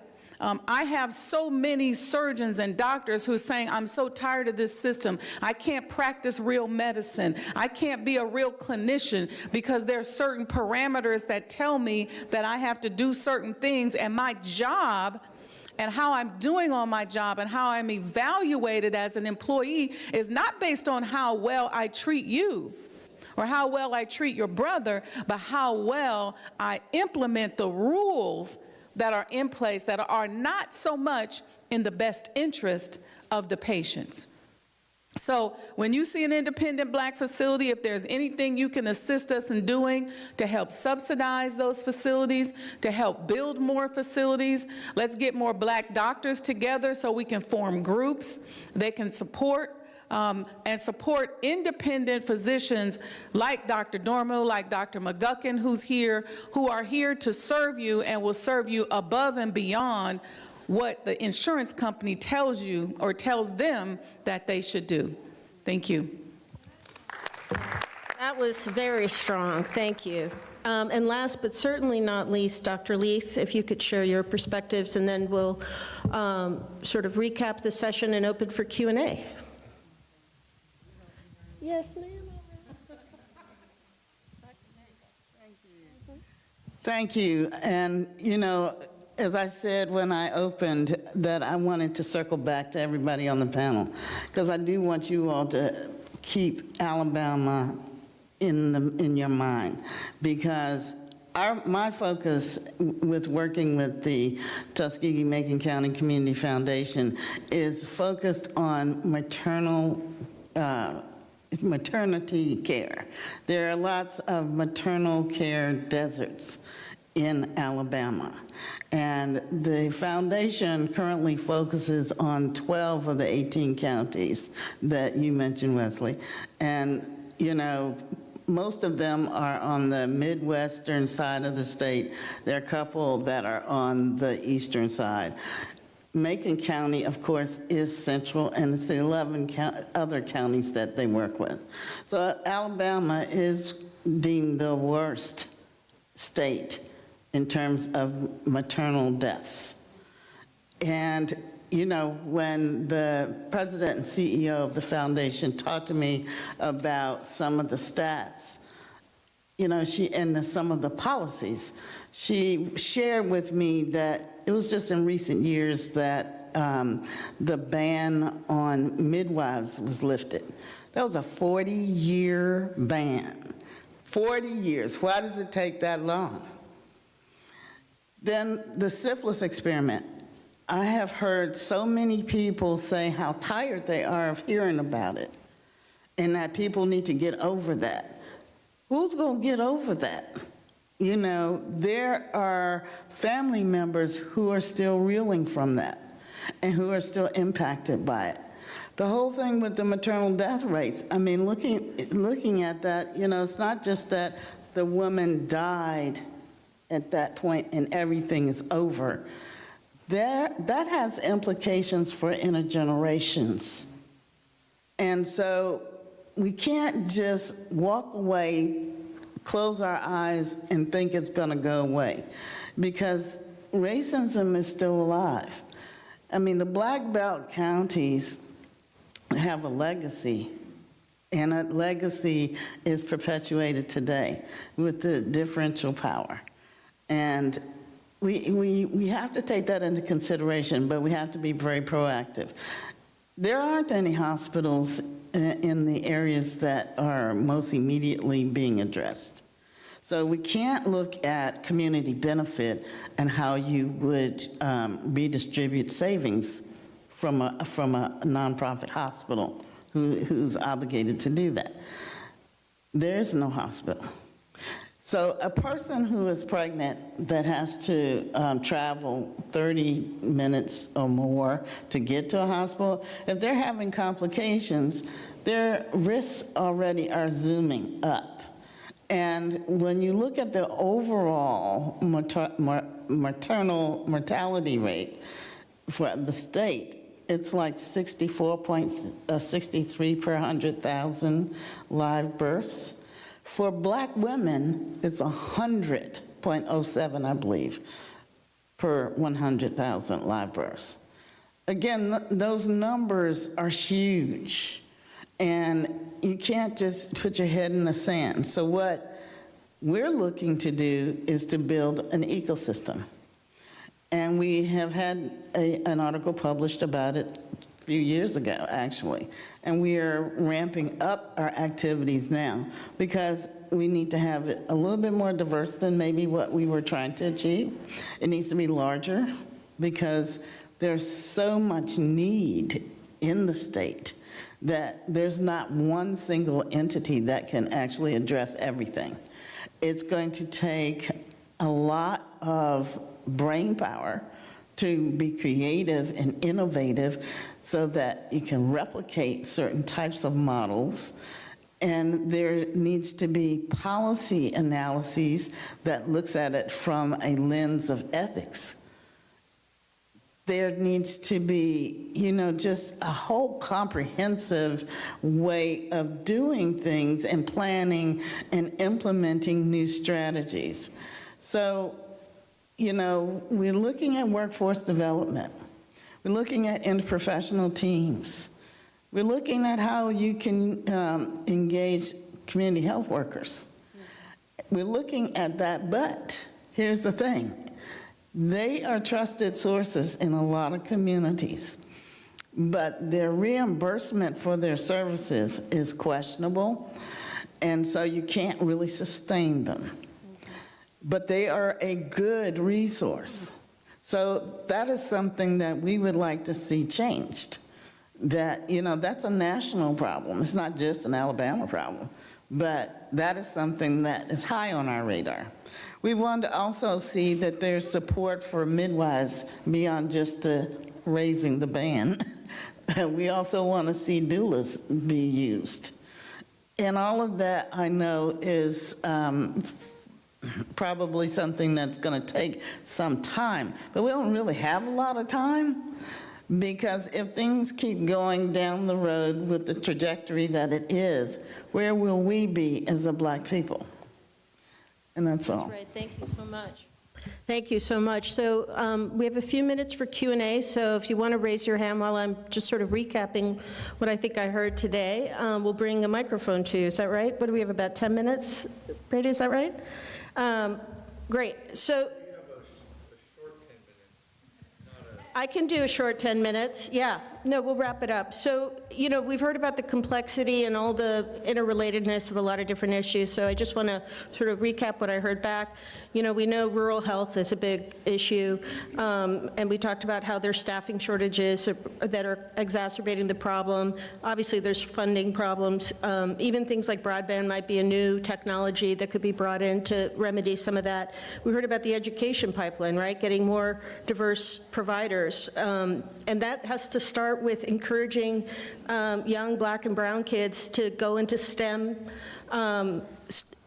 topics, curricula, right? And then we have to revise our medical education, because that bias, to your point, the Black doctor probably has bias because the medical education they received is biased, right? There's also issues between state and federal, right? The feds manage a lot of the money, but the states often set the rules. So I'll just say this is incredibly complicated. Midwives licensing is done at the state level, not the federal level. We talked about diversity in terms of access to emerging technologies and research, right? So encouraging that participation in your communities to make sure that people are signing up for clinical trials, to make sure that when medical education is delivered, it's based on evidence, and that evidence is based on research. We talked about transparency, especially with the 340B program. Where is that money going, right? And so as taxpayers, we can all advocate for better transparency to say, where are these funds going and how are they being allocated? In the 340B program, when you read all the big, like the Commonwealth Fund wrote a piece about it, they're not worried about the patients. They're talking about why the pharma companies don't like the 40B program and the hospitals. So again, we should be advocating as individuals and as patients for better administration of these programs for patients. And then last but not least, the financial incentives. We don't have a lot of Black-owned venture capitalists. We don't have a lot of Black-owned PE firms, private equity firms. And those are the organizations, in addition to all the nonprofits, that we would want making investments in clinics like yours or clinics around the country. And so all to say, healthcare inequities is incredibly interrelated, But, you know, if you're focused on something, don't boil the ocean. Pick something you're passionate about. Sign up for the newsletters of an association that's already working on it, and sign your name to every grassroots letter out there. That's the most leveraged way an individual, and obviously continue to support people like Kevin and Brady who are doing this good work. Thank you for hosting this event. Question?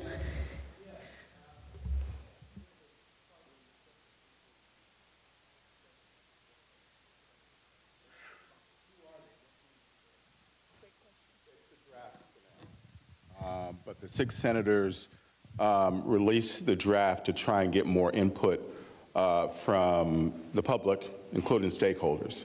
And that draft was a result of an initial outreach by those 6 same senators. There are 3 Republicans and 3 Democrats. They're led by John Thune, Debbie Stabenow, Ben Cardin,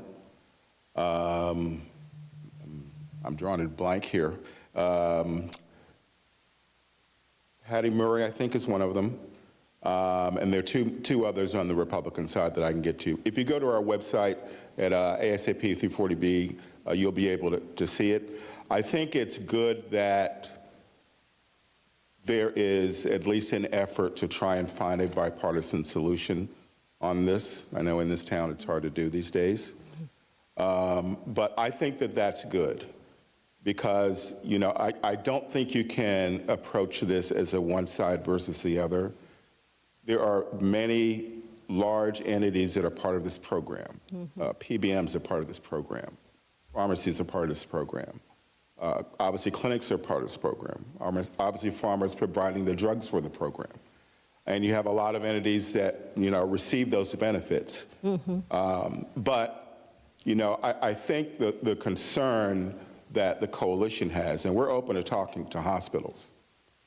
The concern is that when you have hospitals only essentially getting 87% of the dollars in the program, you heard about some of the practices that she talked about. This falls in line with a lot of other practices that, you know, I would say a lot of hospitals are engaged in right now, unfortunately, which do not benefit the patient, which do not benefit expansion as to how many different types of entities you do business with. They end up looking like they're anti-competitive. You know, and look, I used to represent the hospital community, okay? So when you talk about CON and trying to limit, you know, the types of entities that can provide service in a community, or you talk about, you know, buying all of these practices in minority communities to help further, you know, consolidation, integration.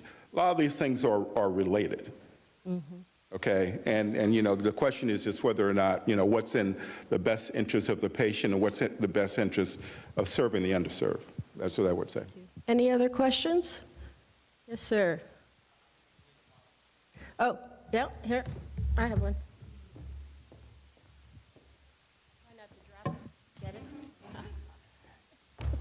Good afternoon. It's quite interesting to listen to this panel. I was actually invited by some staffers on the Hill and say, hey, Alex, you got to go check this out.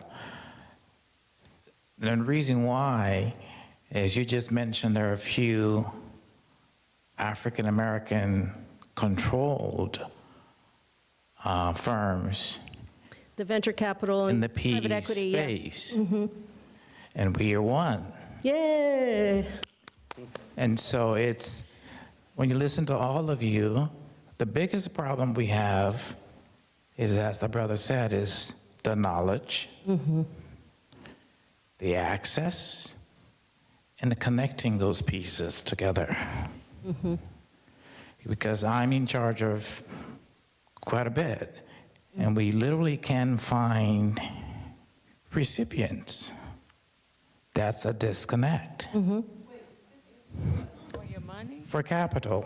Okay, so what's your name? 5 people right What's here the that name would of your like, company? yeah. So that's something that goes back to policy. It's always policy. But how do you get PE guys to appreciate your story when they don't look like you?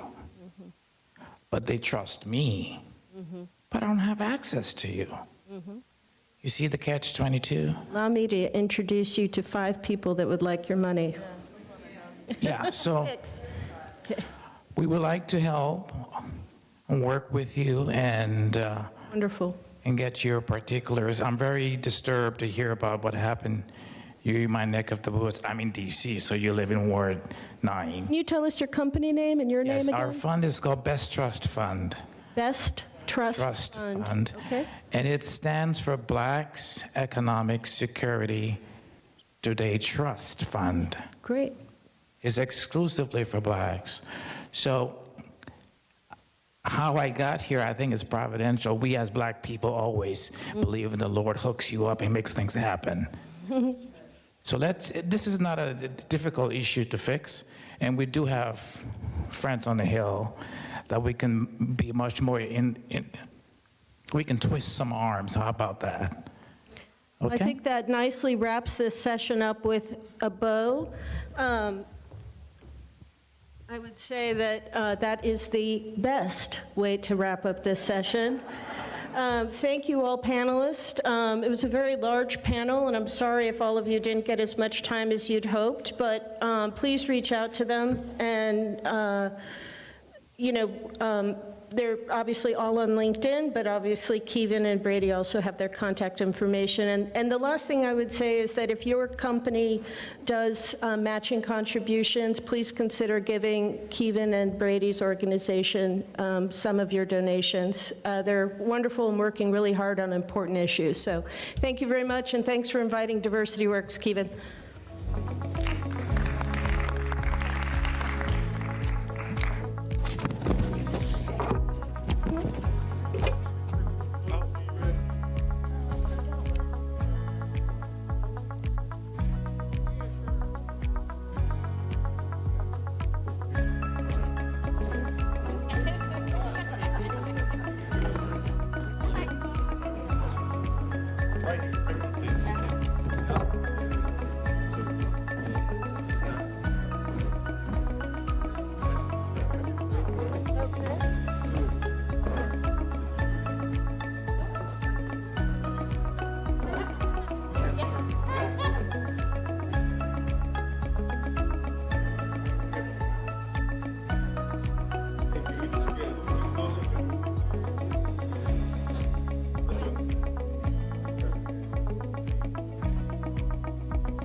Okay, panelists, as they say, the doctor should not be in the house anymore, so. Just kidding, wonderful panel. So our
artificial intelligence and all the things that are going to change the job market over the next 5 to 10 years dramatically. So with that, I'd like each of the panelists, if you could just take a couple minutes and introduce yourself. Please don't go into your presentation, just introduce yourself, and then we'll go through with, I've got a couple questions, and we'll allow each of you to speak. Let's start with you, Ty.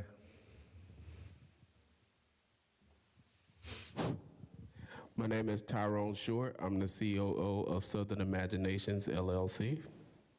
My name is Ashley Scott. I am the co-founder of the Freedom Georgia Initiative and the communications manager at the Russell Innovation Center for Entrepreneurs in Atlanta. Hi, my name is Marissa Curry, and I'm an incoming software engineer at CoStar. Hi, I'm Darren Watts. I'm a lawyer and a strategist. I'm the chair of public policy at a law firm called Lewis Brisbois.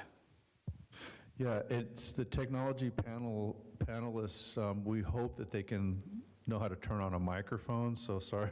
No, I'm just kidding. Everybody did fine there. So, all right. The first question for each of you is, in your world, because each of you are in technology, but you come from a little bit different look, a little bit different approach, and a little bit different problems and a little bit different solutions. So give us just your story about, something that's happened in your world that has made you commit your lifetime and energy to solving that problem. And let's start with Ty again, I guess. Say that again, Brady. You took me too fast. Say it one more time. What are you talking about? Ask that question again. Oh, I'm just kidding. How did I get here? Yeah, tell your story about why you're involved in this industry and what are some possible solutions to the challenges that the people in your particular community face? The short answer is I've always been able to do what I'm able to do. I don't know how. I was born with the ability to understand technology. I was the little kid at Radio Shack soldering boards together. Like, Radio Shack was my Toys R Us. I know y'all don't know what that is, but it used to exist, I'm saying. So I've always been able to do this. And as I got older, as someone said earlier, when you're very smart, you can do well for yourself. And something along the way changed my mind about doing well just for me. I needed to put myself in a position because I feel my ability is God-given, and it would be a waste for me to just go get a job at Microsoft, to follow some of my friends who made the MySpaces and all the other places, and just get rich. I'm impacted by when I see people who look like me, who didn't see people that look like me when they were younger. I grew up in rural Mississippi. Before the internet, I got a public school education. I come from a dirt road. My mama still live on that dirt road. And that reality, like someone should have come back to get me, and no one ever did. And I want to not be that person. I want a little young brother who is, got them thick glasses and these big ears and wishes there was a Radio Shack to know that he can do whatever it is that he wants to do. Excellent. My work is in advocacy, community outreach, marketing, and sales, and my background comes from being a woman of color who was never able to be a part of these technologies and innovations. And what really struck me was when George Floyd was murdered, was around how do we begin to make a world that's more equitable, right? And around that came to my mind that having land, having sovereignty around our food, having a political system that we are in control of, looking at who our leaders are on our city level, understanding who our decision makers really made me passionate about how do we change the problems in the world, and technology and innovation is a key way to change the issues of equity, right? When we think about inclusion, when we think about the prison industrial complex, it will be AI that continues to either help us or continue to keep us down the current path that we're on. And so innovation and technology is a way to really level the playing field. And as an entrepreneur who's been an entrepreneur my entire career, I understand that being tech-enabled is going to take us to the next level as Black business owners. So I'm really committed to helping our communities of color that are underserved and underrepresented see the power and promise of technology and innovation, especially things like artificial intelligence and machine learning, and how we integrate that into our businesses and how we are able to take those profits and share prosperity in our communities because of it. Thank you. So I am Gen Z, so I was kind of the first wave of those educated with technology implemented in the classroom. So I had the privilege of being able to participate in FIRST robotics and also take AP Computer Science principles. And currently I'm a senior in college majoring in computer science. And what I can say about my experience is, as I've gone along, there hasn't been many people that look like me, despite there being like a large push for, oh, get women in tech, tech education. There hasn't been many people that look like me. And what I've been able to do with my platform is just like being a person that takes up space and is in those rooms. And that has led me to be like, I founded the Girls Who Code Club at my HBCU. I was the first thank you. I was the first Wellington HBCU scholar for a PE firm. So I've always been interested in finance and tech. So I had an internship as doing investment technology. So I was the first person from my school to ever work at Wellington Management as an investment technology intern. And I also did robotics, took the class, but it's always been meaningful for me to be in these spaces, because I remember the first time I ever participated in a STEM camp, I was the only woman and person of color, and since then I knew I wanted to stick with it because I really enjoyed building things, and I just really want my lasting impact. Because as you mentioned, like, oh, it's one thing to go to Microsoft, like, yeah, I'm going to a big tech company, but it's like, to have that lasting impact and like serve your community is something I really find important. So that is why, like, currently I'm a tutor. I tutor STEM subjects. I took a gap year where I worked at AmeriCorps and I did STEM subjects on Native American reservations and helped them receive STEM education. So it's really just continuing to push STEM education forward, not only in my day-to-day life, but also like doing outreach, and I find that to be very important. Hi, again, I'm Darren Watts. I'm a lawyer by trade. I'm not a technology person per se. I practice at the intersection of law, policy, and politics, though, and have always lived my life and dedicated my practice to having in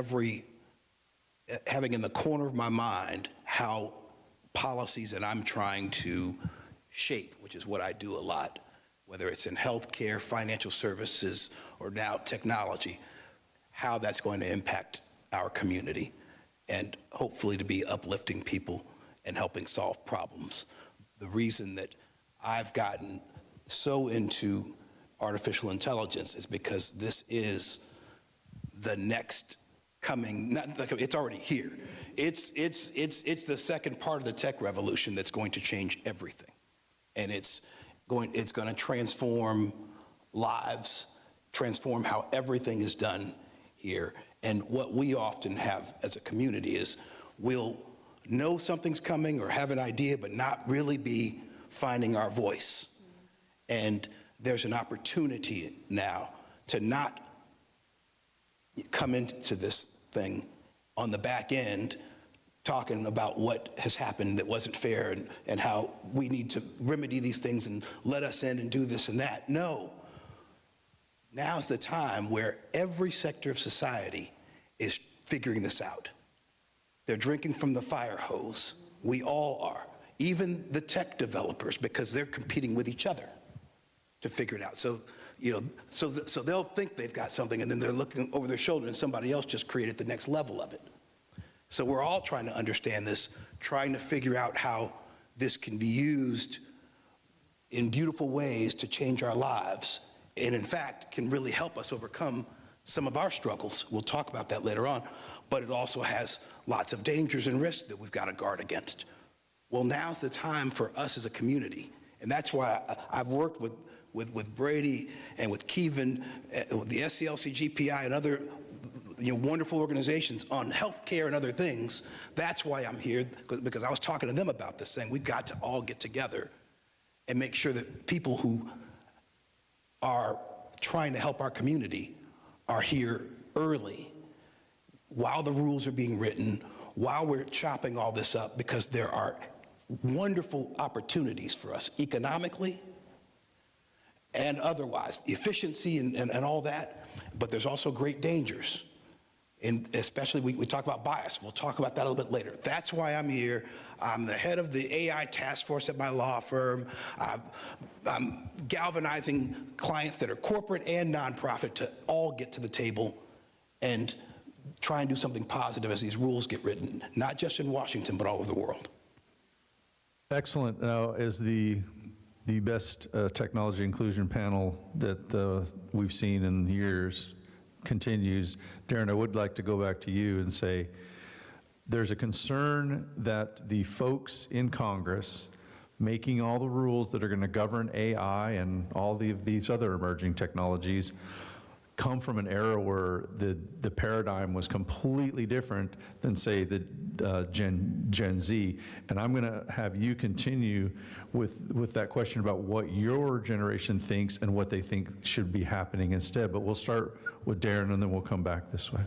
And what was the question again, Brady?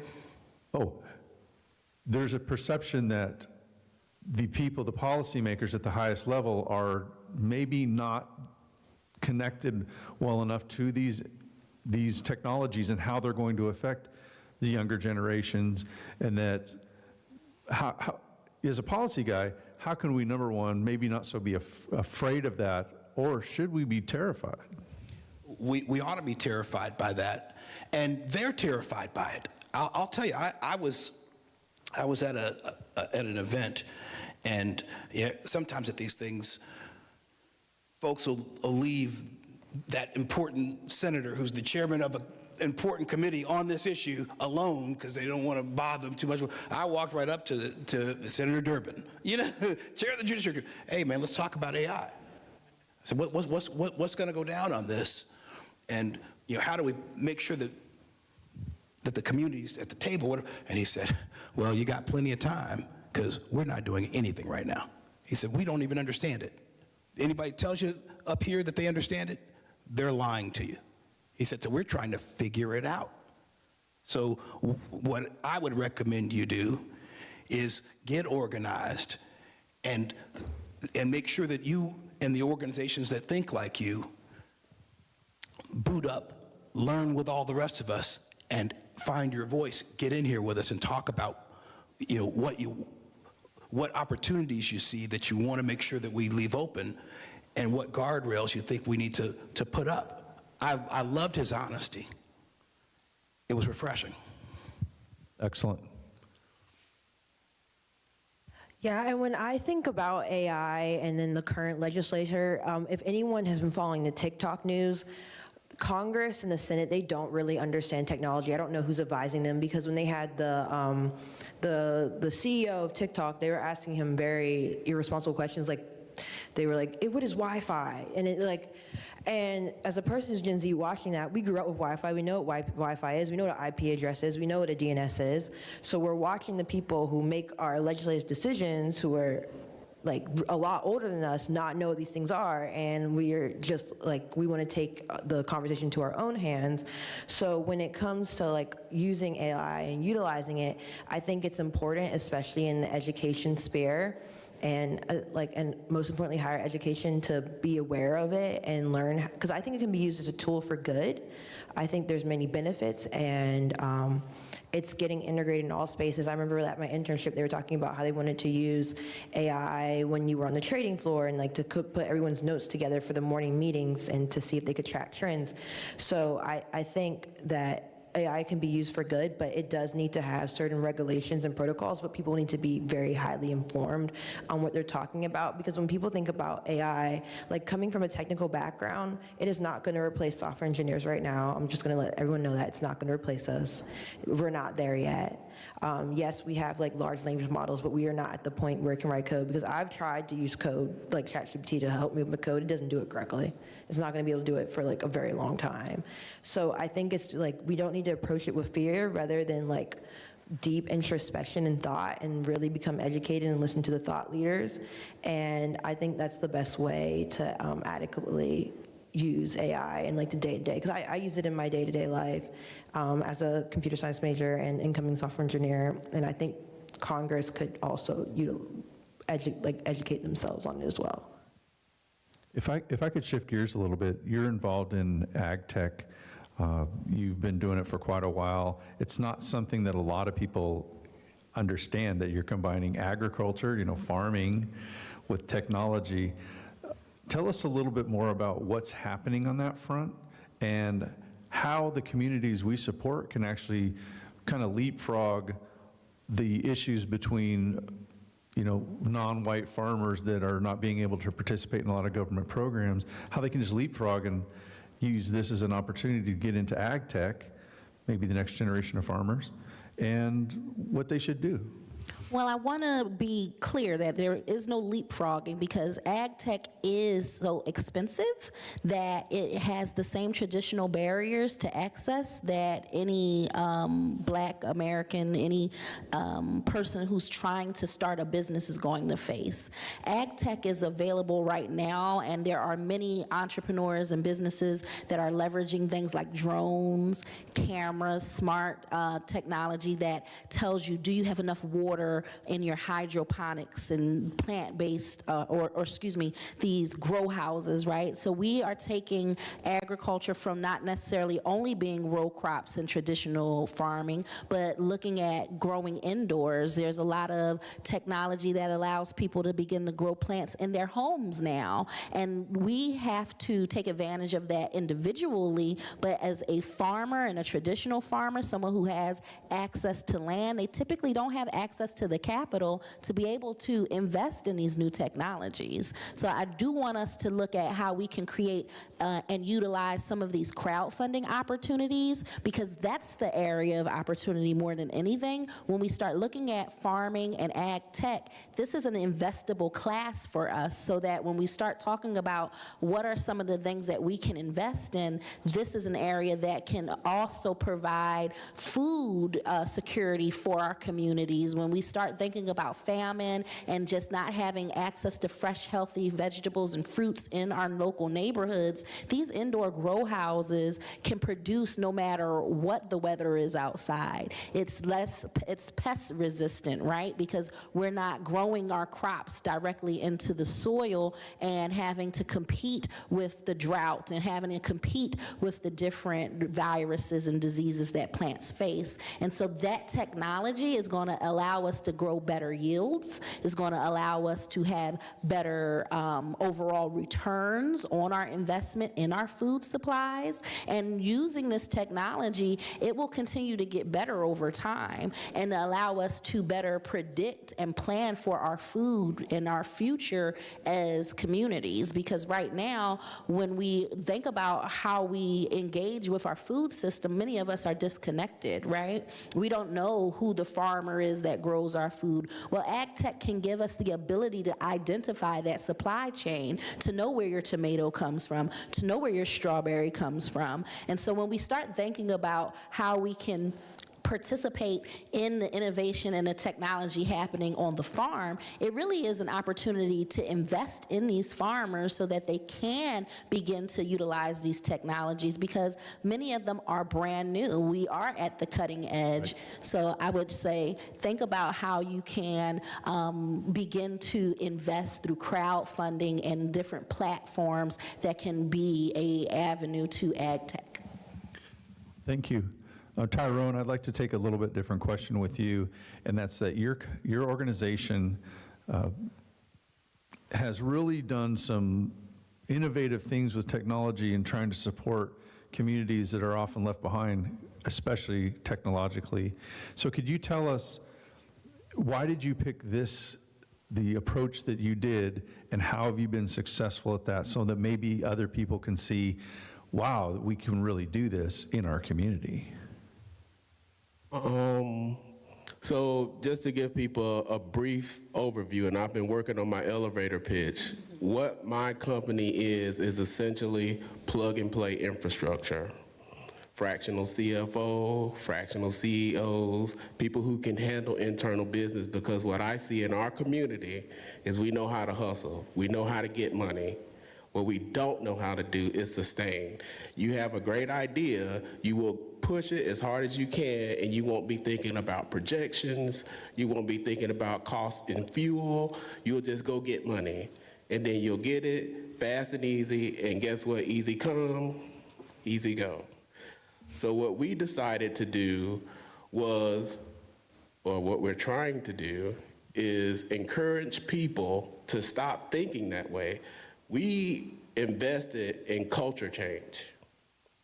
I want to change people's minds about technology, because Sister Scott and I were talking while we were having lunch, and innovation says, let's just keep going. And as a systems engineer, my thing is, how do we stop this thing? Where are the brakes? Where are the doors? Y'all keep putting more motor in it, y'all keep putting more wheels on it, but how do we stop it? And so the example that I came up with that we were using is that the harness, the safety harness, predated the advent of the automobile. The seatbelt patent didn't come around until like 60, 70 years after the automobile did. The dude at Volvo gave it away. He said, listen, it's more important that we save lives than I make money off it, so here, start putting this in your cars. Seatbelts didn't become law until the 80s. So where is the seatbelt for AI? What exists right now that 60 years from now, when her kids are like, what were they thinking? What is that? And so my company works to try to help people figure out that that's important to them to know.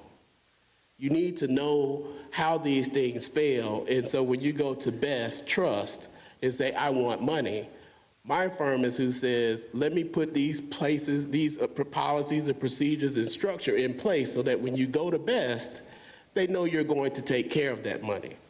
Like the money's there. We work with federal funding, private funding.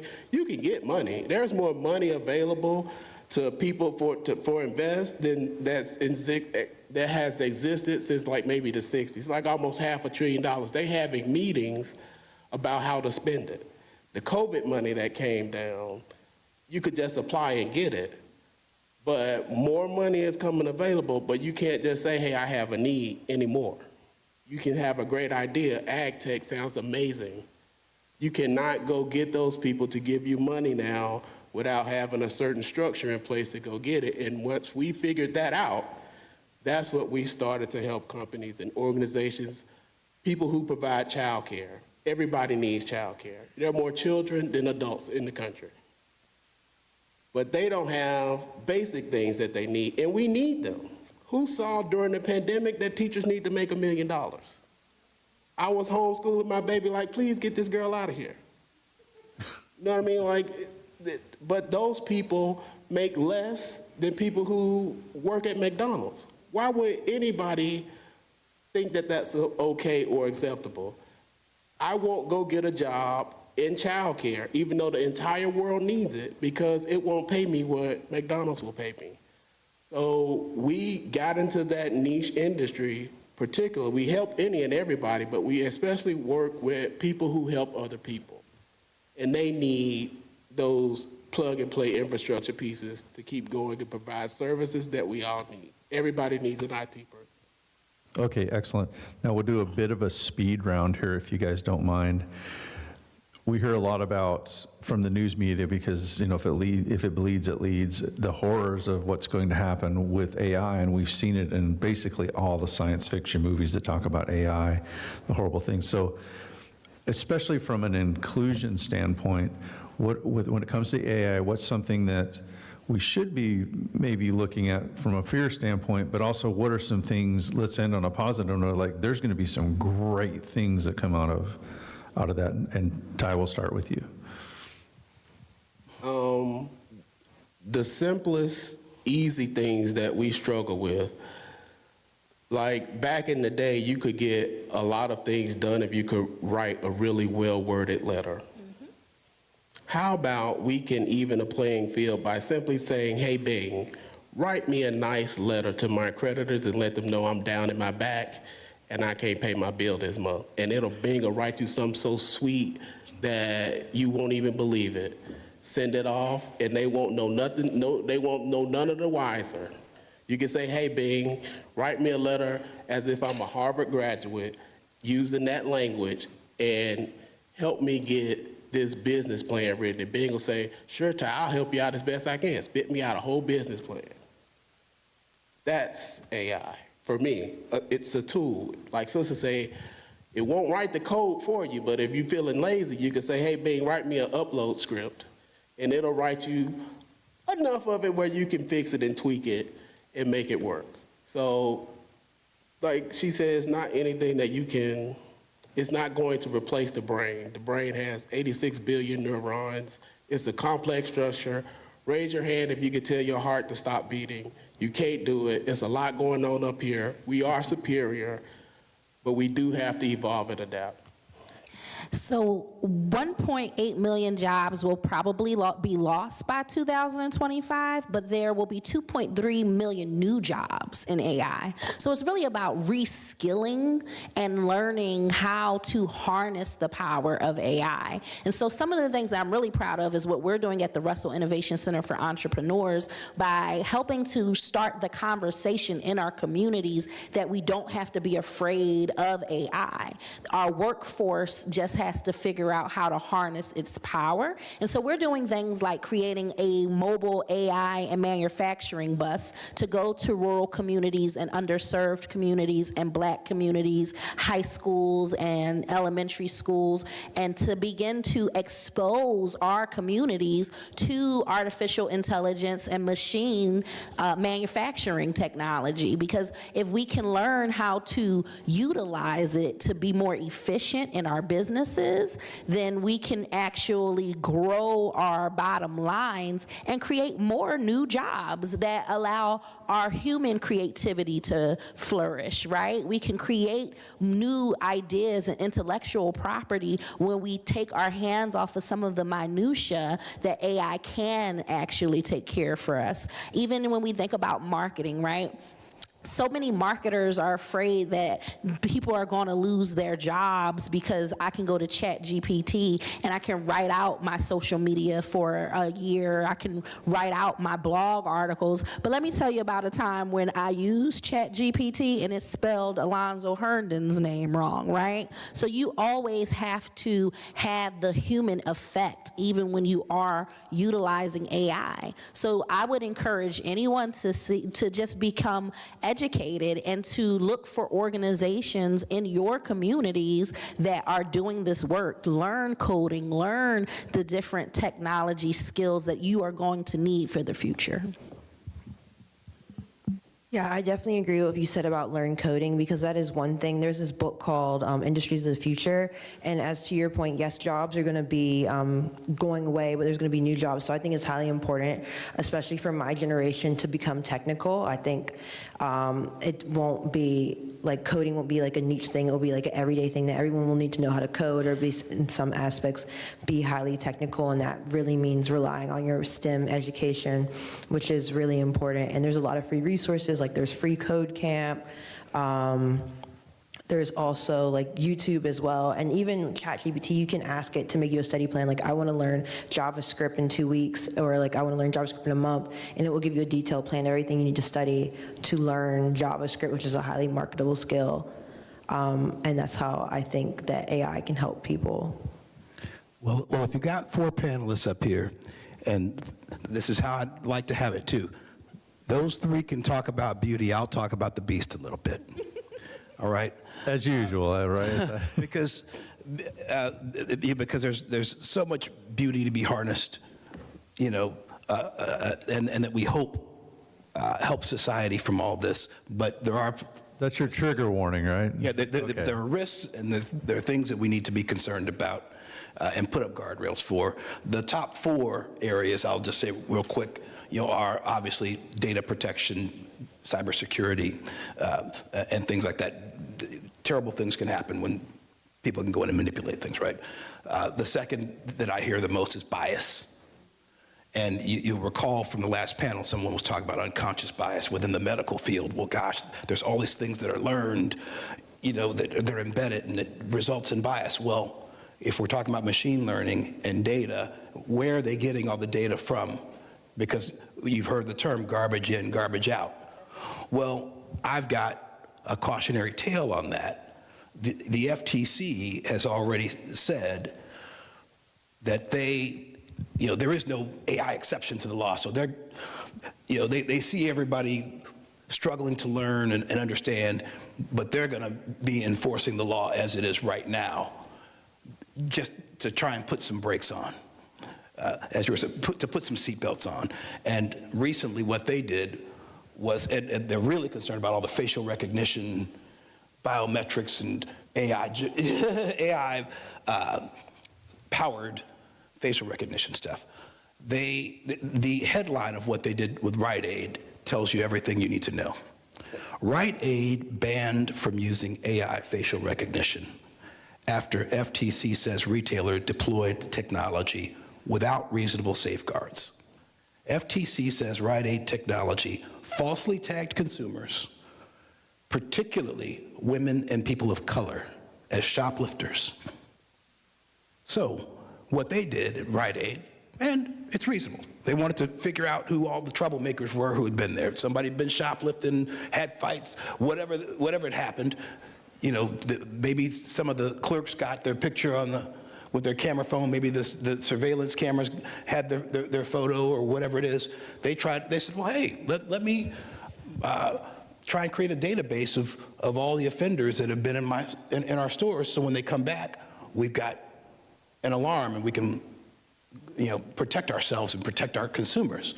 Well, garbage in, garbage out. If the pictures aren't good, or if you're buying from a developer who's got false positives all over the place and whose technology isn't working right, what's going to happen is they're falsely tagging folks, embarrassing them, kicking them out of stores, calling the police on them, and the like for 10 years.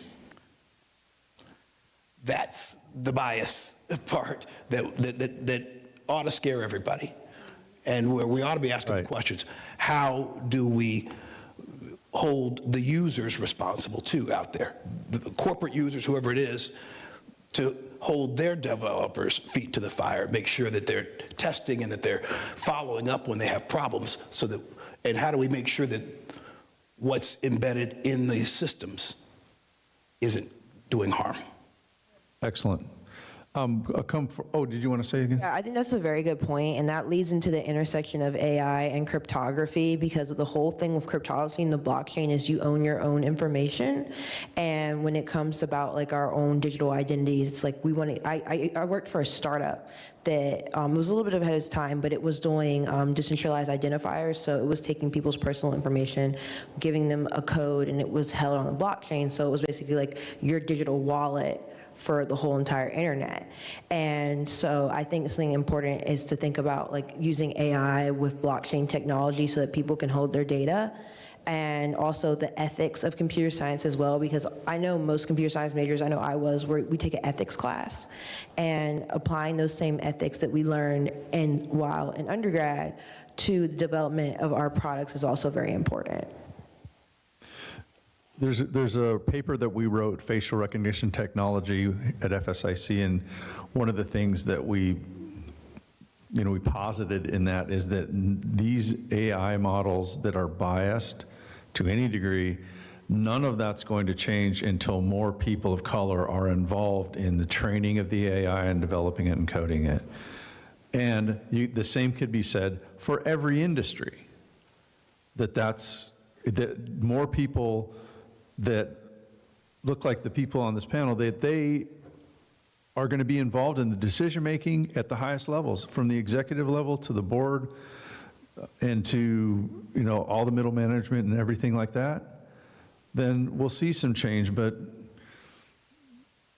I don't know when we're going to get there, but hopefully we will. So we'll end, because I know there's some people that our flagship panel coming up is we call it the DEI panel, but it's basically about reverse discrimination lawsuits.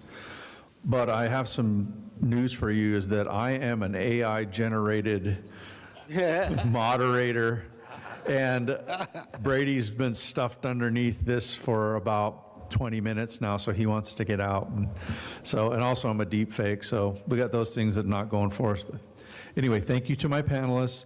It was excellent. Could we have everyone stand up real quick? No, I'm serious. Okay, and then clap a couple times. See, you guys got a standing ovation. Best panel ever. Thank you, everybody. We're going to take a few minutes to set up this last panel. It's going to be amazing. So please stick around, and then we'll see you in a few minutes.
with Kevin and Brady to put this together.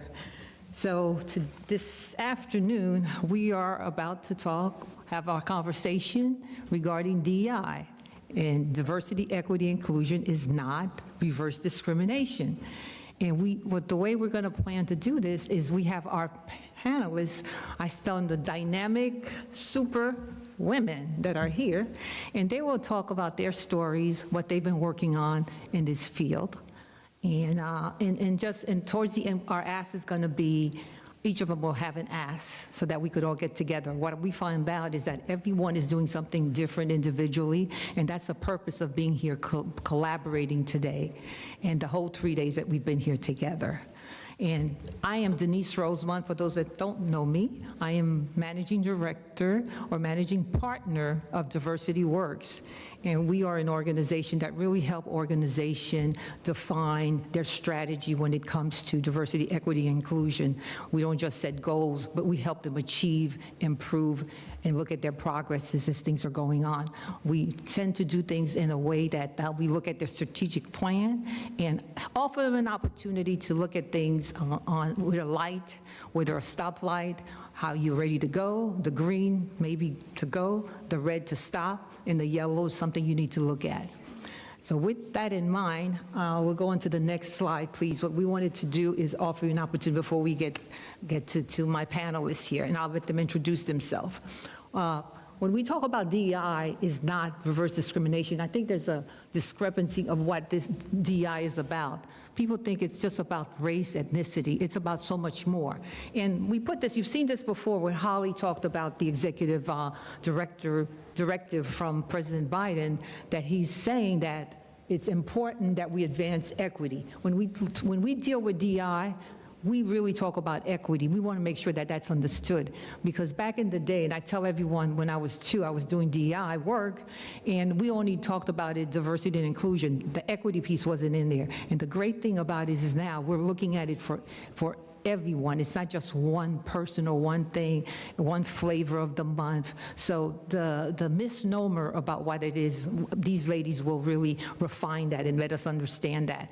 It's not one piece. So when we look at the directives that the president has put on, when we're doing a session, we facilitate and we let our corporate partners understand that. It's in the federal government, and it's also good for business. Good for business in a lot of different ways. The statistics says, and it indicates, all the data's there. People are saying, well, where's the data? Where's the data? Especially with all these lawsuits going on. The data has always been there. Nothing has really changed. It depends on who's in power, who wants to retain that power, and how they want to see things go.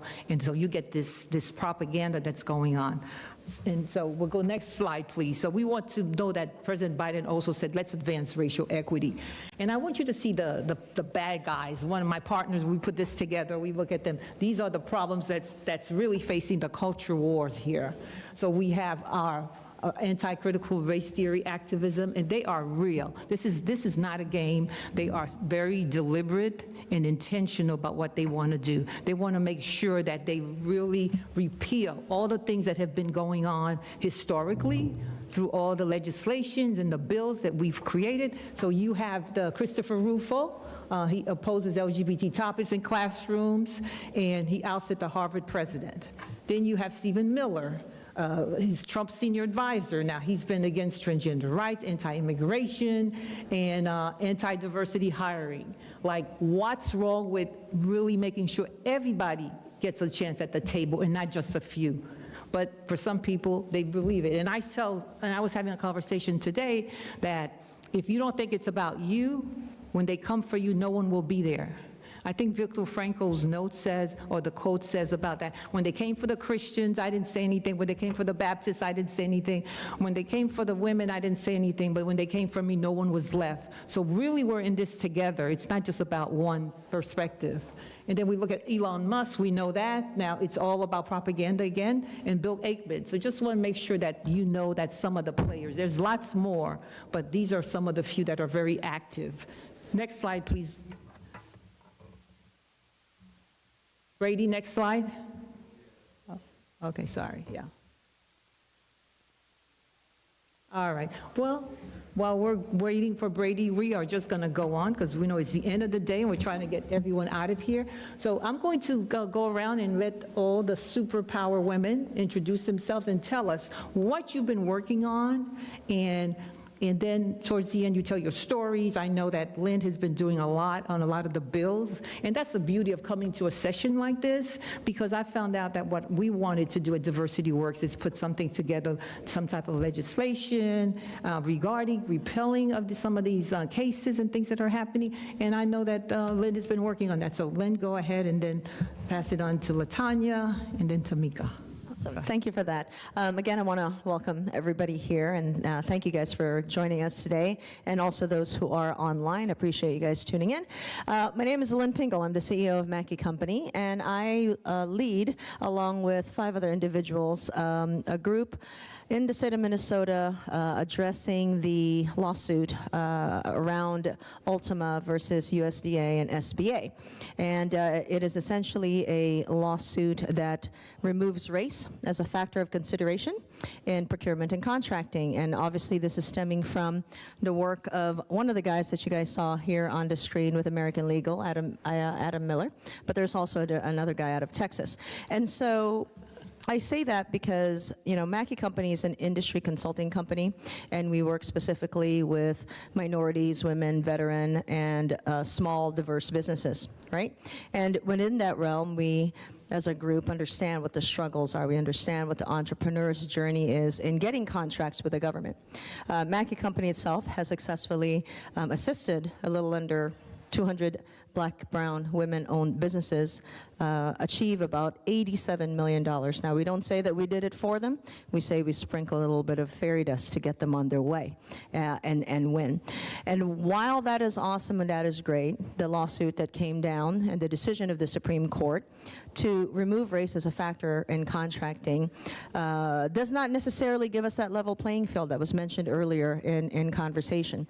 It also does not allow us to move that proverbial needle any further.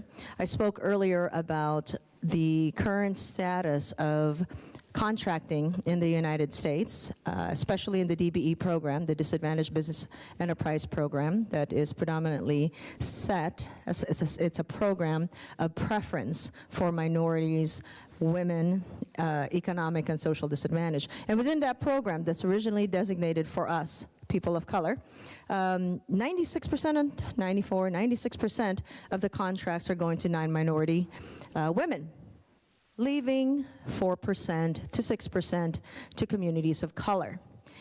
That 4 to 6% is what we are going to discuss today, because they're even going after our 4 to 6%, because they want the whole pie.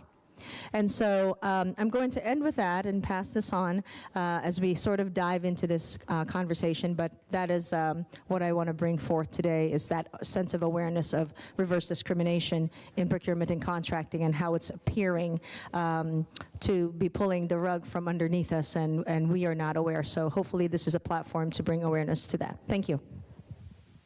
And I was so interested in what Lynn was saying, I forgot the question. Well, just tell us what you've been working. I know you've been doing a lot of anti-DI. Okay. Anti-racist. That's good, girl. Hi, everybody. My name is LaTanya Pegues. I am here from Austin, Texas, and we've been in the news a lot for a lot of not so great reasons. And actually, this might be a good time. Brady, is the slideshow still kind of acting up a little bit?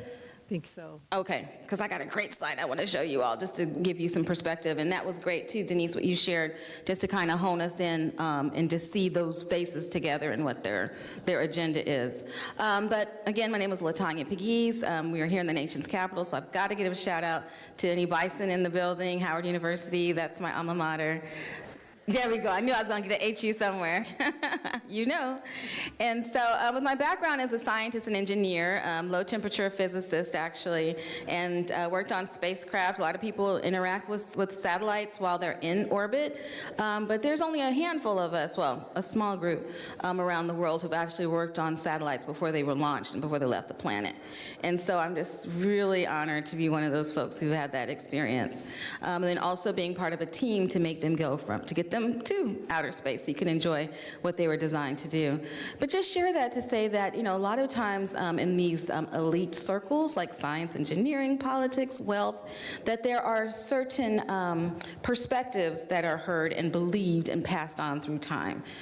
Some of you may have heard of Dr. Watson, who received a Nobel Prize for the double helix. Well, that was awesome, but then he also said a lot of bad things, specifically of Black people, saying that we were monkeys and, our brain capacity, we could only do so small things, but we know we can do so much more. But I bring that up to say that a lot of these thoughts and ideas are still around. So even though that was, I think, around 1960, 50 time frame, but the books that were written, that was seen as law, as far as the things that people learned, and especially in the tech community, because they're kind of just really one-laned, if you will, and not really good at going outside of their tech lane and, interacting more like me. I'm a real social person. You would never know that. But a lot of people are still thinking that way. And here, in these hallowed halls that we are in today, some of these people were educated during that time. And so even though they may not be overtly saying that we think you're dumb, that we think you're monkeys, that you don't need to learn anything, that you don't need to have any wealth, that we own you, oh my goodness, is it Donette? Talking about us as being insured and, assets that people can leverage for different type of funding opportunities until that asset is no longer as, how can we say, valuable. That right there is a book. But yes, ladies and gentlemen, so there's so much, that goes into these kind of conversations. And I guess you could say, I'm not a psychologist, psychiatrist, I'm not that, but I've done a lot of studying as far as understanding how we make decisions, the types of things that we do, what is our bias and our unconscious bias. And Tamika, she just took most of what I was gonna share on that. So if you were here for the earlier session, you heard that too. But there's just so much that goes into how people make decisions and the things that they don't. Oh, perfect, thank you so much. So I wanted to show you all this graphic, and I'm gonna get up, I wanna show you something. So these yellow areas are areas that have already passed DEI anti-bias bills, all right? The blue ones are the areas where they've been introduced. Do you all see this map of the United States of America? And is it almost in color? This is a problem, this is an urgent matter. And in the orange states are where they already have been enacted. So you see Texas, you see Kentucky, you see, I think this is Utah, yes. All right? So this is 30 states in the United States who've already been doing this type of damage. What was that, Kevin? At the moment. This was based on, let me see, when was this? This is recent data, so maybe that wasn't. Florida, they've been added. Right. Good point. They missed one. NBC missed one. This is the NBC source.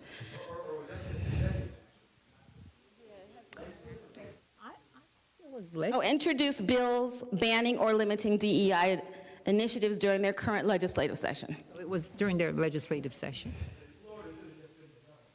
Oh. Yes. We know. So if you want to say 30 or 31, but I wanted you to pictorially see the urgency of what we are dealing with in these United States today.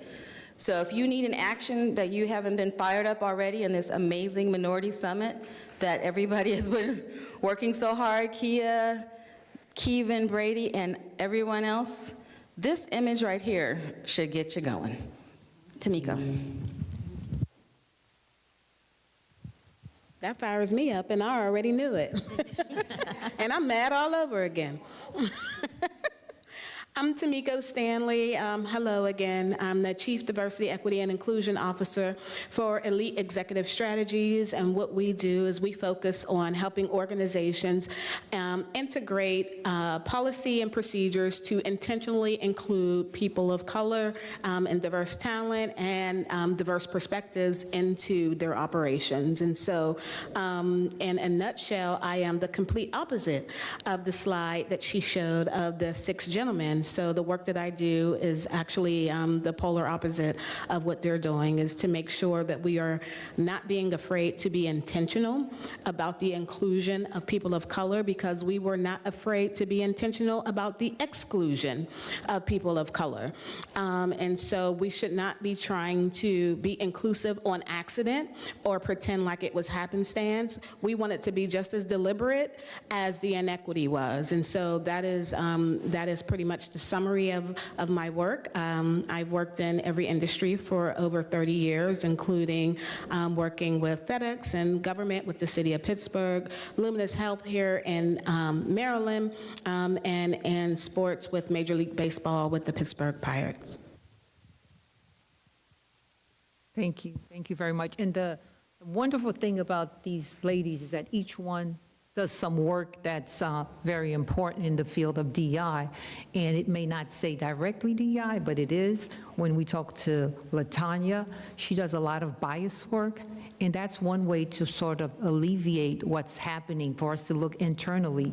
And with Tamika, she definitely looks at the racist aspect of it. We talk about structural racism. We'll get a chance for her to really delve into that, because it all has to do historically, how we have been marginalized. And if you don't understand your history, you won't understand your current situation to know how to make a change. But the final piece to make the change is really that we get together. So we'll go back to Linda. Lynn, could you tell us about the narrative requirements for proving disadvantage, influence, minority business with the work that you've been doing, and talk about the bills that you've have at the table? Absolutely, absolutely. So, intentional, deliberate, and I'm going to add a third one, purposeful. There has to be a purpose. This lawsuit threw out disparity studies that we have used, the government agencies have used to create set-aside programs like the DBE, MBE, WBE, and veterans. They threw it all away, and a disparity study analyzes what is in the system that is working, not working, how does it look as it relates to equality and equity in procurement and contracting, because each state is a billion-dollar entity, and what percentage of that is going across the board for these set-aside programs. So when the Ultima lawsuit, basically a non-minority woman who went after the USDA SBA program because she was losing revenue because they put it under to set aside. And so the primary suit was that it was not fair under the stance of the SBA USDA, which is the rebuttable presumption, compelling interest, narrowly tailored, and strict scrutiny. They fell on all those 4 accounts. One, because they did not vet nor document the history of every individual in their program. What does that mean? They sent an application, tell me, and I'll wait if none of you guys check boxes to say, you're black, you're brown, you're a woman, you're a male, veteran, and so on. If you didn't, I'll wait. Okay. We all did, and we all got categorized. And because you were categorized, you must be discriminated upon. Under rebuttable presumption, you got to prove that you're going to heal past discrimination. If you understand how procurement works, that's why they set goals on projects. I made mention earlier, I've aspired my goal to lose weight for the last 10 years. In order to do that, I've got to watch my diet, my exercise, and so on, right? But nobody's monitoring what I eat. Nobody's monitoring my activities or my number of steps, right? So if that's not being done in the manner in which it will satisfy that strict scrutiny of helping heal past discrimination, leveling the playing field, and providing opportunities, then the program is defunct. That's what happened with the 8A program, right?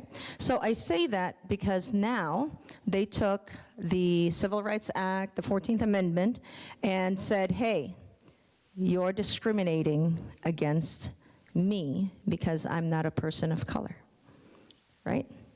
And the Ultima lawsuit started that. The Harvard affirmative action kicked it off. And it's being pulled from underneath us. How? Because we are not aware. We don't know. So the work that I'm doing in the state of Minnesota, I approached 5 of my colleagues, all black and brown businesses, and said, hey, are you aware? And they said no. Well, let's get you aware. And we reached out to our network, and we hosted a convening back in November 15th. And about 25, 35 people showed up. We had some folks on Zoom as well. And we started educating. And what was amazing about our group is we didn't come in pitchfork storming, upset, doing the normal things that we do when we don't get ours. What we did was, how do we come together? Because what we didn't want is for you to walk out of that room and say, yeah, but I'm not buying it, right? And so not a single person in that room said, I'm not buying it. They actually were afraid. And we set out a notion that we are going to work with the government agencies shoulder to shoulder, because if the agencies get sued, we get screwed.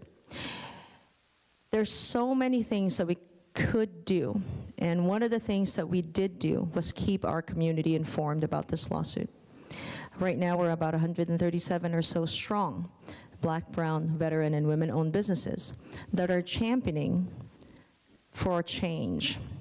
We're actually championing to acknowledge that racism does exist. We are the state of Minnesota.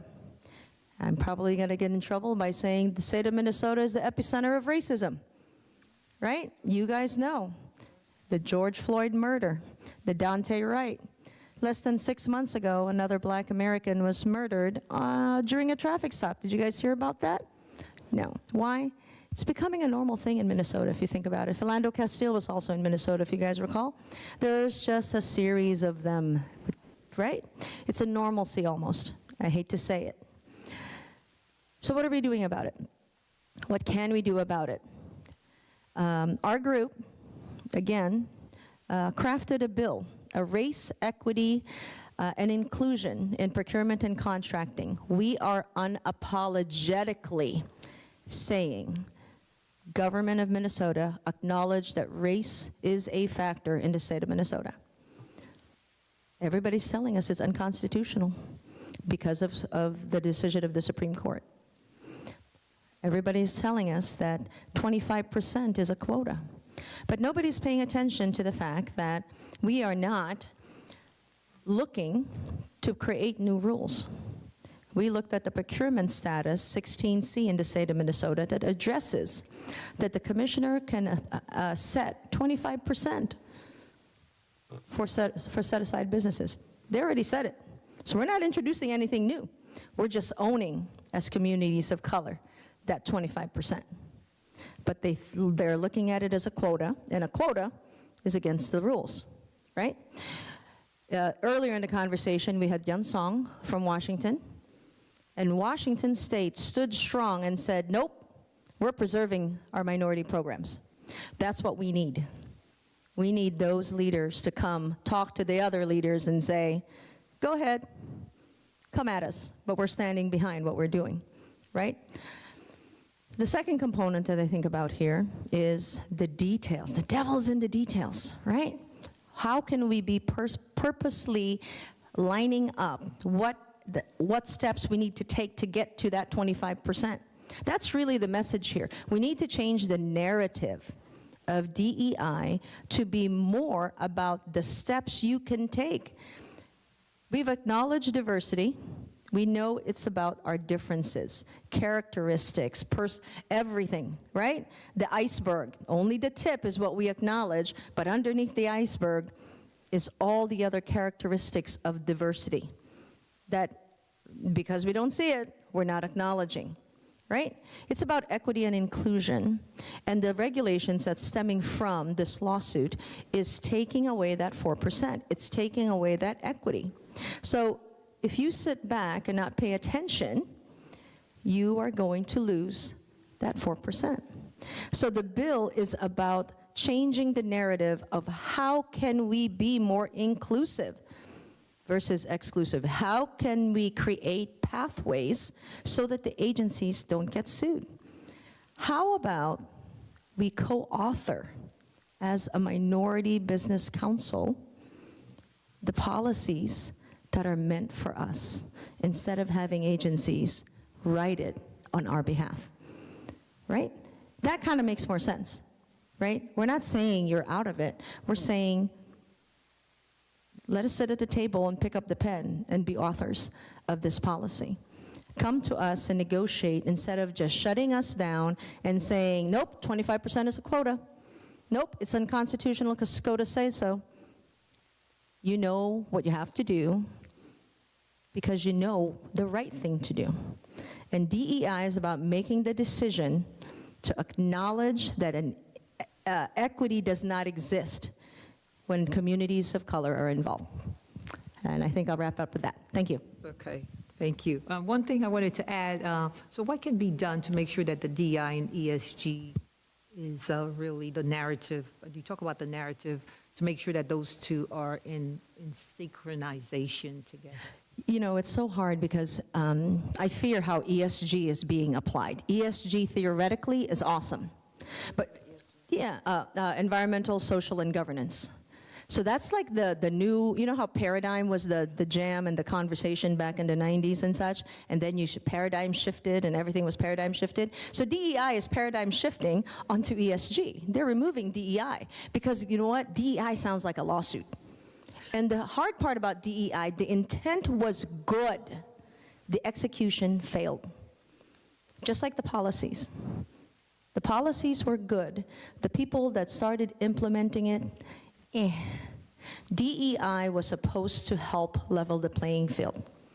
It was not a response to Mr. George Floyd's murder. It was not a response to anything. DEI has existed even before because we are a melting pot. We are a melting pot. We have different cultures and ethnic groups in the United States. And in order for acknowledgement of those cultures, DEI paved the way. ESG is the new jam, right? Environmental, social, and governance.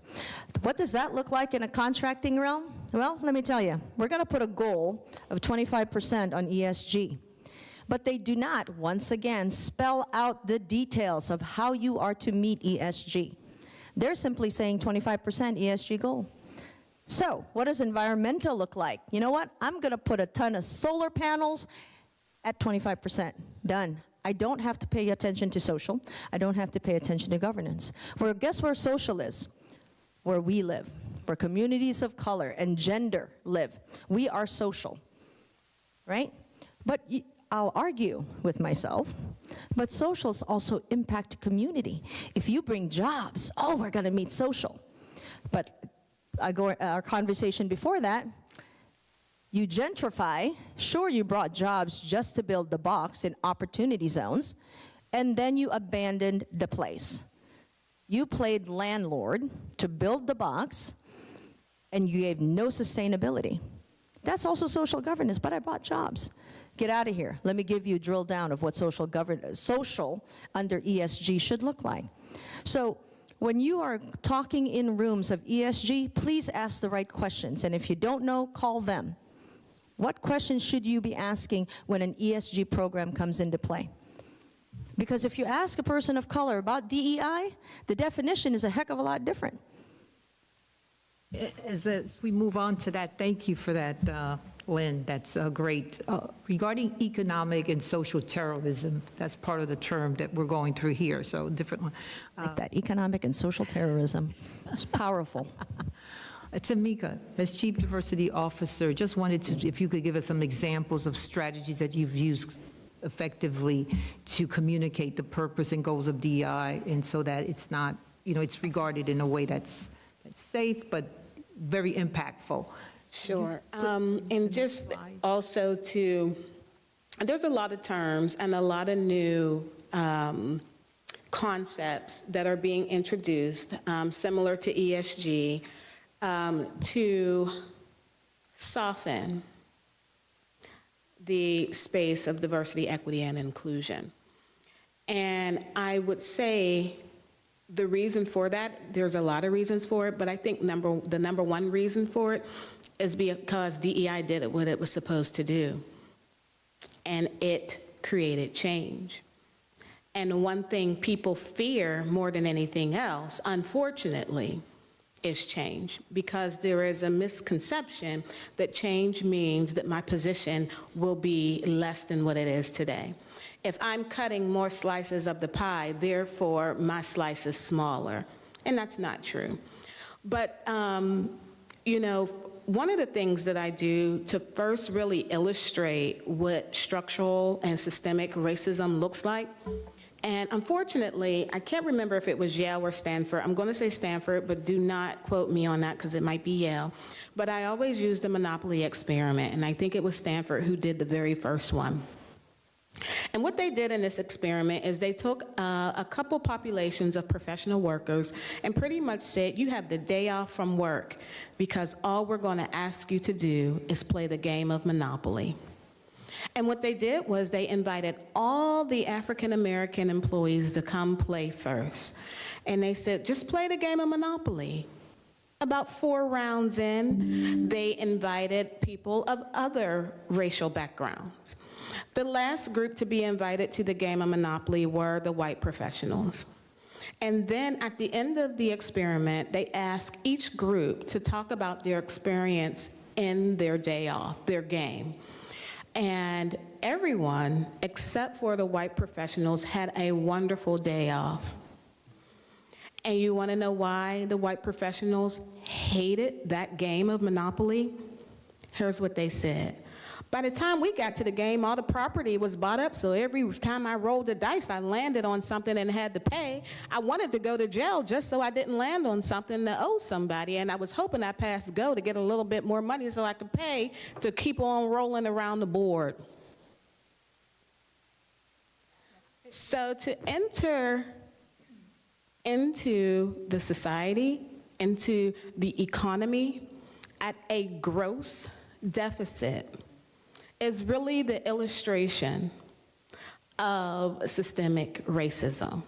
And so for people to act like that's so far in the past, and what are we riled up about today in 2024, is really that game of Monopoly. All of the trickle-down effects that really creates an opportunity for people of color. And so for us to say we want to create opportunity on purpose for people of color should not be something that we water down with new concepts, should not be something that we shy away from because it's uncomfortable and we try to label it as reverse discrimination, which that term itself is ridiculous, and how we continue to find ourselves in a space where we're defending against that at the highest court of the land almost makes me feel like I'm not awake. And so what we have to do is be just as bold about opposing the concept that reverse discrimination is real. Just think about the term itself. That's impossible. We're talking about generations of being left behind. So there's an opportunity that's being provided, especially for me. So what? Who made that disgusting? The notion itself is ridiculous to me. Thank you. And to build on that, this is why we put up, when we're doing our sessions, we talk about structural racism. It's the overarching, that's all across the place that you're saying. It's in the air, I say. So it's built over time. It was created, that results in a disadvantage for people of color. And then when the institutions adopt it, either your corporation or organization, then that's the institutional part. It's race-based. The policies are there. They're already there. It's nothing new they created. They've already been in your system. So that's why you say you're institutional. And then the interpersonal against between the individuals. And then a lot of times what you hear about is a focus on the individual. They're talking about actions that they perpetuated against racism. So that's a great point that I love the Monopoly analogy, because that really tells, I usually tell people that that's where redlining occurs, at the structural piece, and that's why you have rules in place and policies to change that, because it's been happening for so long that a lot of people who don't remember. And I remember when I was doing my research about China, one of the things, I think someone asked Masa Tang, why did you remove all the signs? And he said, we keep the signs there so people can remember. I think what happens is that we become ignorance to what's been happening, what happened in the future historically. Our children don't know about it, and we perpetuate the decision. So now they're coming with reverse discrimination, but again, DI is not about reverse discrimination. DI is about incorporating everyone in the process.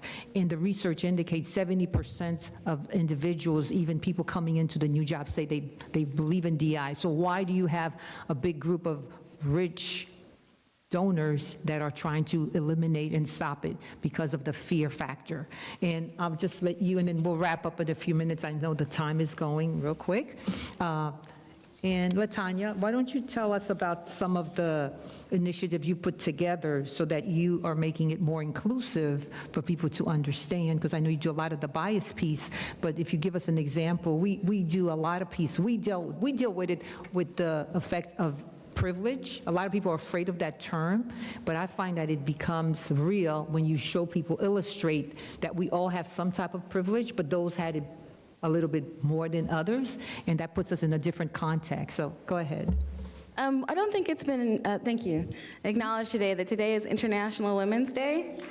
So I wore purple on behalf of the international women, and I am US born, but I mention that right about now because when we're talking about removal of certain things and, not inclusion, so you're not going to celebrate International Women's Day anymore? Kind of what Denise was talking about as far as, certain people are going to be excluded today. Well, who's next? So these are certain things to think about, Some people don't like talking about Black History Month, and I'm like, well, why wouldn't you? And I know some people get upset because we talk about a month, but every day of that month, I'm so excited to say happy and Black together. Because in these United States, you don't really hear much about Black and happiness. So my friends are like, LaTanya, we know it's happy Black History. I said, you gonna hear from me? And I got one more day this year because we had a leap year. I'm gonna say it again. So yes, clap that up, right? Happy and Black. So I just want to take a quick little turn because we have to be intentional, I say, about ways that we're amplifying Black voices.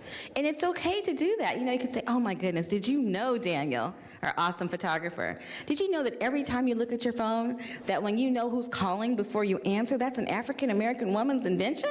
And she lives right here in Washington, D.C. And oh my goodness, she was one of the first women to get her PhD in physics from MIT. Isn't that cool? You see how I just interjected that into a conversation?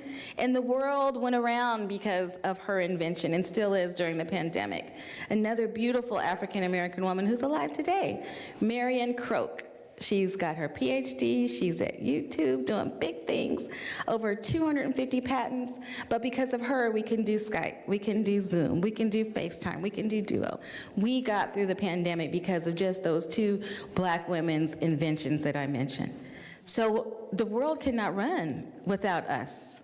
They need us. And until they realize that they do, there's some things that we can do to remind them.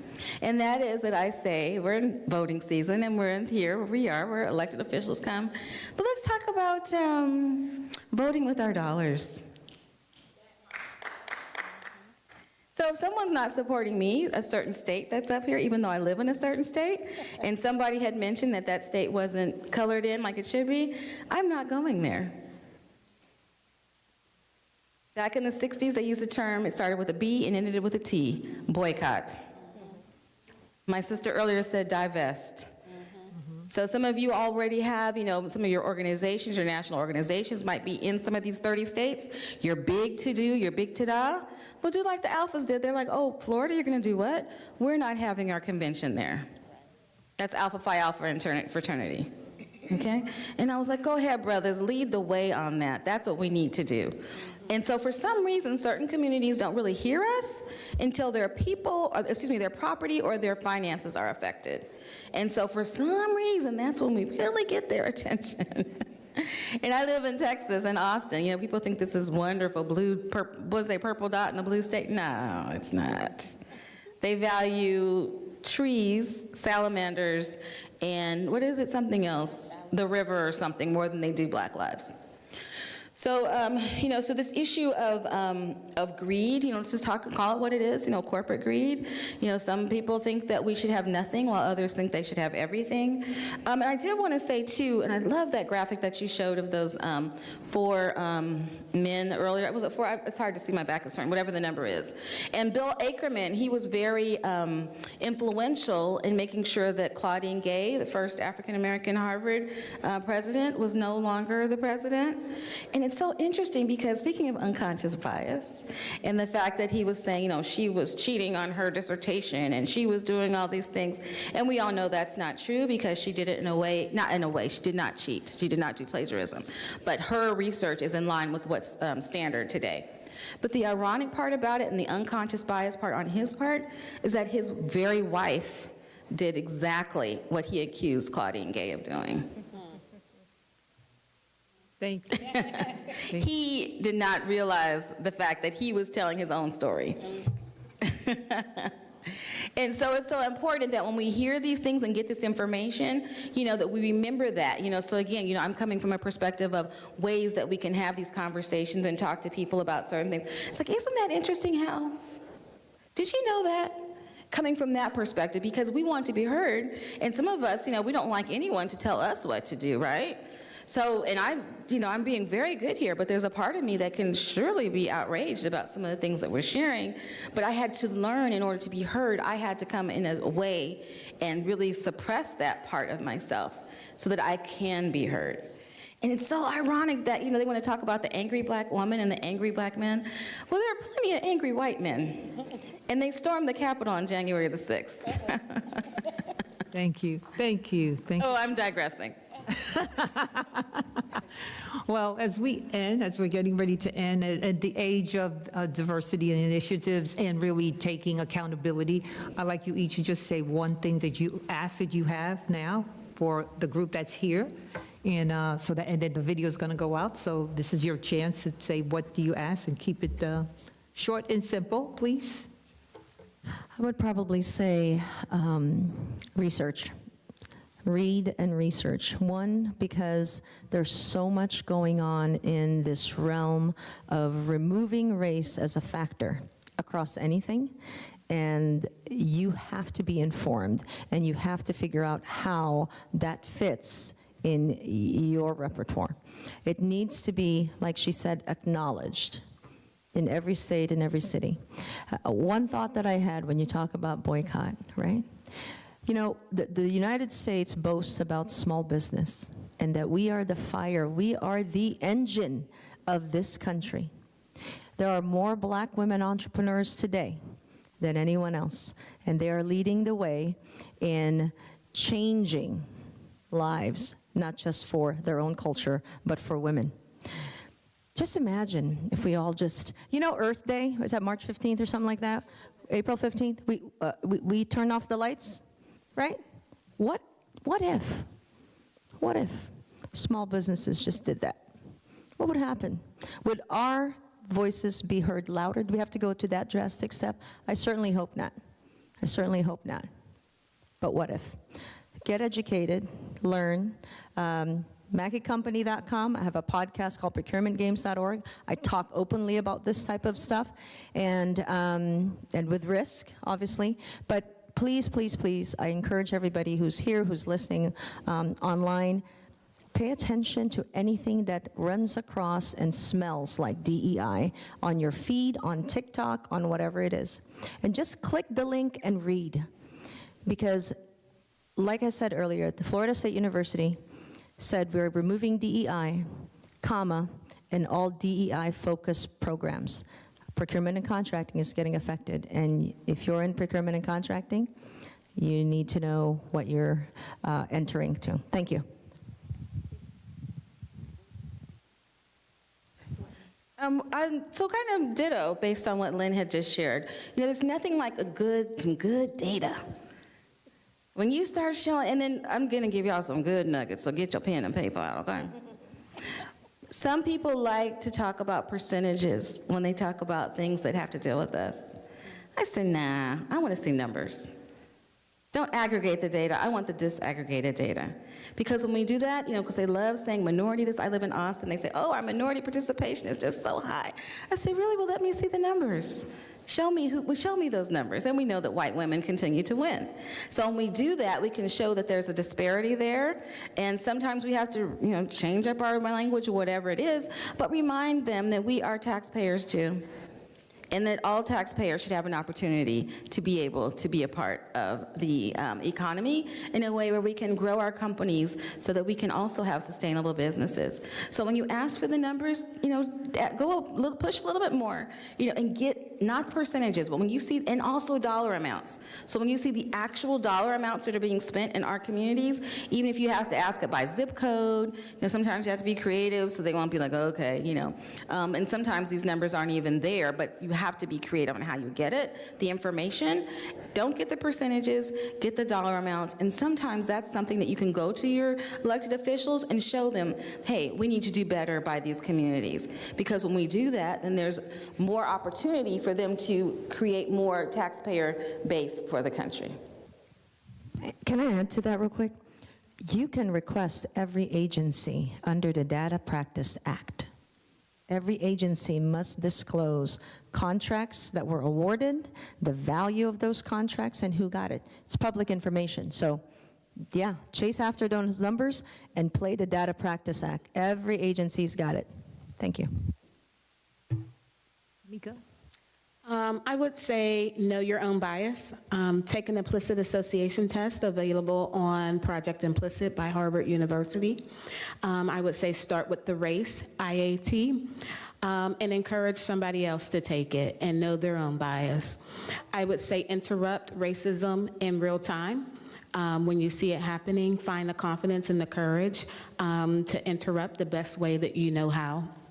And I would also say activate, take action, find a piece around the DEI space and advocate and find some way to demonstrate some type of activity, some type of action to help progress, advance, and protect diversity, equity, and inclusion. Because to my previous point, I think what the biggest problem is with DEI is that it was successful. It created a sense of fear for change, and the only way that we're going to combat that fear is through open dialogue and to take action in real time. Thank you. We have, I think we're going to put it out to questions for a couple of people. You have something you? Okay, go ahead.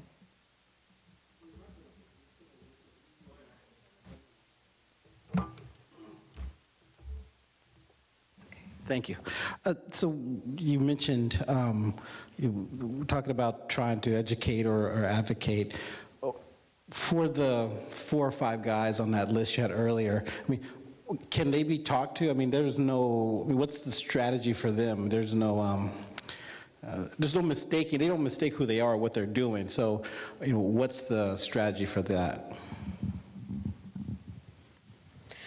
So I would argue, actually, that they're not aware. I know it seems that is not the case, but you'll be surprised. And I say that because there is a certain politician whose name we shall not discuss, but once I tell the scenario, you all will know who it is. And he was asked, what are you doing for the Black population? What are you doing for African Americans? And the response was, well, I have a new crime bill that helps criminals get access to more activities in jail. Because mentally, they said Black people, but for him, it's synonymous with criminals. So be happy, Black people, because there's new activities in jail. I helped you out. And that is a stark demonstration of ignorance. And so when I say they're not as aware as we think, I do think there's opportunity to educate. And I do think there is we should at least start with that. I'm not saying that's going to be the end-all, be-all, and it's certainly not going to be the cure, because some people are not unconscious bias, some people are outright racist, and that's a decision that they make when they get up in the morning. But I do think that there's a lot of ignorance. We mistake wealth and riches for intelligence. And because these are very wealthy individuals that were just up on the screen, there is a faulty assumption that we're dealing with people who have a high level of intelligence, and I think that is mistake number one. So I do think there's some opportunity there. Will we get, wonderful results? Probably not, but there still needs to be some level of education, because there is certainly a lack of understanding in general. And I would even add to that, having a conversation. So we may not know the 4 of them up there, whatever the number is, but we do know potentially somebody who knows them through our networks. And so sometimes we can get messages to people through networks too, right? My systems engineer back there who was just on the panel, that's what it is, that network, that systems. There's systems of networking that can happen that can also make a difference. So you could say, hey, get this message to so-and-so. Let him hear a different perspective. Maybe he hasn't thought about this, not sure if he knew about this, but just let me just to sow that seed. And so what can happen over time is that person's like, who is this sending me all these messages? And then they want to come and talk to us to hear a different perspective. And then when you get that meeting, don't come, just ready to just pounce on them. Come from a perspective of really wanting to, even though they may have done some egregious things that you're like, I can't even. But it starts with a conversation, a different perspective, and being heard. It seemed like we're going right into the Q&A. So go ahead. Shout out to being heard. As an advocate of college students, and then of course a lot of the young people that are not here, how do HBCUs and tribal or minority-serving institutions, excited about trying to get in the job market, how do they really apply to jobs? Should they actually put their ethnic background, or should they just keep it blank as a way of, is there any activism with not putting anything down, or should you actually put what you really are, especially if you're mixed? So there's 2 ways to kind of answer that. I'll start with this one. To a certain degree, it doesn't even matter. Racism is deeply rooted, and so even if I don't mark woman, African American, there are going to be certain things about my profile that's going to lead to someone to assume I'm an African American woman. So whether I checked the box or I didn't, the impact of racism could still be there. I think that's a very personal decision right now on whether or not to disclose.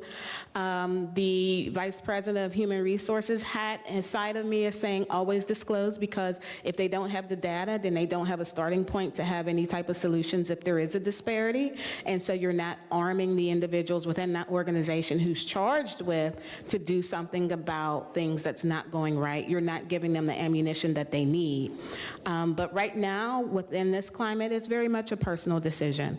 But yeah, my HR hat would say absolutely share your information, and should things not go your way, you at least have some documentation to support whatever conclusions you have about whether or not you were included.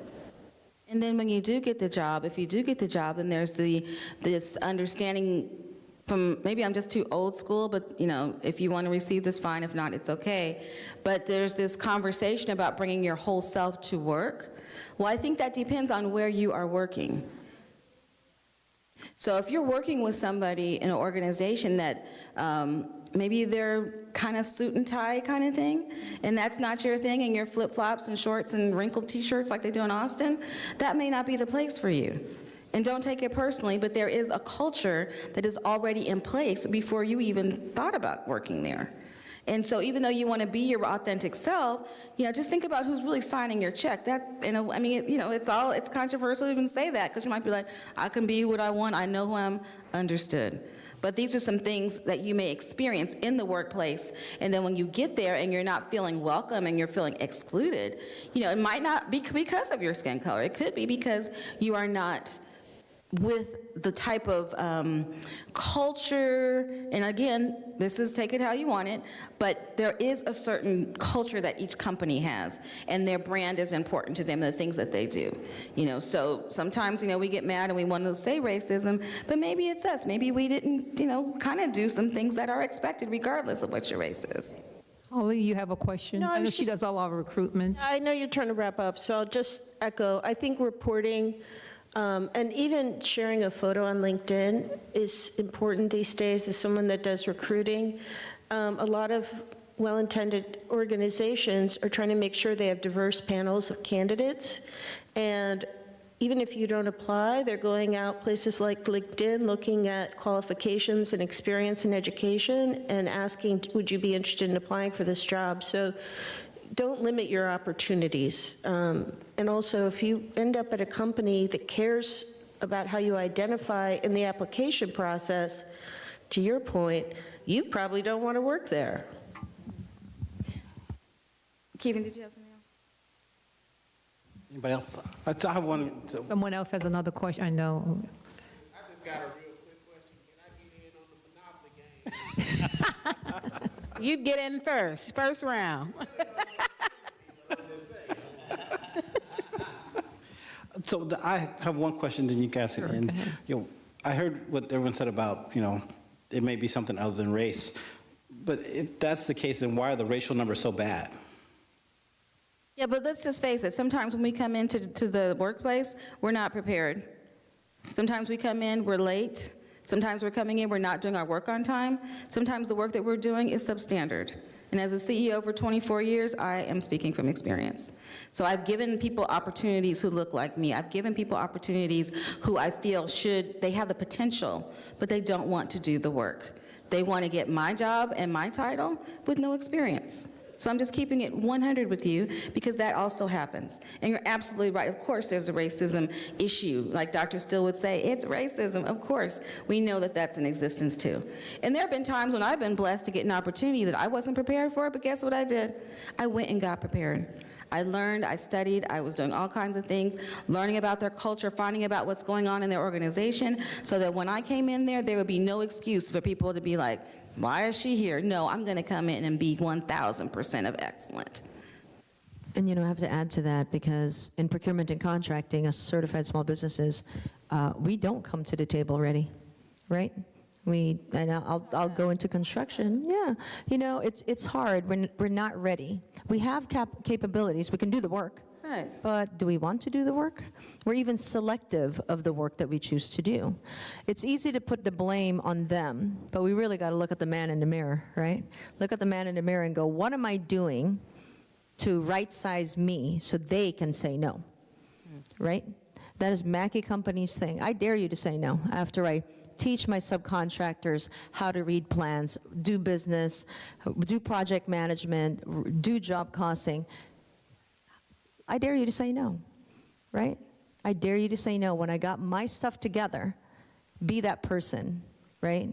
But be humble enough, I guess, and recognize what your weaknesses are and seek someone who can help elevate you. But don't just go to that person and say, can you elevate me? You got to give something in return. That's a partnership in mentorship. We can't just keep taking.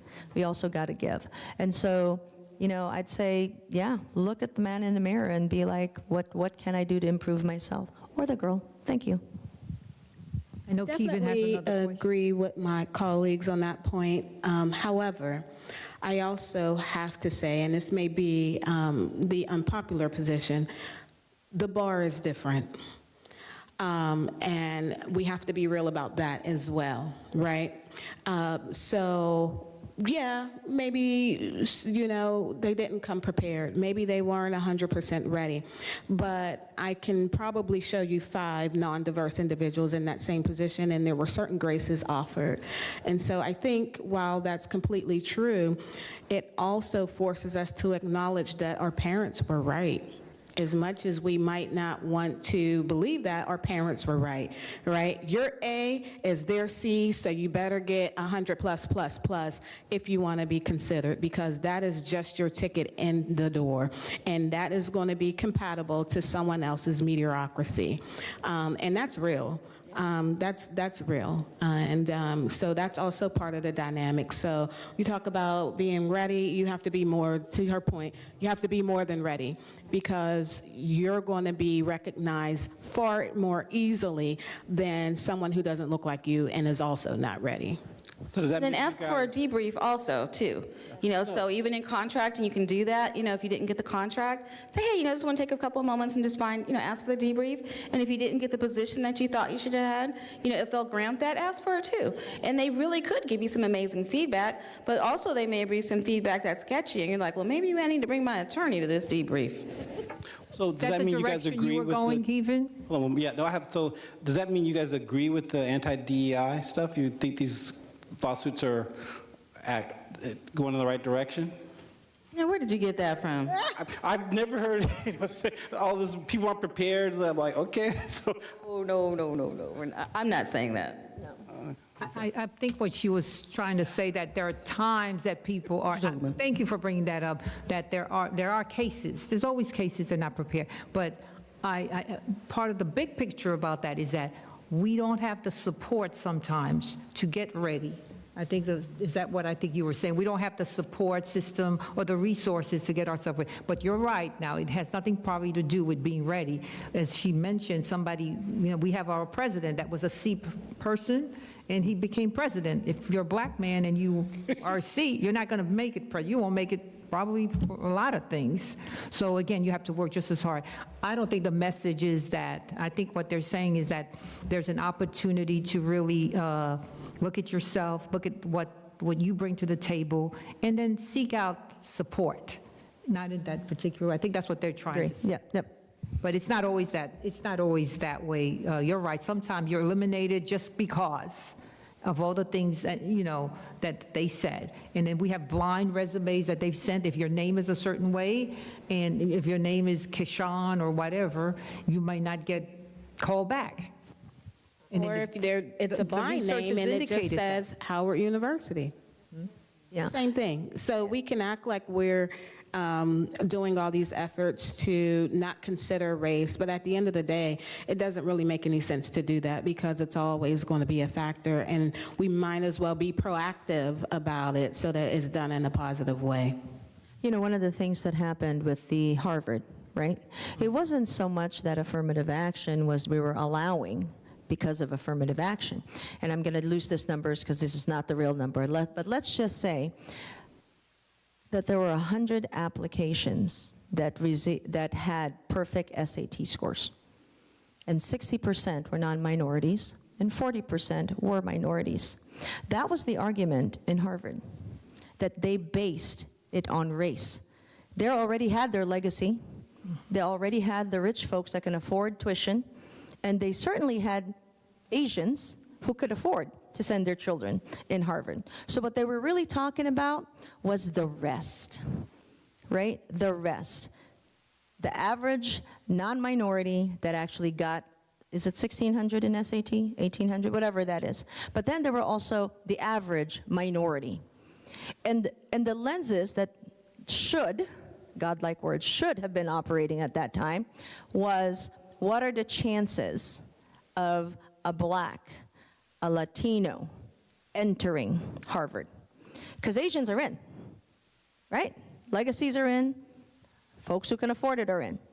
So what are they really stating when they said affirmative action? It's the two ethnic groups, the two races, that have not had the advantage in affirmative action, and that was blacks and Latinos. So that's the scary part of the effects of this. They're calling out specific racial groups without calling us out, without so stating, because we've risen and acknowledged that the black community has not had its equal opportunity when they were the basis of Civil Rights Act of 1866. We've stood on the shoulders of black people, as immigrants, as brown people. and as women. We've stood on the shoulders of black people. So when you think about it in that way, and now it's affecting procurement and contracting, and it just trickles down, and we are not aware, we got to get aware, right? And so that's our fight. They're not fighting us at the low level, guys. They're fighting us up here. They're fighting us from the sides. And the next thing we know, because we are not aware, Thank you. it's gone. Thank you. I think we ran over our time. Thank you for this great panelists, and we want to make sure we get across that DEI is not reverse discrimination. It's about making sure we're bringing everyone to the table, fairly treating everybody. It's a sense of belonging, and I heard the lady said that it's about looking at the data, looking at the numbers, and looking at your biases. Thank you very much, and thank you to Kevin Brady for all the work that they've done. Go ahead. Thank you, Denise. So thank you, everybody, for coming. We're going to wrap it up. This was a good session. We picked a little fight. It was fun. There's a lot to fight. There's a lot going on. There's a lot of active, the core of this conversation was about advocacy. And advocacy is important, so important. We've been on the Hill, some of us all this week, and we've seen that we need to advocate and make sure that at the end of the day, we have our voices heard and our policies, even if we have nuances, that our policies, that we're at the table making the policies that get made. So thank you all for coming. Thank you for listening and participating, and good night.